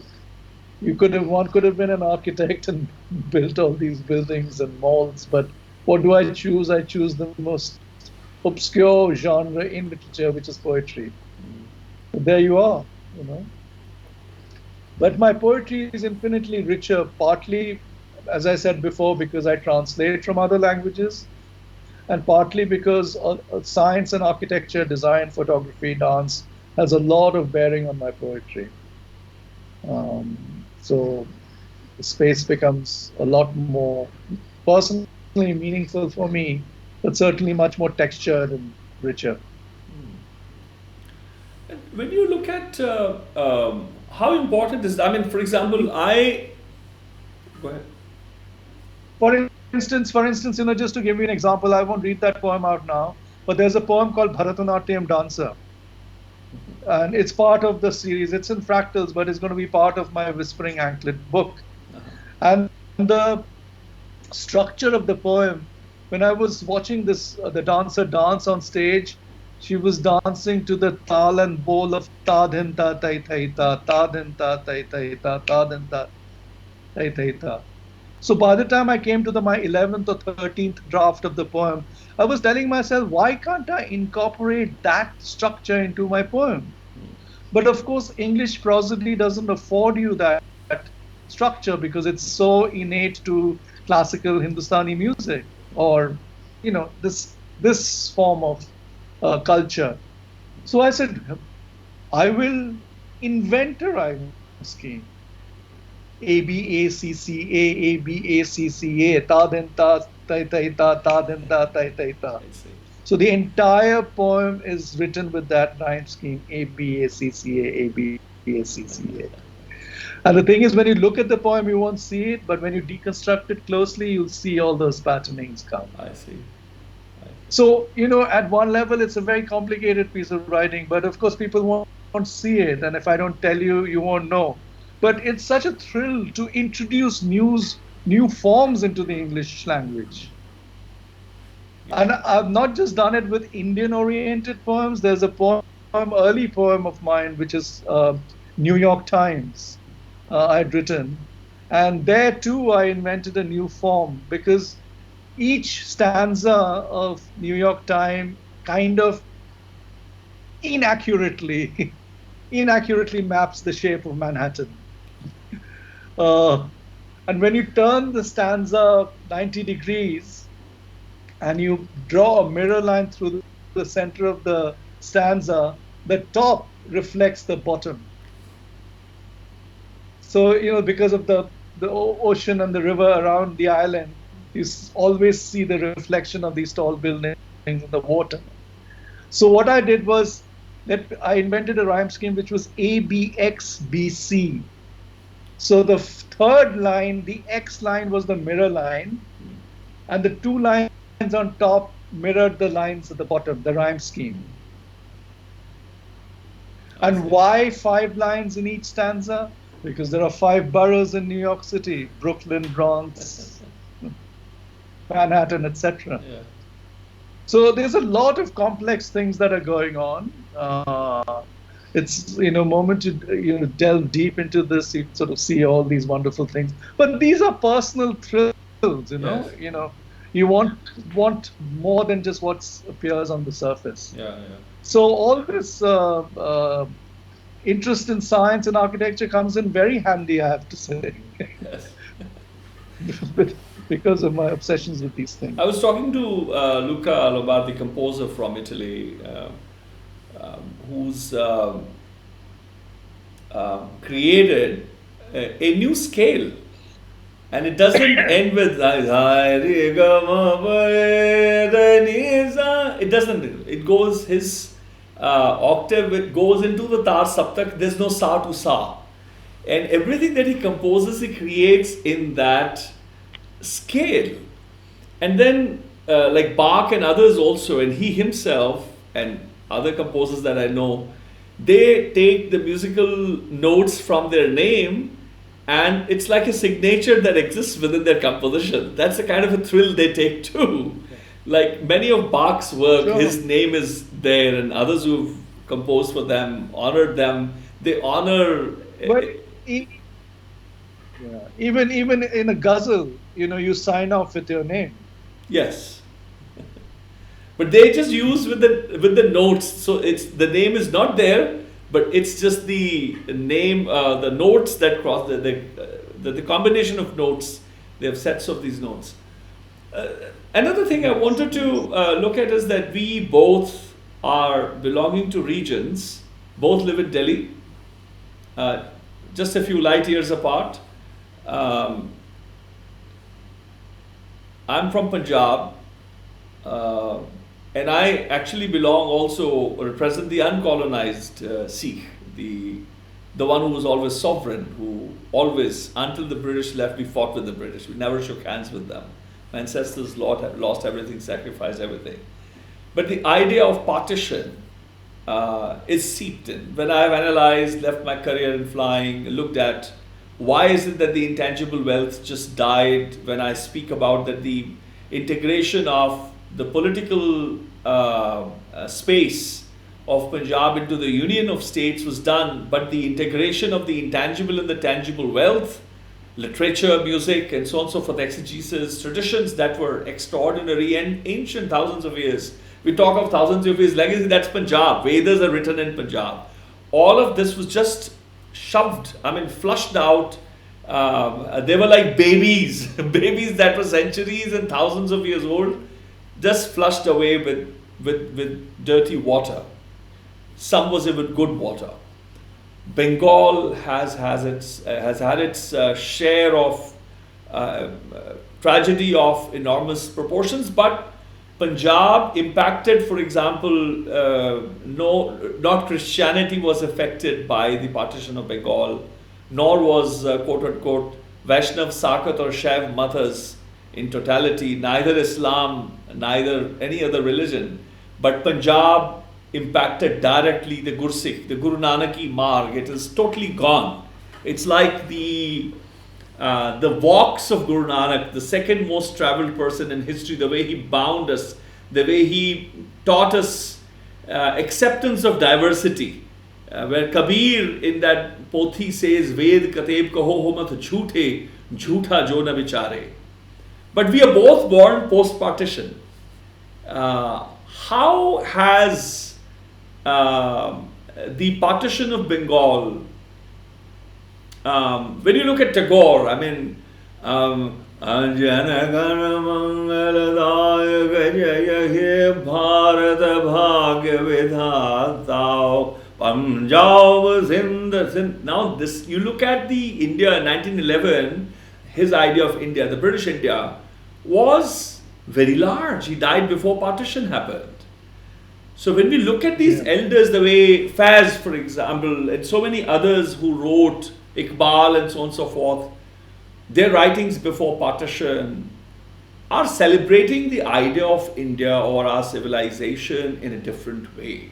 The Gurus lived in Dhaka. Guru Tegh Bahadur lived there. So the Bauls are a part of the Udasi Samprada, which is started by Guru Nanak. Guru Nanak is the first Udasi as such. They're all gone. Like this new idea of nations and so on and so forth. How has it impacted you? Does that idea, the trauma of partition, does it live through you and seep into your writings, or you've no memory or no relationship? And if at all, how do you transcend the idea of the geographia that we belong to? How do I transcend? Maybe I'm looking for a methodology. Maybe I have it, maybe I don't. Of how do I go beyond Punjab, beyond where I'm born, beyond the turban and the beards that I keep? Although beards and turban and beards are not a Sikh idea, they're ancient idea. So therefore I keep, because it's not, I don't have to shun it to pretend or to pose that I don't, I'm a rebel enough and so on and so forth. How have you negotiated, if at all, it was a burden or a good burden, bad burden, either way you can tell. If at all it impacted, or is there a formula to transcend these constructs, or is it a burden that we must live? Just because you're a Sen and I'm a Singh.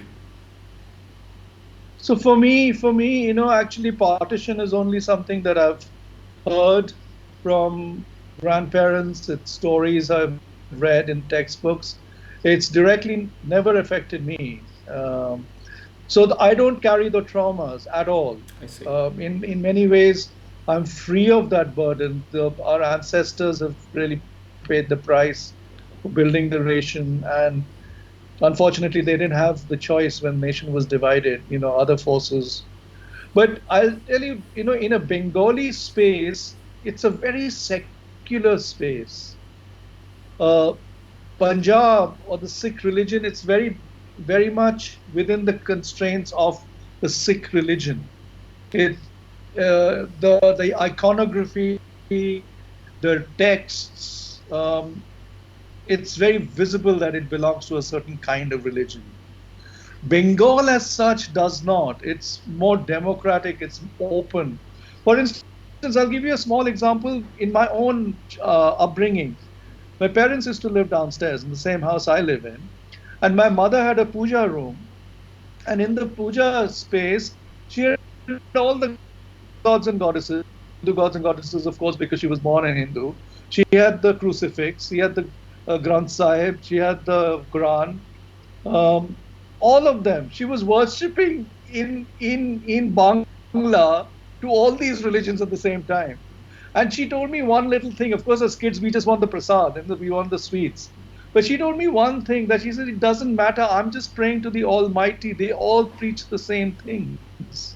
The essence of their teaching are exactly the same. So that's the kind of space one has grown up in, So it's, I think, quite different in a Bengali space, a particular kind of Bengali space. I suppose I'm a Probashi Bangali, Pravasi Bengali. So I have also that distance from Bengal to take the Mickey out of Bengalis. My Hindi is fluent, my Punjabi is good enough. I understand it. Of course, my mother used to speak fluent Punjabi. So we didn't have those, angst that one has to be fitted in one box or the other. We always thought of ourselves as Indians, and actually not even Indians. I think the idea of South Asia was much more important, because South Asia as a culture is all cohesive. Yeah. It was much later than, the two ends of our countries were lopped off, Bangladesh and Pakistan. I mean, Myanmar, Bangladesh, Pakistan, Nepal, Sri Lanka, we were all one country, which is why when the songs were written. We are back on, yes. Thank you. We are back on. We are live. Yeah. So, I mean, if you think of it as a South Asian construct, which is what I think of myself being in, I feel very comfortable. I've lived in Bangladesh for 5 years, completely at ease. I've visited Pakistan. I feel completely at home. Similarly, I've lived abroad for many years in New York and in London, and I've never felt rootless because the roots are so strong that it was a global upbringing in many kind of ways I had, though in a very typically Bengali household. So that's the magic and the wonderful upbringing I've inherited from them. So, plus, of course, I haven't actually, confronted partition in the way that the ancestors have. So I can't fudge and say that, oh, it was deeply affected me. It hasn't really. But the closest I've come to see is in the Sikh riots in Delhi. I was in the university then, and You mean Sikh genocide? It was not really. yeah, absolutely genocide. So I was at the North Campus, and that afternoon I had gone to lunch in Model Town to a friend's house, and I couldn't cross Delhi because the riots had broken up. And not just that, we in this house we have sheltered our Sikh neighbors here. It was extraordinary. So those are things I've seen so I can just imagine what partition would have been many times more, the horrors of that. Do you have a confession to make? I mean, if you want to tell, if you killed Sikhs in 84. I said, you have a confession to make, you can tell, you can make. We've sheltered many, I know that. Poonam Ayub writes, talking of your forays into Pakistani waters, Sudeep Sen came to Karachi, Litfest 2017, to launch his missile erotext on us hapless Pakis, and we all too did read it, and with relish and awe. That is Poonam Ayub. And that was Thank you. And well,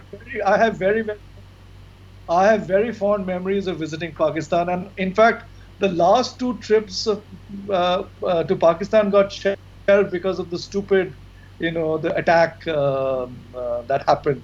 In fact, I was in the Pakistani embassy when the insurgency attack took place last time. I was supposed to go for a festival. I was supposed to go for the Faiz festival.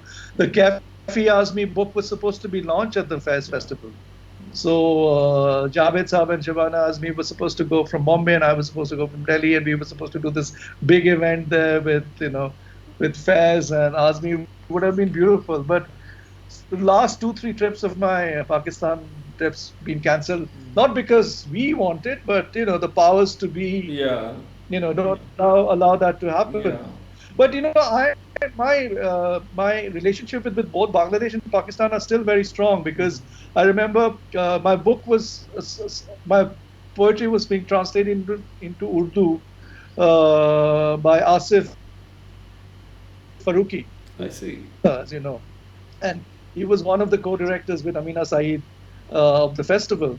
So when they had that last event where this artist's artwork was demolished by the current regime, I was so moved that I wrote a poem sitting in Delhi and just shared it with him. And he said, he's so moved, so he translated that into Urdu. I see. Got it published in Urdu, and then he also taught at the Habib University. He said, can you read it live? And that's the wonders of technology. I was reading it live to the university, right, and then he read out the Urdu. So, with artistic community, with people to people, the relationships are wonderful. It's amazing. Yeah.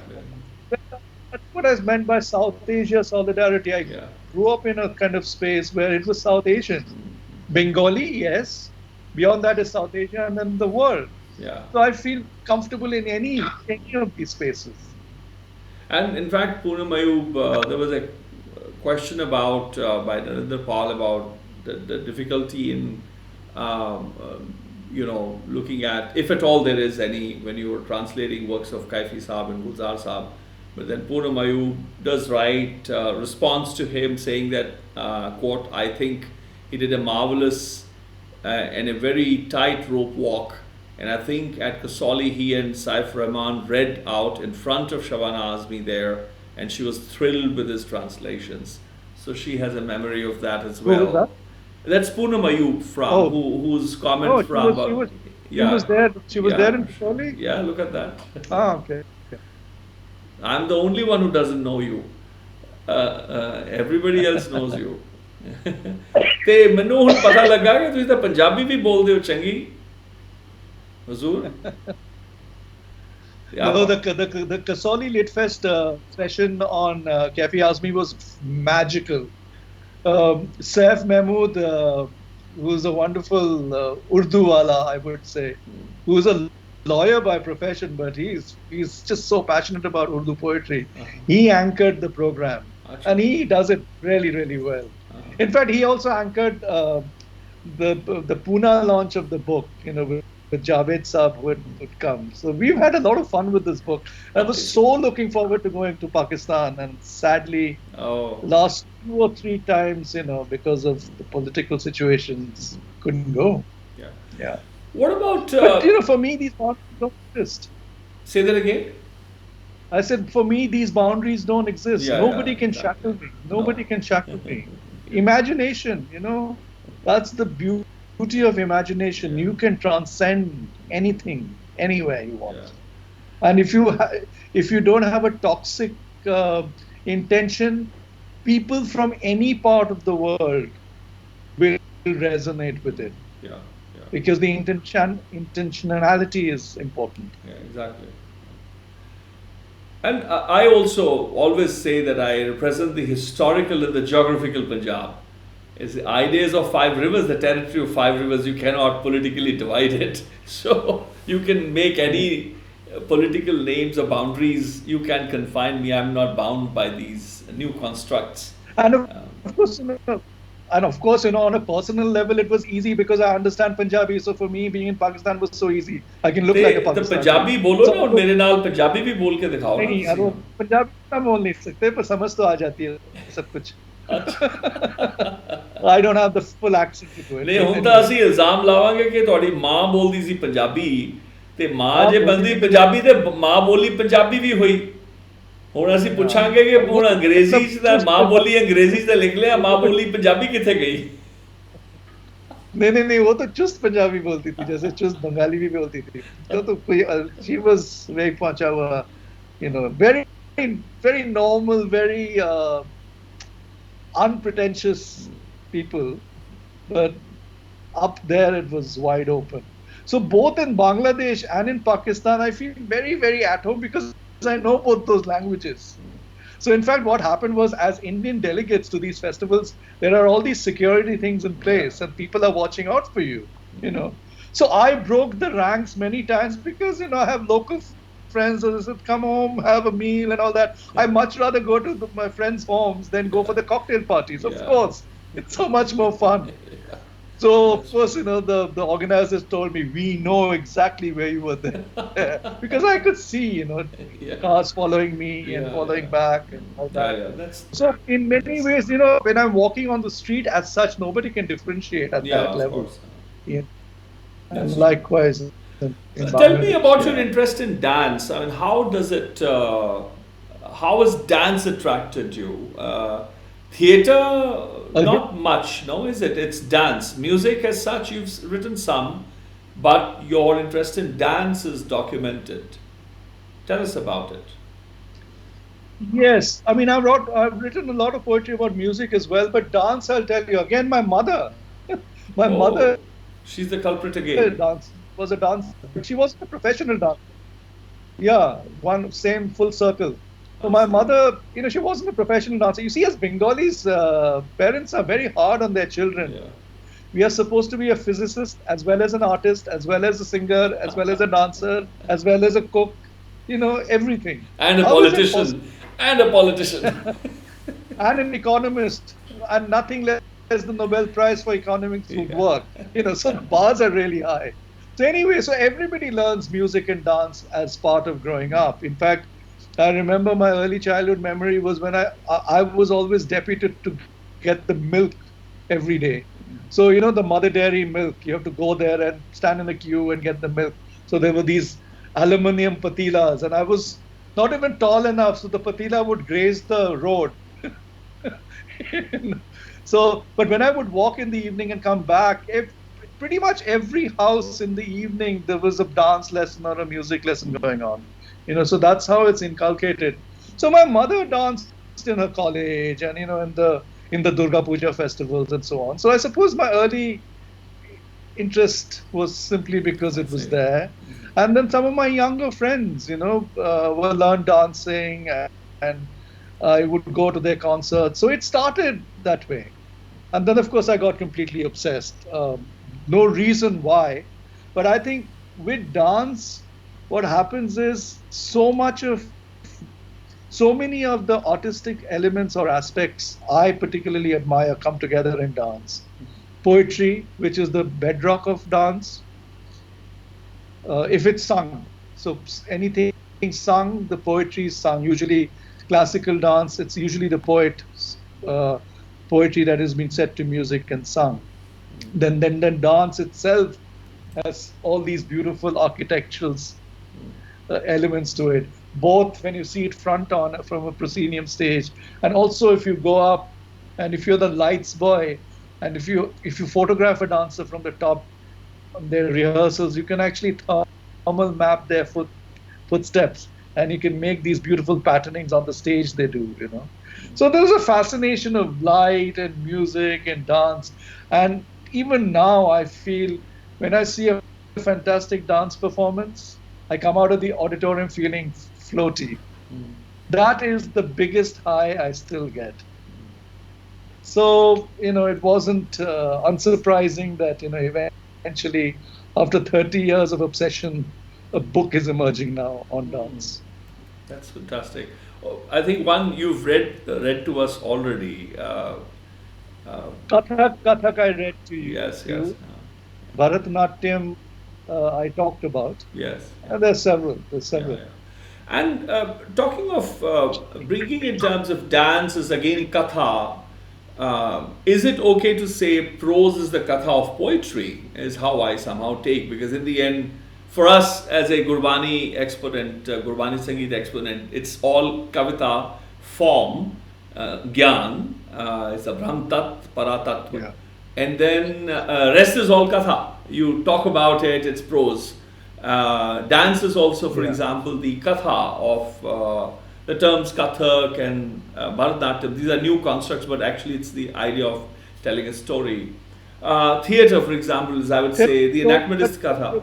Telling a story, yes, telling a story, true, but dance as a medium itself is very poetic, which is probably why I'm attracted to it.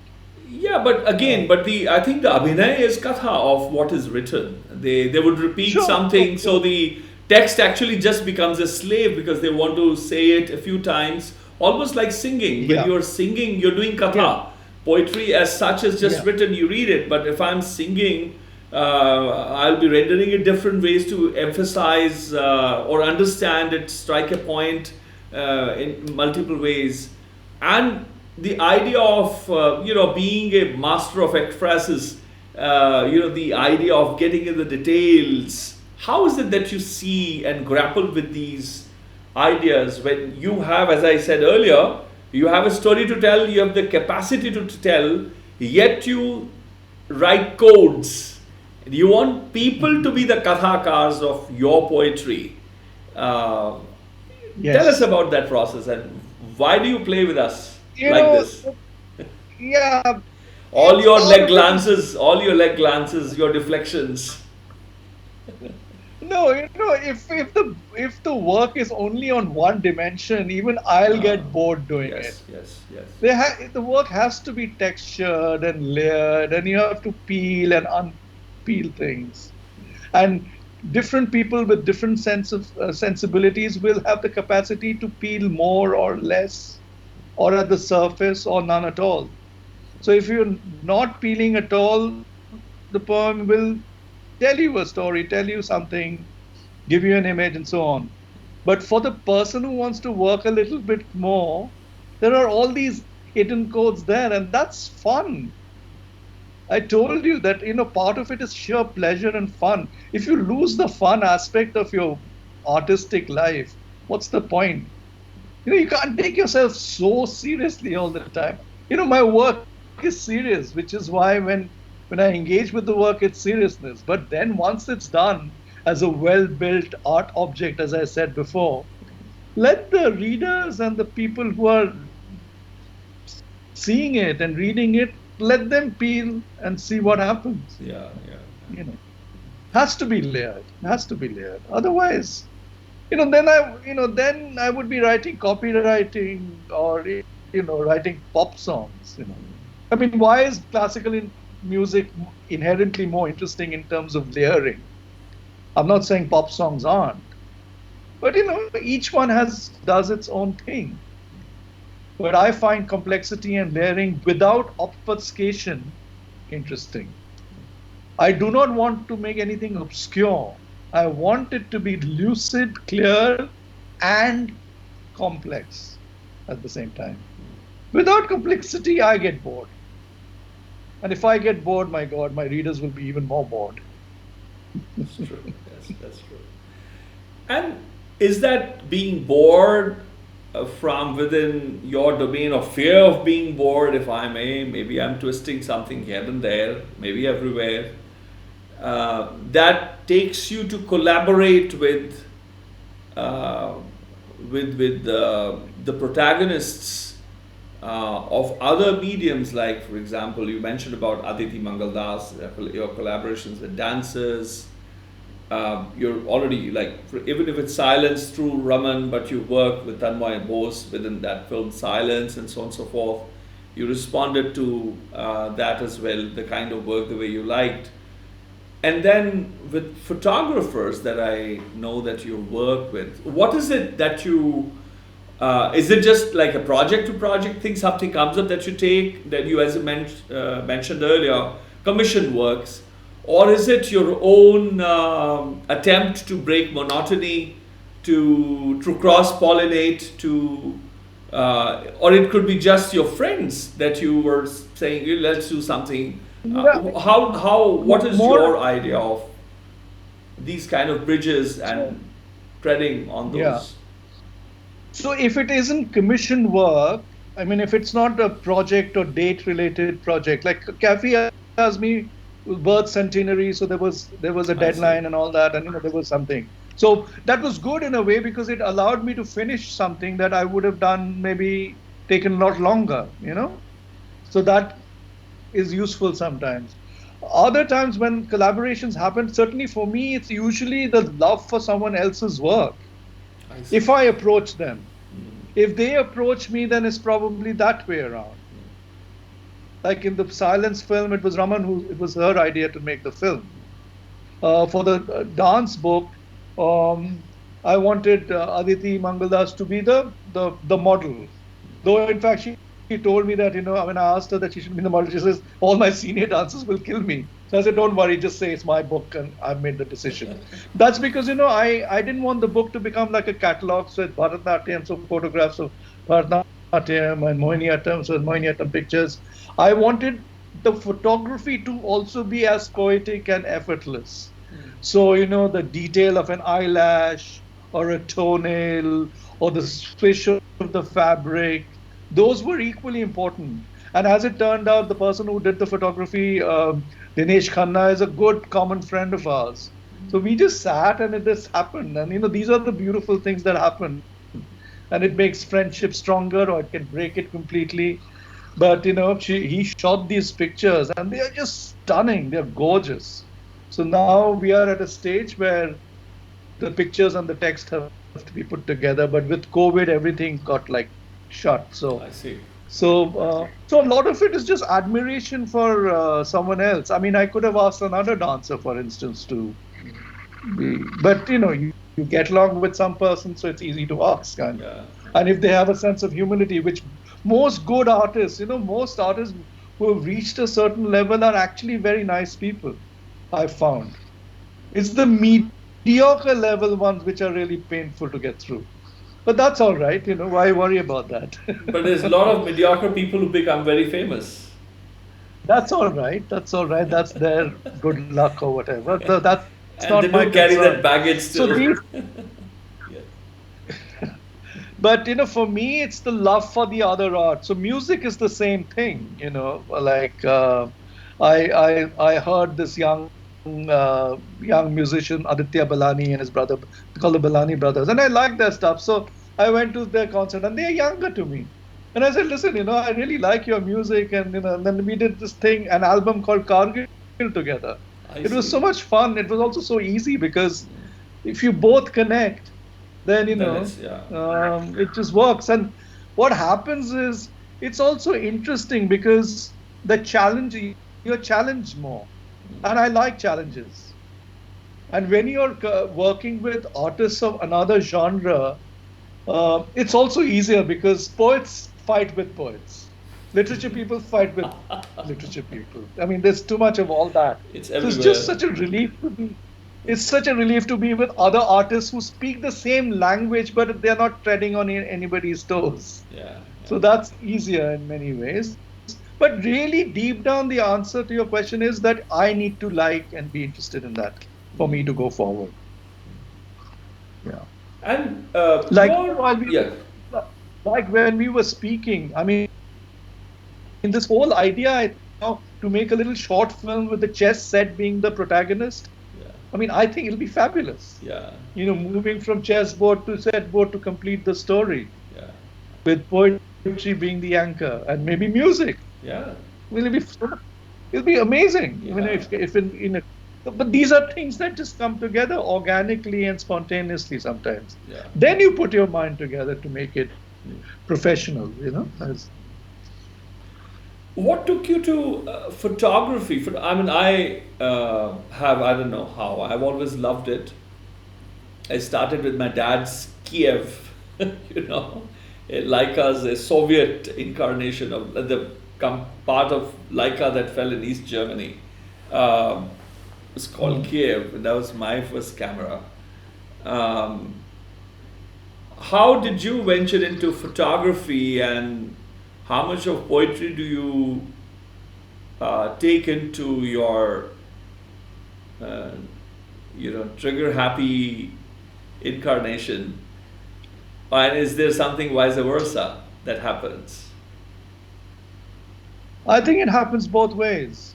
The fact is, it all gets linked to the same spaces. I mean, it was architecture, drawing. So by extension, photography is just another visual medium. My degree at Columbia University was actually in documentary films. So Really? and I used to direct and shoot the films. You've So done photography- 7 or 9 of them. Yes. I made a whole bunch of them, and one of them was even nominated for the Student Emmy when we were doing it. There's also student Emmy category I see. for documentaries. So one of the final project, my thesis, which I did with 2 other people, it was called Diary of Third Street, Babylon is Dying. Or Babylon is Dying, Diary of Third Street. That was on the Emmy shortlist. So I was the one who was actually shooting the films automatically. There was one of the persons in the team, they liked editing more, so they took on the editing part. Someone likes to be the anchor, because they want to be in front of the camera. That was never an interest of mine. So it was very organic. But the thing with film was that, you have to have a lot of things working for you. And any one element that goes wrong with film, the whole thing collapses. Like you can have great shots, great script, sound problem, finished. Yeah. Or bad sound, everything. So everything has to come together properly. But with poetry and photography, you don't need anything else. You just need your fingers and your mind. And you're totally in control. So whatever you create or don't create or make mistakes, you do it yourself. You're not dependent on anybody. So it just freed me up. And I think also still photography, I find it much more interesting and challenging because within a limited frame, you're trying to convey a lot more. In film, of course, you have the space, It's like a story, of course, and you put it all together and so on and so forth. So photography was a natural extension of my film. I always took pictures. But the thing is, a lot of my very good friends are photographers. You interviewed Baldeep Singh, who I just absolutely adored. I mean, he is mind-bogglingly good. Come on. I mean, good. Yeah, I mean, he's something else. So therefore, I don't. That's why I told you don't put the tag photographer next to my name, because these guys are the real photographers.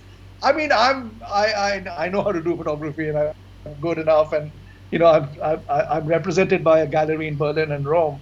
That's fine. But I know vis-a-vis these guys, they are serious artists about photography. If I get there, put the tag photography. But yeah, to a lay person, yes.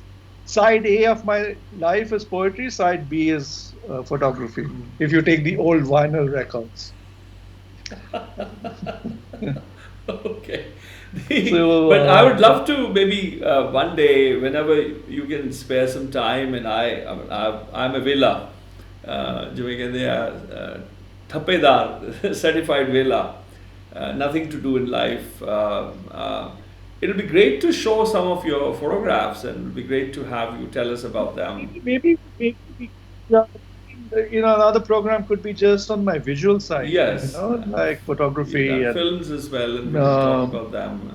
And as well. Yeah, sure. Fantastic. Yeah, that's a whole another space. That's and when we can get some of our friends to come in and go and comment. That would be very interesting as well. Yeah. So, what is music for you? What is music from where you are and how you see? In one word, harmony. As many. From ik. Harmony. Ik akhri ik pada to bao akhri bao pade. Your freedom. So it's harmony and balance ultimately. Music sort of provides that. I mean, it's also something that I enjoy listening to. I mean, the things I'm interested in, I'm useless at. I can't dance.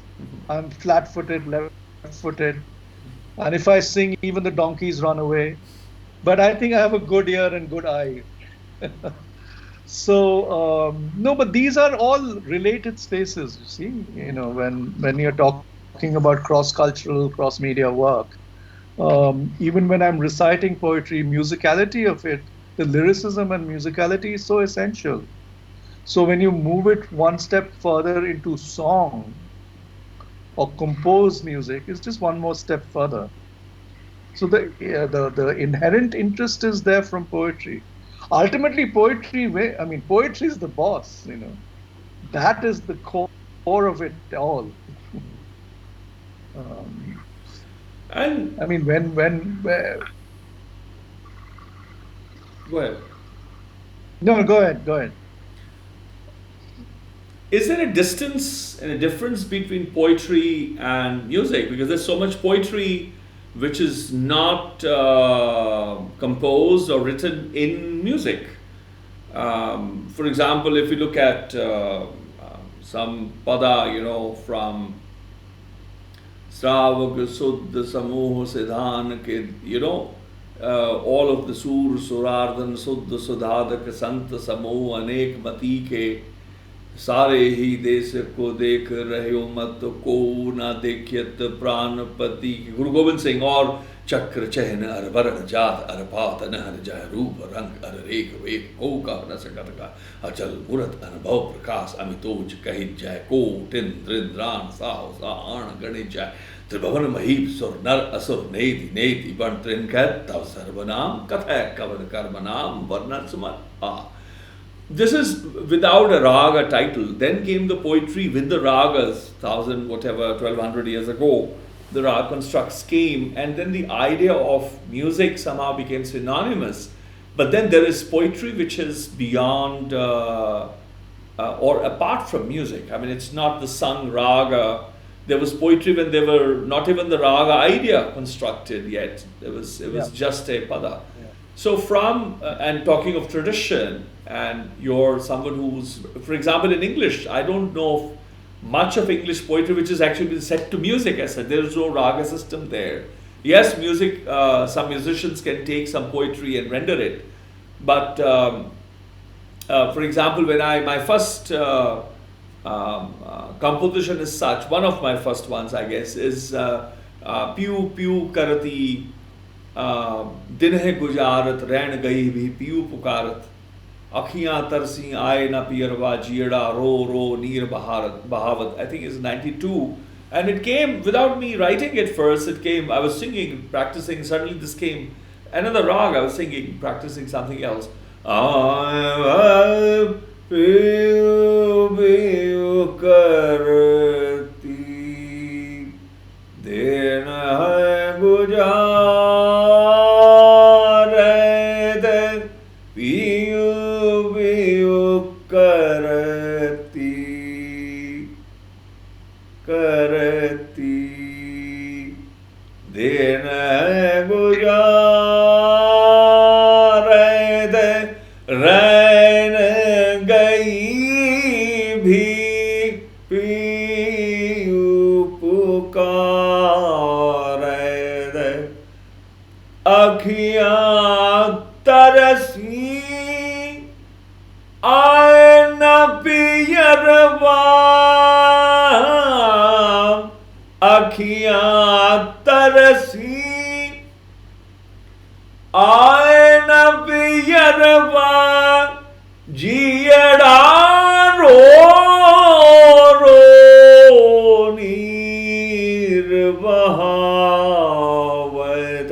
For example, came as a clad, raga clad, lay clad. It's in teen tal madhyagati, or a rare raga. I have not yet named it.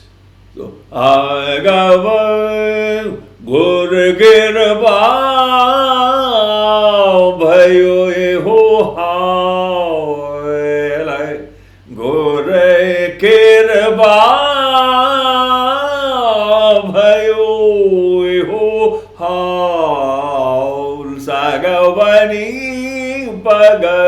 So, 4-note raga, Sabrantar Jati. It came in 92 again, 92-3, and I've not named it yet. But this poetry came with it. How do you see as a poet? I'm yet to read something that you've actually written, like Kabir or Gurū Nānak or Ravidas and Bhagat Nam. There's so many others, or Mian Mirabai or others who sang their poetry. I mean, revelation came to me in a raga form. How do you see, for me, I think my question is then, or my query, it's not a question really, it's this rather a prayer or a request for you to share how you see the idea of music as a poet from far, but then the idea of music and poetry as one, and how have you, what is your experience in that space? When you say that you're not a trained singer, like I'm not a trained poet, so I'm also, like you are careful in calling yourself a photographer when there are actual photographers who are doing, even if you have a degree, etc. I have some learning, but I do not want to call myself a poet. Even if I've written, I don't know, a few hundred poems maybe, I don't know how much I've written over the years, but I am very shy of calling myself one. How do you see music from that perspective? I'm sorry for a long narration. Similarly, I would never call myself a musician, because other people practice it better. But but music is very much part of the poetry I write.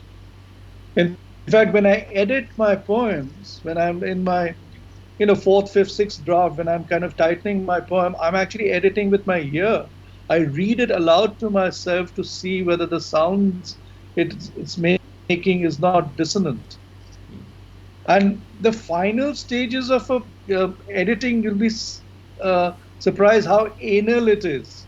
I'm thinking of whether to remove the dot over a semicolon because I think it's just that 1/4 octave off. Yeah. That's the sort of so music is completely essential too.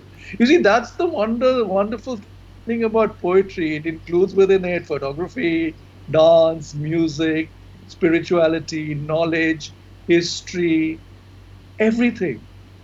That's why I feel so self-contained in this little cocoon, which is of no relevance to anybody, but it's completely like a full world unto itself. And so within poetry, musicality and lyricism is important, but also outside it's important because a listener, often when they hear me in a, say, if I have a long slot to read at a festival, by which I mean 45 minutes to an hour, then I would, carefully choose which poems I'm reading when. There's a whole sense of pacing, taking the audience through a certain kind of journey. If it's 10 minutes, then you read, 3 poems which will be effective.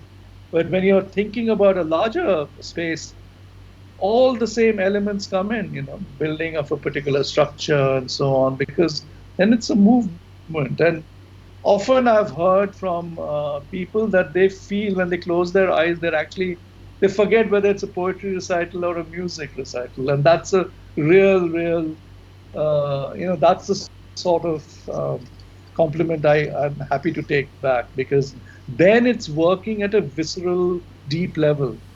Because the connection with musicality and with cadence and texture is actually much deeper than just superficial. So it's not unsurprising that I'm equally interested in music and dance and film, and because to me they're all part of the same thing. It's really you choose one and you're basically highlighting one aspect of poetry. When you're singing, it's one aspect of poetry. When you're drawing things out, it's one aspect of poetry. Because photography to me is poetry. Really good photography is poetry to me because you use the same grammar. You're just using a different tool to shoot the image, but we are dealing with the same thing. It's the image at the end. Poetry relies on image. Photography relies on the image. Poetry relies on structure and form. Photography relies on the same thing, the frame itself. So none of them are different at all. It's a question of which one chooses, and then works one, that takes the precedent. Yeah.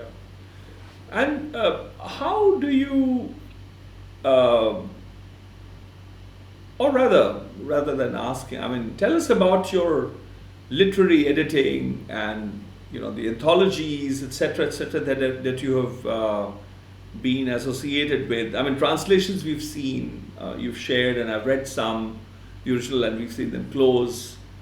Is it, and you already said at the very onset of our conversation today that you love to read, and in that one of the videos that we showed of 15 minutes, in that you're asking people to read, and you're, every time you're telling about how the importance about reading others. I think that's already a very humble endeavor. You need humility to read somebody else. There's a death of an ego when one picks up, when I pick up a book and, open it up and read, perfume fills up. Her body fills up with perfume, just as blue does with the sky and green does with dew grass. Like wonderment, the world opens up. Like wonderment, the world opens up, and like each and every petal, time will bud and wither.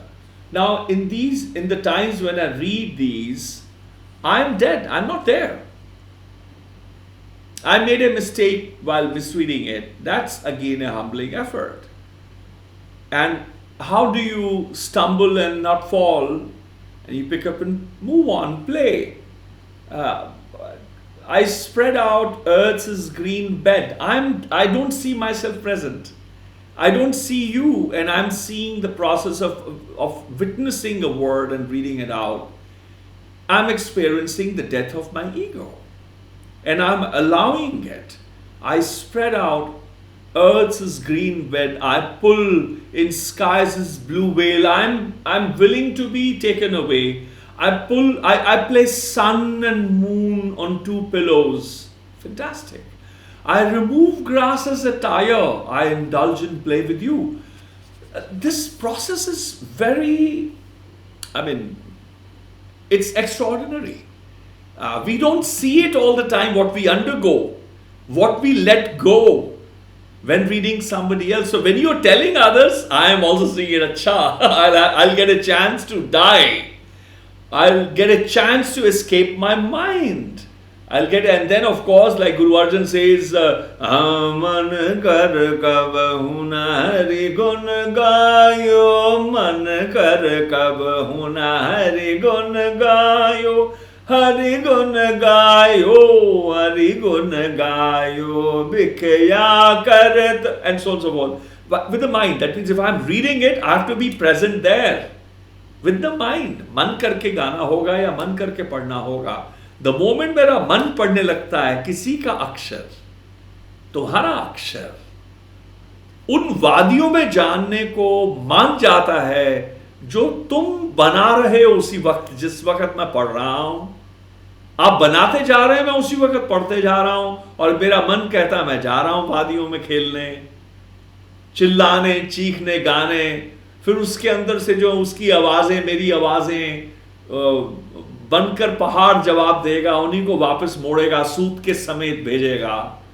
वो मैं सुनने जा रहा हूं, मैं डुबकी लगाऊंगा आपके बनाए समंदर में. This is a death of an ego that is happening. What is it that takes you? Is it that when you're reading, let's say, Kafi Azmi, Gulzar, you would obviously be feeling being dwarfed, yet you are touching the same moon, the same sun that they have touched, and they have taken us. They say, look, this is what I touched and enjoyed this. You also touch it and tell me how you feel. They're not imposing how they felt on us. They want us, they're taking us to that space and say, hey, tell me how you feel. This is how I felt. Is this how you play, how you grapple with these ideas of venturing out when you look at other people's work, when you read, when you review poetry, when you, tell me, I've spoken too much. No, for me, reading other people's work is just sheer pleasure, because I get so much pleasure out of it. Because it's they're taking me into worlds that I haven't been in.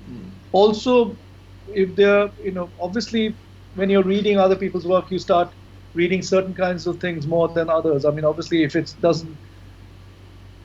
not up to mark, you don't read those things. You also, over time, you know how to filter things out. But the things that are beautiful, there's so much to offer. There's so much to learn. That's the thing. Ultimately, it's a wide open field where you learn. With ego, you see, it's a very contradictory thing. With artists, ego is very important. Otherwise, you cannot create a purity of certain kind of thing. But you cannot let the ego to be dominant once the piece is done. Once it's let out in the world, it is not yours.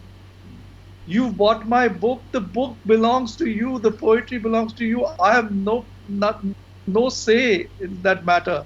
When you're doing workshops, when I'm doing writing workshops, and another younger writer would say that, and you're critiquing, in a closed workshop space, you're critiquing each other's work, and the person will invariably say, oh, but I didn't really mean it that way. This is what I meant. I said, but in the real world, you won't be there with every reader to say.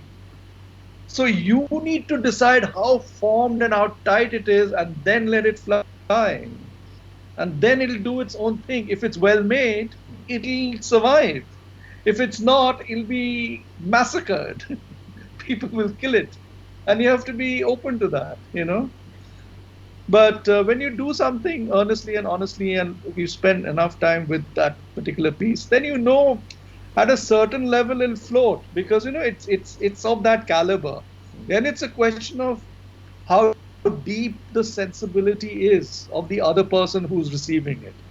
They'll get more or less from the same thing depending on their openness and sensibility. One of the stories I can tell you, when I was a young poet, I remember Dom Moraes. And I know I have benefited a lot from mentorships.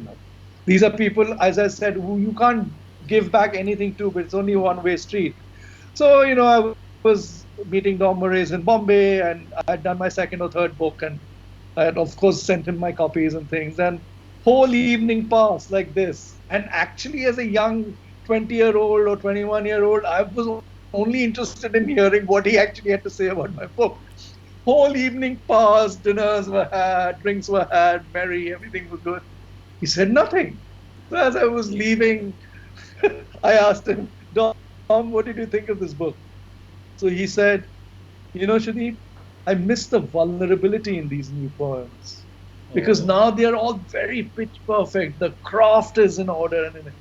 And I was devastated when I came out of the flat. I just threw the book out and said, all this time I've been trying to hone my skills to this. It's only much, much later that I realized what he meant. It's the right calibration of the head and the heart that gets you to the right pitch. Otherwise, it becomes very academic and staccato, or it becomes only surila and nothing else. So it has to be somewhere where everybody can take something in. Unless, of course, you're doing something specific, like if it's a production and you want to evoke a certain emotion, then you have a particular kind of song. But a poem has to stand on its own 2 feet. So all sorts of things have to work in its place. And this is a person who is the master craftsman. Dom Moraes was, his form and structure was impeccable. I mean, he was more of an English poet than an Indian poet, actually, in many ways. So for him to say that I was deeply grateful many years later, of course. But I was completely heartbroken and shattered as a young man when I heard it from him. But it keeps you in good stead. Right. I think it's the body of work that is happening, the idea of what is happening in contemporary scene, from an academic perspective, is also important to see what is being written, and I think it's also responsible. It is one's responsibility to listen to things that are happening around, and it's more important to listen than to speak. And also how language is living. I mean, it's an ocean. Language is an ocean. Sometimes it recedes. Sometimes it expands. And when it expands, there's plenty. The waters are dirty. It's not clean water. It takes time to settle. So I think it's very important also in that sense to, unless of course your purpose is like mine, you're always living in the ruins, trying to salvage as much as possible before it is totally lost, and you spend an entire lifetime in that, drowned in the ocean. You don't get to see the sunrise or the sunsets because there's so much work to do that one is deprived of one's own leisure of being a witness, of being in a spectator's seat. You're always in the arena. I can see the difficulty and contradiction in that in your case, because it's the role you take upon yourself, what is primarily what you want to do. So for me, primarily I want to be a poet, so I want to create. Everything else is secondary, but it's important.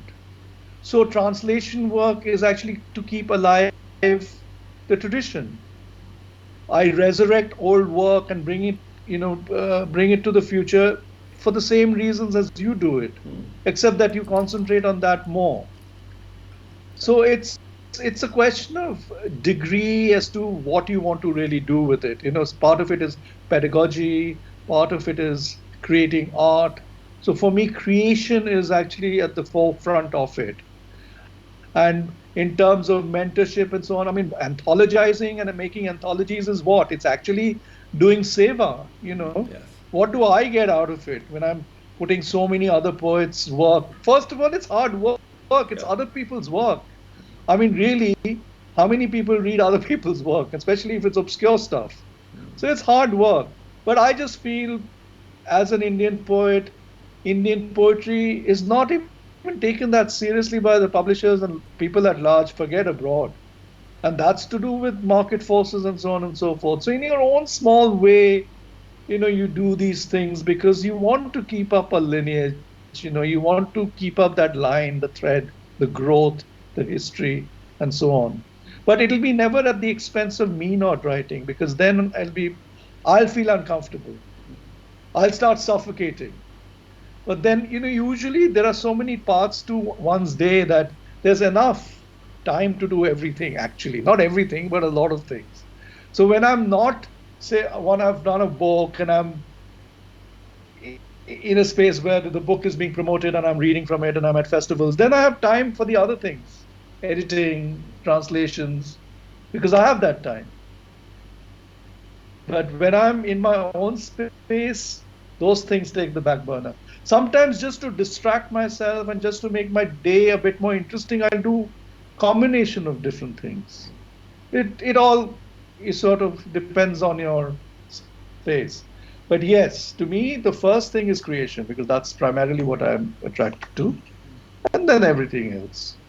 Creating something is magical. It's like, when you're birthing a child, that child has not been there before you. Good or bad, handicapped or not, is a different thing, But the fact is, this didn't exist until you did it. Now, if I expect one person to read it, I better work at it. It's not fair to dump something which is unformed onto other people. I mean, look at what's happening in social media, especially with, mediocre writers or millennials and so on. They'll write something at night, they're feeling sad or happy, they write a poem, they pump, it's on the Facebook. Next morning, there are 5 likes, so they're very happy, awesome. 6th like is from Uzbekistan. And then they really feel that they're internationally famous. I mean, it's pure delusion of grandeur,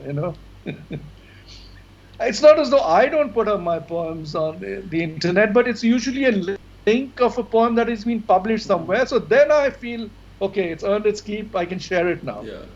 But to put up something I've written last night, I mean, then it's not serious, I mean, sometimes you can get it right in the first instance. That's magical. But more often than not, it takes a while. And the thing is, once they get these affirmations, they don't even go and revise it because they think, ye to theek hai. It must be good. So many people have put thumbs up and awesome and cool and dude on it. So there's the rigor is missing, Rigor. Yeah. I remember talking of likes on a naughty note during the, one of the guys who fought an election in Punjab, one of the singers. So in an argument within the party circles, he very matter-of-factly said, well, look, I have 900,000 followers on Facebook.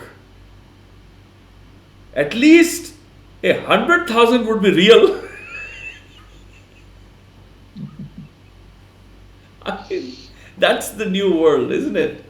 That guy's allowance is 800,000 कह रहा है कि fake होंगे, 100,000 तो सही होंगे. And that is also an estimate. वो तो सब खरीदे हुए हैं. So आजकल. So so ultimately it sort of depends on you. I mean, I come back constantly to this little space of silence where I reside with myself. It's my own little, nirvana on earth. Yeah. It's my oasis that allows me to live with the purity of poetry. What else can one do? We are, as human beings, very limited, as we are mortal human beings. So we do the best we can with whatever resources we have and so on. So my path, my yearning, my calling is poetry. I took it upon myself. Nobody asked me, as I suspect. But that's. But you want to be as true to it. It's not. You see, with poetry, nobody's sitting with a check at the end of the day that you write this and we'll give you this. Yeah. It's one of those things you just do it because of the love of the words and craft. And if you're writing a best-selling novel, there's something waiting for you at the end. Yeah. And So so it's a very different. It's a path one has chosen, and so once you choose this kind of path, a lot of other stuff which happens in society becomes meaningless or unimportant for me. I'm not saying I'm not affected by it, but it's unimportant ultimately. 5 or 6 likes don't matter whether it's 1 or 5 or 6. Yeah. One good comment over 50 likes is more important for me. If it's a meaningful comment, so. But that's also a question of age and time, and if I was a teenager, I might have thought differently, but I'm not. My granduncle, Bhai Arjun Singh Tarangar, when he began teaching me, the first doha he made me write was Vade Vadai Na Taje, Vade Na Bola Bol, Rahman Hira Kab Kahe, Lakh Taka Mera Mol, Rahim Khan's couplet. And then he said that the ilm that I'm giving you is mehenga ilm, is it's invaluable knowledge. So I teased him back. I said, oh, so mehenga ilm means my granduncle, dear granduncle, are you saying that I'll have to now shell out some big notes? And so he just teased me back. He says, hey, you my elder brother's grandson, you're my grandson too, etc., etc. He says, no. Mehenga ilm is that which is beyond any rakam, which you just cannot get. That is mehenga. The one that you purchased was never mehenga. You could afford. Even if you had to shell out more money, you had to borrow money, but still you could do it. But then he said, with this knowledge, just about everybody's mundi will rock, and they will say, wah, wah, kya baat hai, ah. He says, don't be fooled by the millions of heads that will roll and rock, and they will utter wah. He says, in your entire lifetime, if you're able to phase or impress one with one, then you know ke jivan ka saar pa liya hai. So that is, it's like taught, part of my pedagogy. I'm like, it's not my poetic thing, it's Bhai Arjun Singh Tarangar telling me, passing on the parameter. वो जो आपने बात कही ना कि वो likes में नहीं है, it's not in that. It is that one good comment, but that good comment will come from someone who's really who's earned the right to comment, who's earned the right to have an opinion. Who you admire, who you exactly. admire and respect. Now to look at some of the however, go ahead, finish your sentence. No, go ahead. I want to look at the poetry of others, of course. Talking of translations, do you feel that you, or is there an urge, you've had an urge to read poetry in the original? Or you're okay with translated material? Let's say there's a German poet, let's say there's an Italian poet.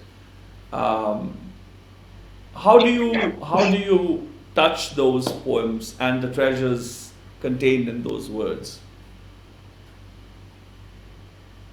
So languages, of course I go through translation. I don't have much of an entry otherwise.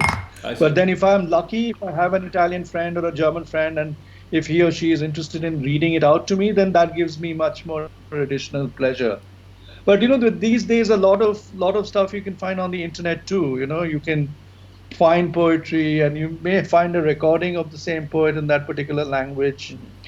So languages, I don't know. I'll have to just, I'll hear the music of a language which I don't understand, but I'll understand the translation of what has happened. Right. And then you read, the other thing is to read various translations of the same text. Then you get a better understanding of the same thing also.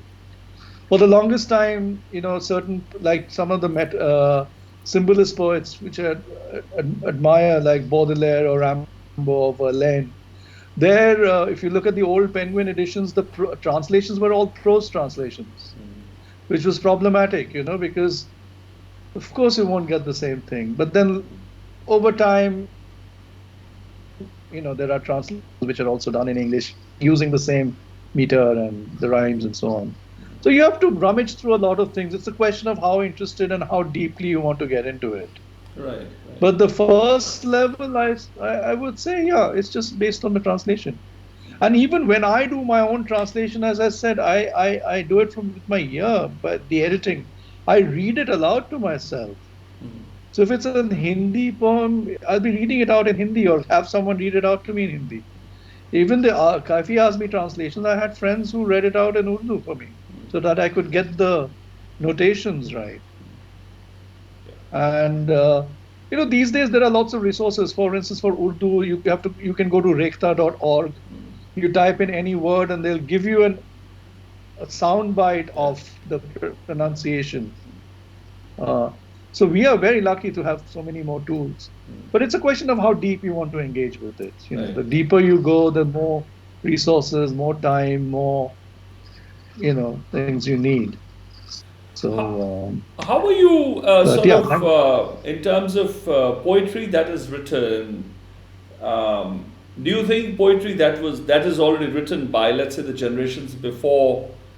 Do you think that is some class, or you think contemporary poetry is also able to measure or transcend similar heights, or touch the same heights, or even beyond? See, one of the critical tests for any of this is time.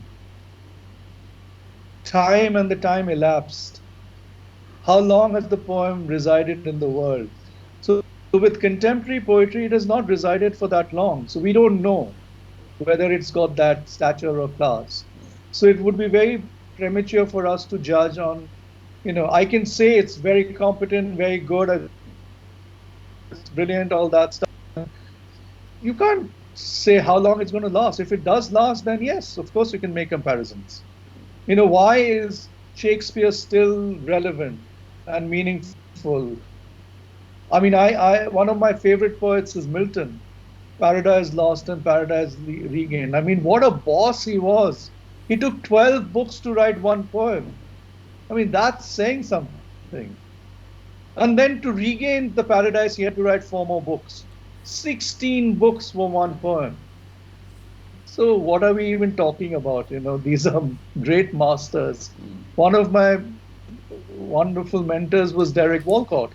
And M.A.s, for which he won the Nobel Prize, is one poem over 300 or 400 pages. The day I can do half of that, I'll take myself seriously. So it's a question of how you compare what and so on. These are people who've dedicated their lives to their craft, and which is why it soars. It soars. There's this element of soaring and magic and transcendence. So I would say there are lots of very, very fine poets in the contemporary world who will be there, who will take up those positions of grand stature, but after our time. I think that's a very important difference that you have made. We are just foot soldiers. I'm just a foot soldier in the poetry song. I have to do what I have to do. The rest, I don't have control over. I have control over what I do. And once having done it the best I can, I leave it out there for others to see and move on. What is the tradition in poetry, if I may come back again to the word tradition? What do you call tradition within poetry? What do you mean by that? The idea, how do you address the idea, or what do you mean when you say tradition within the world of poetry? In the language, for example, where you write, are you mentioning about the heritage of poetry written, like Milton and so many others, Shakespeare you've mentioned? Is it studying them, etc., the pedagogy, how you mentioned about writing even sonnets and so on and so forth, when you were mentioning some students said, why do we have to write it? Which said, no, it's important to write it, and so on and so forth. Pedagogy within and learning, reading and studying the poetry that is it similar? That's somehow similar to what my idea of tradition is. If I'm saying tradition, It's the same. It's the same in English poetry. I mean, it'll be the same in every language. So if I'm talking about English poetry, it's obviously useful what's gone on before you. So then studying it is good. I mean, I'm not saying it has to be formal study. I mean, it happens to be that I did an English literature course, so I was introduced to some of it because of circumstance. But had I not done it, I would have still gone and read them anyway. I thought when I graduated from college, I'm done with studying and exams. I never realized how much more studying I've had to do post that.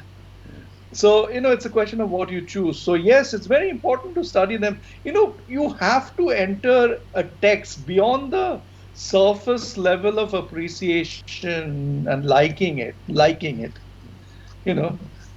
To engage with it, you have to spend time and energy to go deep into it. And when you go deep into it, you realize you don't understand parts of it because there's a historical context. Then you have to do tertiary reading, ancillary reading. Then you start getting interested in that reading because someone else is more interesting. So you're always going all over the place. And it at the end, I feel it only enriches you. You cannot go wrong if you read more. You cannot. That's one thing you can have excess of. That's why I said read, because people don't read anymore. They want everything in small, bite-sized, digestible things. And even there, they're having problems because they can't, their digestive system can't take it because there's too much, contaminated elements there. So you have to. If you're serious about it, nobody will ask you to do it. You will venture in those directions in any case. I'm interested in, if I'm thinking of a sonnet, then I start exploring the sonnet. Haiku, how did I get into waka poetry, for God's sakes? I mean, it's some ancient Japanese tradition. Is it even relevant now? Of course not. But when I entered that territory, I said, okay, haiku, then it was tanka before that, and there's all that, sedoka, choka, busu sekuka, all played with the elements of 5 and 7, 5 and 7, 5 and 7. So the structures of different ones were 5, 5, 7, 7, 7, 7, 5, 5, 7, 7, 5, 5, 5. The most popular one is haiku, of course, 5, 7, 5. That's the one we know. But once I entered that terrain and I wanted to get the haiku right, I got into the space and it was fascinating, space that opens up. So of course you read. I mean, and if you're not interested and want to skate superficially, then you just stay with that one haiku and be happy. It's a question, it's, personal. Ultimately, these are just personal quests, I mean, why are we doing it? And especially with poetry, a publisher's not waiting for another book of mine. So nobody's waiting for another poem of mine. Nobody. There's no sequel to, Kal Ho Na Ho. No producer is waiting for sequel to Fractals. So it makes my life very easy that way. There's no tension in those things. I'm doing it because I love it. It's thrilling. It's a personal quest. And a few people around me are kind enough to enjoy bits of it. And that's enough, good enough for me. But do these forms are all, they also pose so much, they challenge you, if I may rephrase. That if I'm to, let's say, Kundliya Chand, like a Kundliya Chand, the different chands, like you mentioned about 2, 4, 5, whatever different lines. I mean, try writing a ghazal. It's not easy. Yeah. Then you start realizing that rhyming is not that it's difficult because you get into banal rhyming because you can't find another word, so you find a word which rhymes with another one, which is a weak word. So it's only when you immerse in it and actually practice it, you realize that how difficult any of these, even the most simplest forms are. And they were all there for a certain purpose. Dramatic effect and for projection, for readability, for memory. Each form had its own kind of, It's like, chessboard. Someone has a spear, someone is a knight, someone is a rook. Everybody has their own little expertise area. And then the king and queen, the queen basically incorporates all that in Western chess, and then you play as a whole. Same sort of thing, If I were to ask you to tell me what's a poem, कविता क्या होती है? जैसे मुझे आप समझे कि मैं नहीं जानता हूँ, मुझे मैनू नहीं पता कि कदे मैं नहीं सुनी ते तुसी अचानक आसमानों उतरे हो ते तुसी मैनू कहंदे हो कि जी तुसी कौन हो? मैं कहा मैं ਤਾਂ जी ਇੱਥੇ बैठा ना सूरज ਨੂੰ ਹੀ देखदा बस, मेरा काम है सूरज ਨੂੰ देखना। कहंदे होए कोई काम तुसी मैनू पुछदे होर कोई काम नहीं? चन्न? कहते नहीं, चन्न देखने वाला वो है, ਉਹਦਾ ਕੰਮ है चन्न ਨੂੰ ਵੇਖਣਾ। ਤੁਸੀਂ ਕੌਣ ਹੋ? ਕਹਿੰਦੇ ਮੈਂ ਪੇੜ ਹਾਂ। ਅੱਛਾ, ਫਿਰ ਮੈਂ ਤੁਹਾਨੂੰ ਪੁੱਛ ਰਿਹਾ, ਹੇ ਸੁਦੀਪ, ਤੁਸੀਂ ਕੀ ਕਰਦੇ ਹੋ? ਤੁਸੀਂ ਮੈਨੂੰ ਕਹਿੰਦੇ ਹੋ ਕਿ ਮੈਂ ਕਵਿਤਾ ਲਿਖਦਾ, ਮੈਂ ਕਵੀ ਹਾਂ। ਤੇ ਫਿਰ ਮੈਂ ਕਿਹਾ ਕਿ ਕਵੀ ਕੌਣ ਹੁੰਦਾ ਹੈ? ਕਹਿੰਦੇ ਜੋ ਕਵਿਤਾ ਲਿਖੇ।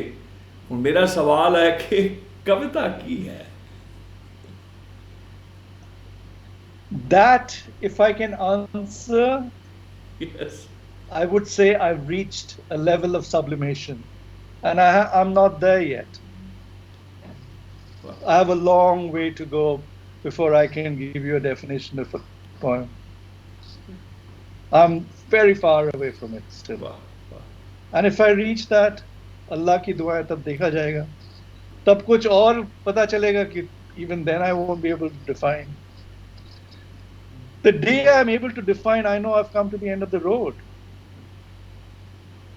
I don't want to come to the end of the road. It's the endless journey. The journey is important. The striving for making it more beautiful, to make it more pure, with as much humility and knowledge as possible, is my quest. So I'm defeated, and I'm happily defeated that I can't define it. क्या बात है। ਜਿਵੇਂ ਕਹਿੰਦੇ ਮੈਨੂੰ ਪੁੱਛਿਆ ਲੋਕਾਂ ਕਿ ਤੁਸੀਂ ਕੌਣ ਹੋ? ਮੈਂ ਕਿਹਾ ਜੀ ਮੈਂ ਤਾਂ ਜਾਣਦਾ ਨਹੀਂ, ਲੋਕੀ ਕਹਿੰਦੇ ਨੇ ਕਿ ਮੈਂ ਕਵੀ ਹਾਂ। ਕਹਿੰਦੇ ਇਹ ਕਵੀ ਕੌਣ ਹੁੰਦਾ ਹੈ? ਕਹਿੰਦੇ ਨੇ ਲੋਕ ਕਹਿੰਦੇ ਨੇ ਕਿ ਜੋ ਕਵਿਤਾ ਲਿਖੇ ਉਹ ਕਵੀ ਹੁੰਦਾ ਹੈ। ਉਹ ਕਹਿੰਦੇ ਜੀ ਫਿਰ ਯਾਨੀ ਕਿ ਤੁਸੀਂ ਕਵਿਤਾ ਲਿਖਦੇ ਹੋ? ਕਹਿੰਦੇ ਇਹ ਤਾਂ ਮੈਨੂੰ ਨਹੀਂ ਪਤਾ, ਇਹ ਲੋਕ ਕਹਿੰਦੇ ਨੇ ਜੋ ਮੈਂ ਲਿਖਦਾ ਉਹ ਕਵਿਤਾ ਹੈ। So it is, isn't it? जो मैनू पूछो कि गाना की है, मैनू नहीं पता। लोग कहते नहीं कि मैं गांदा, पर मैनू नहीं पता कि गाना की है। See, at a banal level, of course, I can answer that question, but then it remains at the level of banality. Yeah. Really, I don't know. It's a quest. बिल्कुल।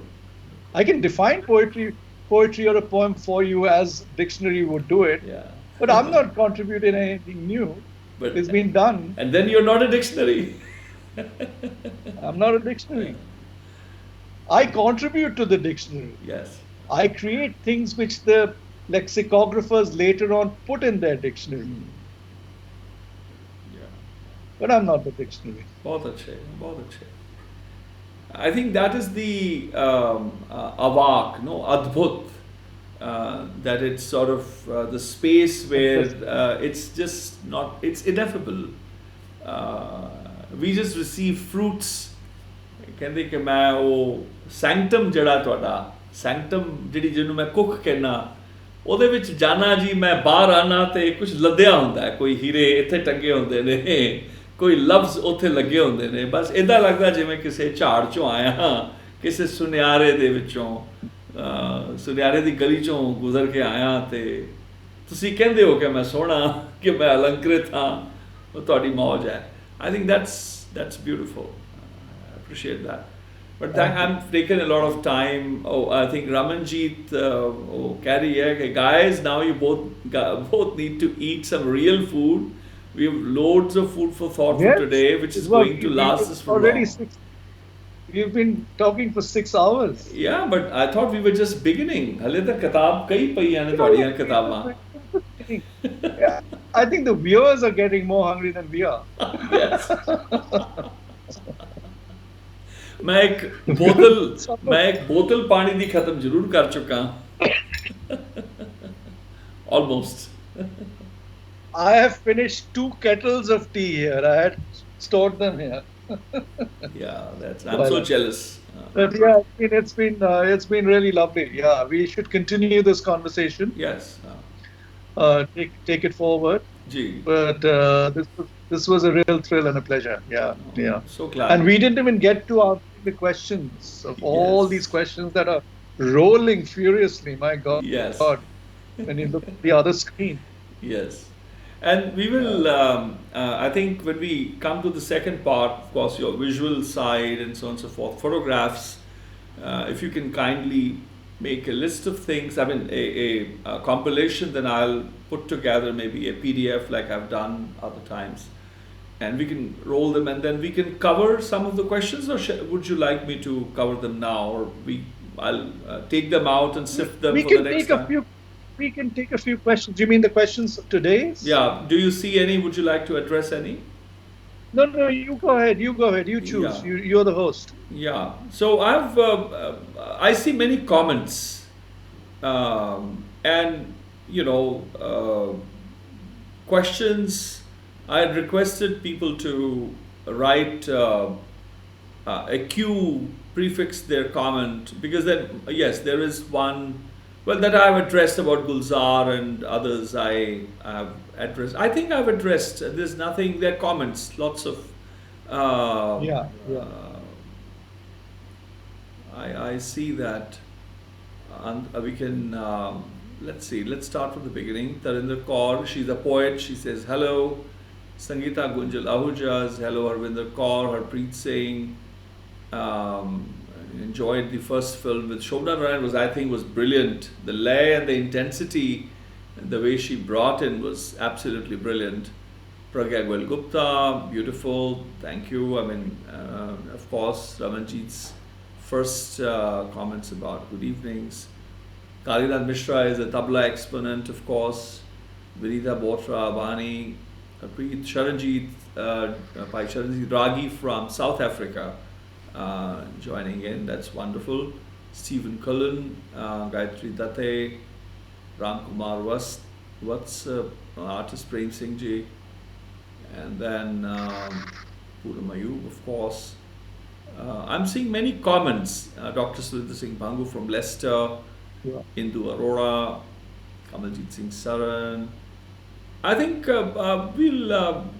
it's wonderful. Thank you everyone who's joined in. Sunanda Sharma, she was complimenting amazing thought, which was only mine, not yours. And she said, Namaskar only to me, not to you. So that's point to be noted. And then she and Raman were fighting. Poonam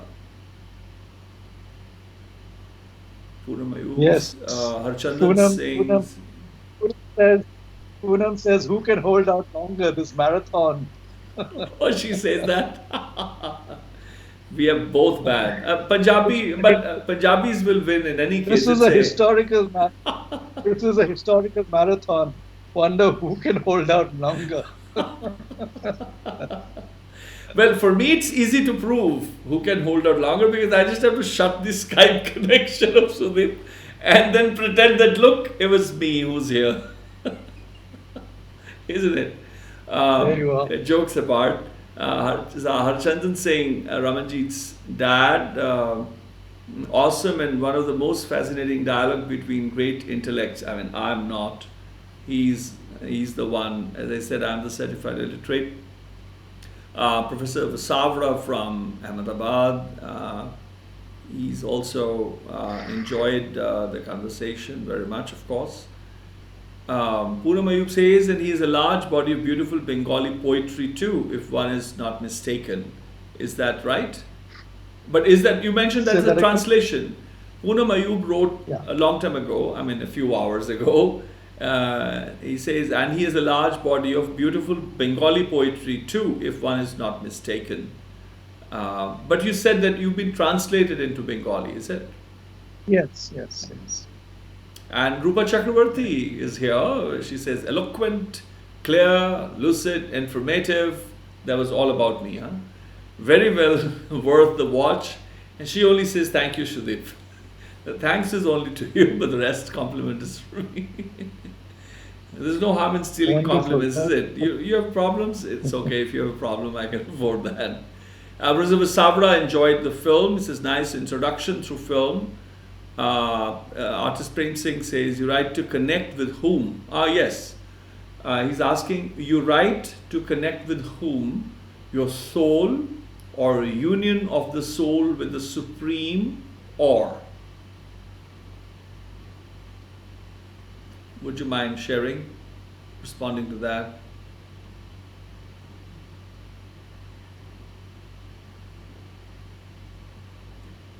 Sudeep, did you hear that? No, I couldn't hear you. No. Oh, artist Prem Singh was asking. I think I answered that question in great detail. Acha, You know, okay. who am I writing for? Yeah. Okay, you did It's address been that. answered. Okay. Yeah. And to a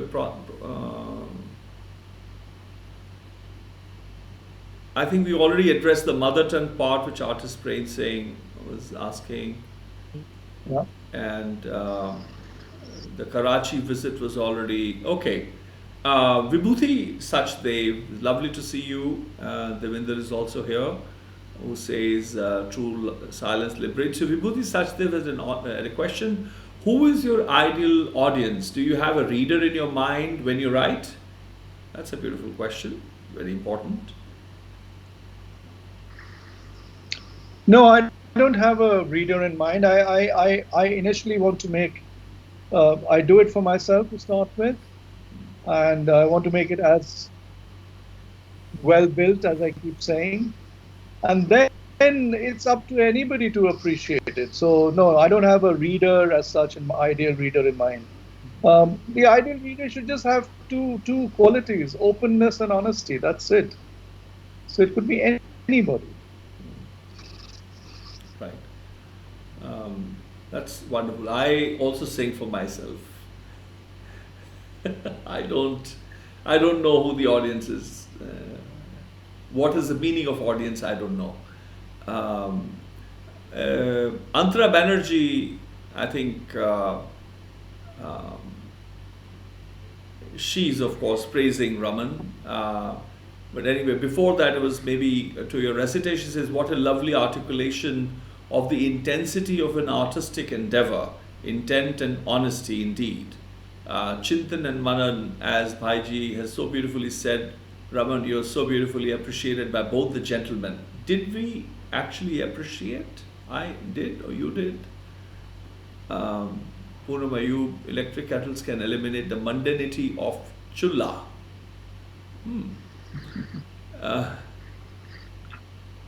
Antara Banerjee says, I agree, Bengalis are romantic about Shingara and Cha. I mean, Antara, this poet of yours called Sudeep Sen fought with me because he was almost, I could see murder in his eyes because I called it a samosa. He said 3 times, I said Shingara, not a samosa. Can you imagine? Romantic, he was aggressive.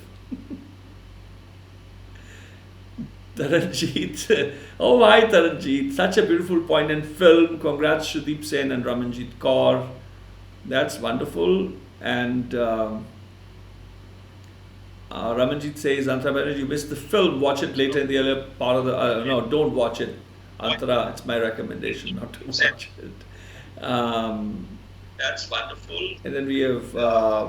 Okay, Shehzar Doja questioning, can you put the volume 0? Maybe my volume is audible, Sudeep, from your side. She's asked, he or she, Shehzar, is asking, where can we find this film? Would you kindly tell about the films on the channel on YouTube, Sudeep, where people can watch the films that you showed, the 2 films from the net? The first one is on Vimeo, so I can send the link and we can put it up. And the second one, Ramanjeet can tell us where to find it. We showed 3, you remember? One was with Shobna Oh, Narayan. and the third one is also on YouTube. So I can send links of two of them. Yeah. What we will do is that maybe you can, in part of the comments, you can share the links as part of the comments at the bottom. Yeah. Whenever you can later on, with the first moment that you have.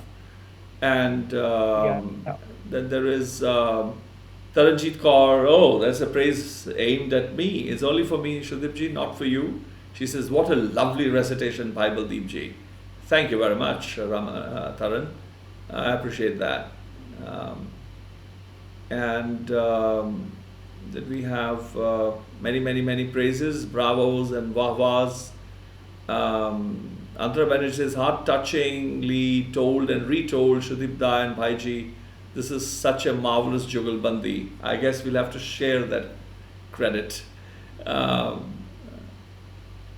And I think one of the poems from Kaifi Azmi where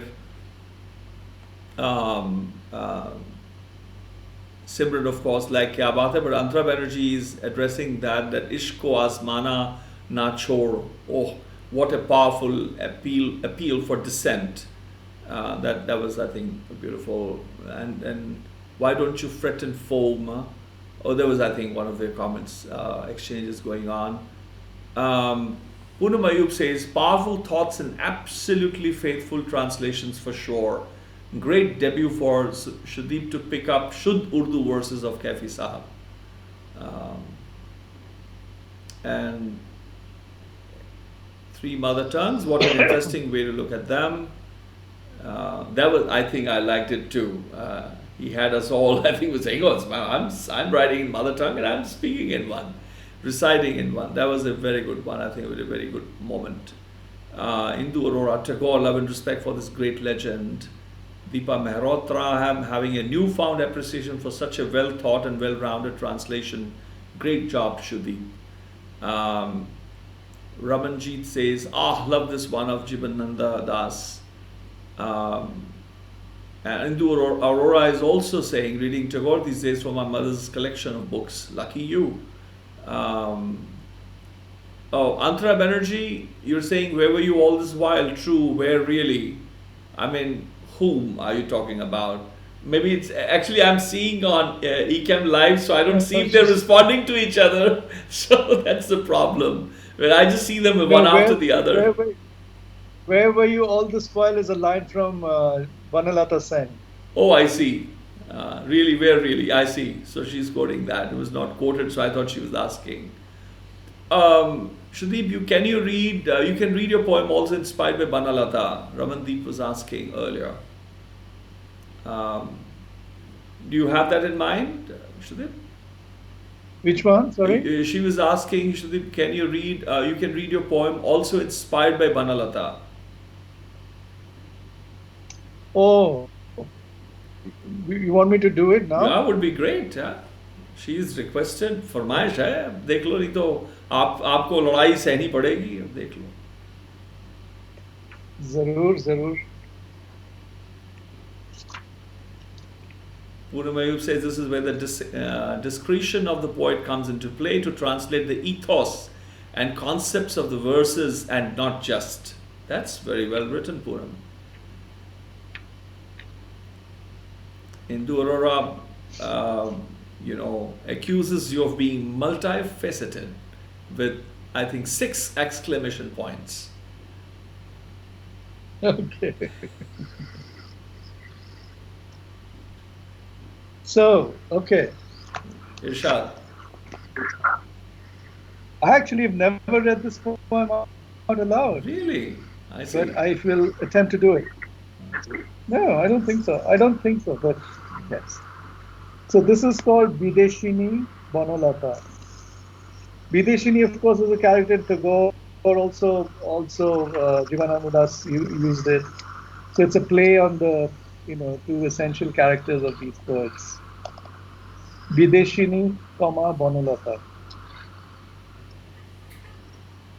I dream of pink and cream Dhakai colors, of crisp starched sari and a honey-inflected throat, a voice modulating tulsi, cloves and warm water, to keep Rabindra Sangeet scales pitch perfect.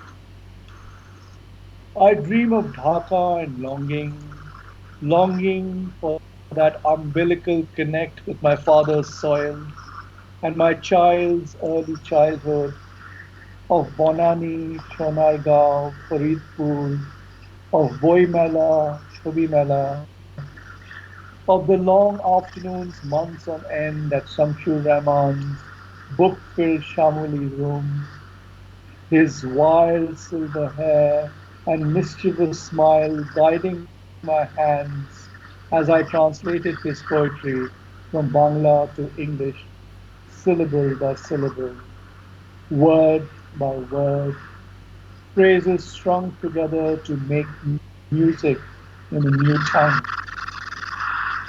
But tonight, I mostly dream of music, how its hidden heartstrings bind and grace a friendship. We are all blessed. Allah ki duaएं हैं, I tell my friend. Wet lips, saliva, empty railway platforms, endless hot cups of tea, stories, dreams, recipe for poetry, music, and song. We are lucky to be graced with muse's magic, lucky to fuel a spontaneous combustion. I dream of Bideshini with fresh white champa petals pinned askance on her night black hair, her pupils reflecting the well-worn Gita Vitan, its Bangla fonts and typefaces, lyrics imprinted like invisible tattoos on a salt-weak skin. Though we are apart, you're still part of me. I remember you, Banalata, my Bideshini. This winter night in Delhi is crisp as a song and sheer as glass is when dreaming. Kya baat? Kya baat? Wow, wow. Artist Siddharth saying in Pakistan, painting art is much evolved, as well poetry and drama. He was mentioning that. And then we have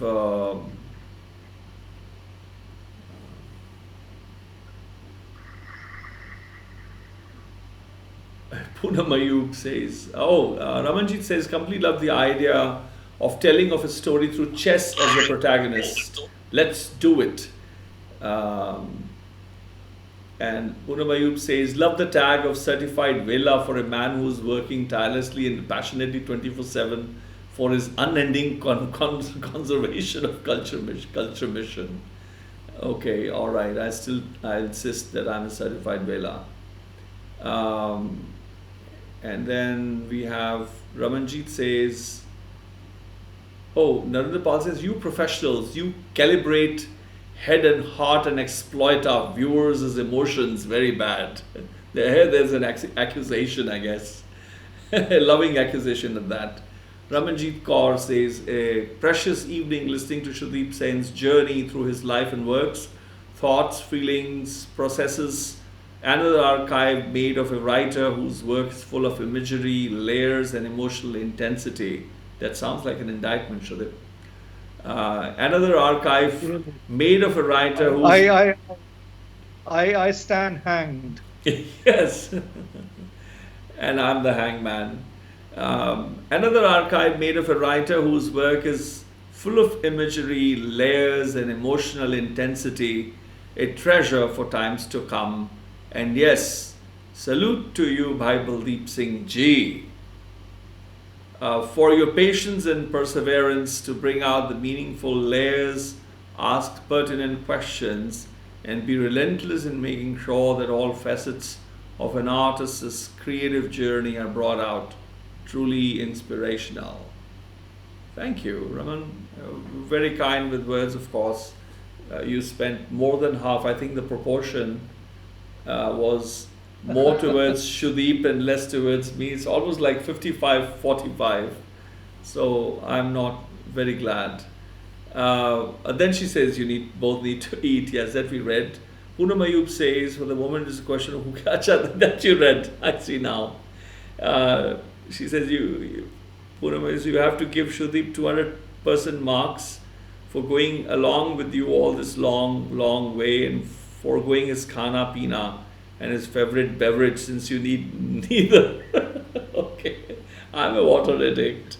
I'm a fudgy, I was born drunk. Poonam, come on. You were a daughter of a politician. What would you know as fudgies, the advantage of us fudgies? Oh yes, so Raman has also thanked you for reading Vanalatha. Tell me about Vanalatha. How did it come into being? Oh, that's a long story. Yeah, but that was basically Jivananda Das's muse. It's a woman. Nobody really knows whether the woman really exists, or is it a or is it a composite of several, or is it just purely a figment of imagination? But it's such a strong figure in his poetry that in many ways I think the mystery shouldn't be solved, because we really don't want to know. So much beauty has been created around it. So why really get to the bottom of who that person is? And what if she turns out to be terribly uninteresting? So I think it's an imaginative figure. It's a muse. It's his muse. And what were you doing with his muse? Trying to rob his muse for myself. One man can't capitalize on a beautiful muse, can he? You never know. Well, clearly I took it on, and he's long gone and dead, and I'm capitalizing on his muse. Yes. No, it's a wonderful space, actually. It's a legacy. You're talking about tradition. It's a legacy. It's how I make what was written then more contemporary to our times. That was part of it. Yeah. Well, I hope that we will get to sneak some time out soon. Yes. Thank you so much, Raman.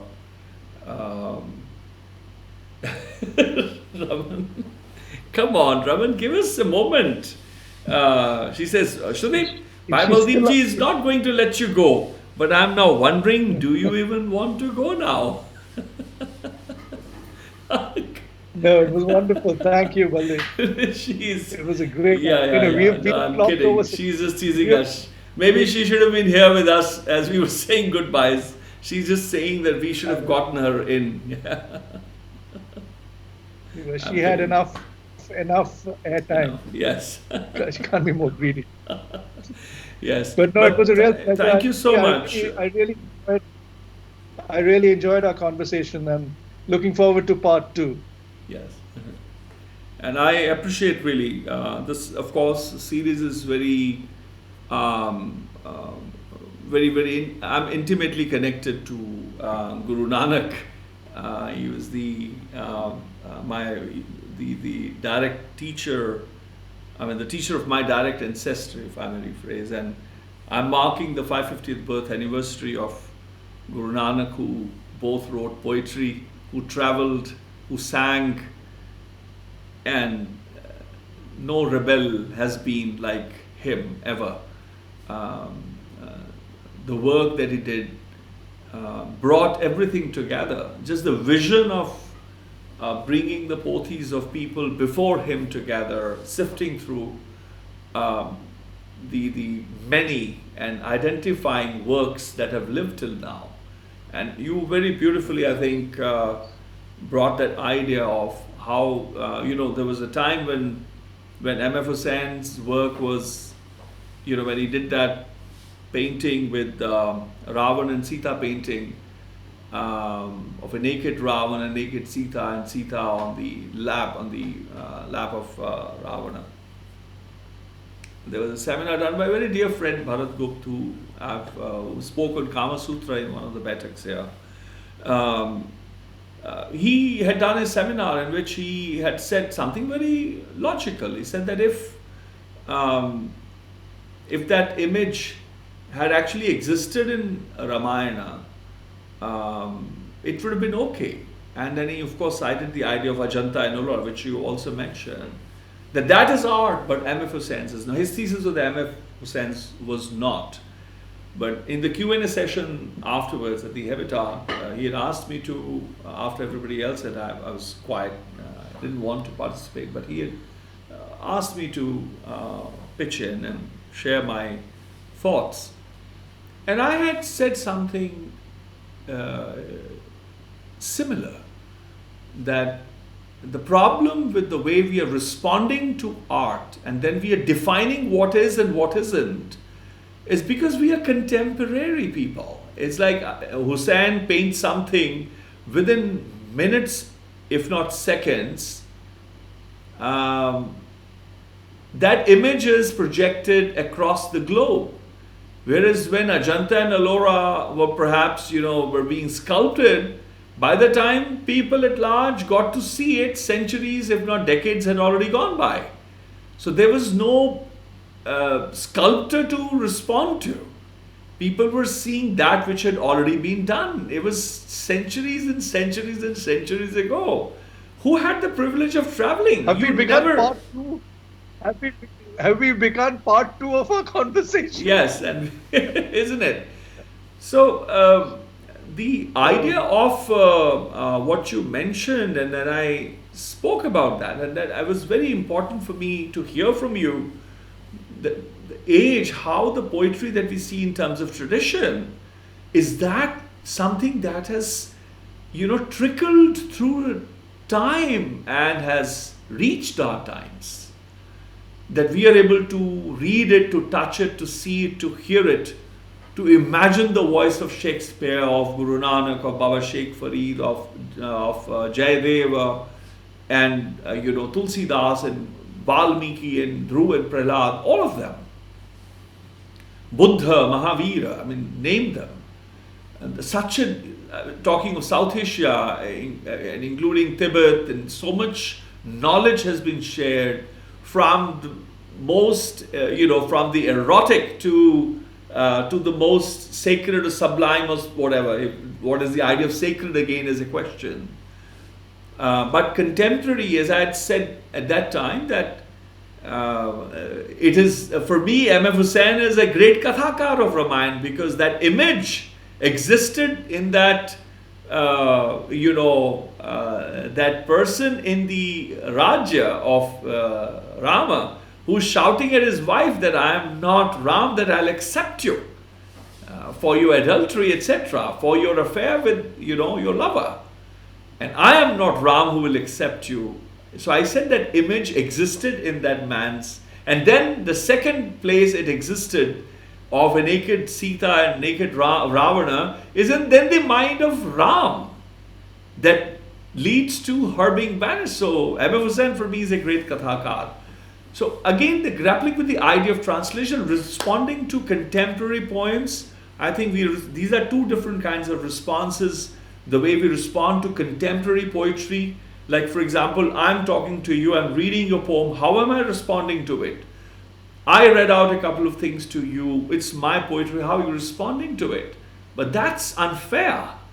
When we are, metaphorically speaking, when we are used to reading, when you're in syllabus, seldom, okay, contemporary poets are taught, but when we're looking at works that have been written decades or centuries ago, I take away a lot from that, from our conversation today, especially with vis-a-vis tradition, because I delve with that idea of the fight between contemporary, when contemporary insists that the tradition must die for it to be. The contemporary doesn't realize that both are important and they both are necessary for each other. They cannot live without each other. contemporary is required by the tradition. And the tradition is important, indispensable for the contemporary and the future to be. Because contemporary today is tradition and history tomorrow. The tomorrow that is at the door. What is the fight? Why can't we look at quality and cherish and weigh things in terms of the quality of harvest? So I'm so grateful that you also addressed that. I felt, a healing, a मरहम जैसे लग रहा था. कुछ बातें आपने कही, so मैं उसका शुक्रगुजार हूँ आपने समय निकाला. You took time out. Thank you very, very much. We are almost welcoming tomorrow as we speak. Almost there. We can maybe usher in tomorrow and then call it a day. That will be a record of sorts. I was actually drawn to pick up Azmi Saab's book. I think you've done phenomenal work, and to read him, can I make a confession? It's the first time I've read Kafi Azmi while reading out to you. I've never read him before. And thank you for introducing him to me too. I've known about him. That was the purpose. That's the purpose. Yes. That's why one is doing all this. Yes. And I've never read, I'm just reading. So shall we read a couple of them before we call it a day? It's about 15 minutes, or shall we call it a day now? I think let today be sanctified for today. Tomorrow will be another day. So Poonam, I won the match.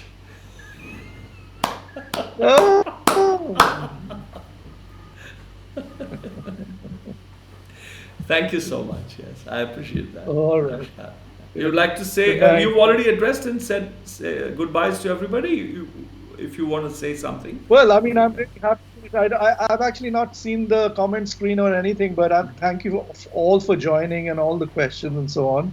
It's been a pleasure. It's a 7-hour marathon. It's been quite a journey, and I've enjoyed it. And I've still not run out of fuel, so I'm surprised at myself. But thank you very much, Baldeep, and we shall engage again another day. Yes. Alvida. Alvida. Bye. Yeah.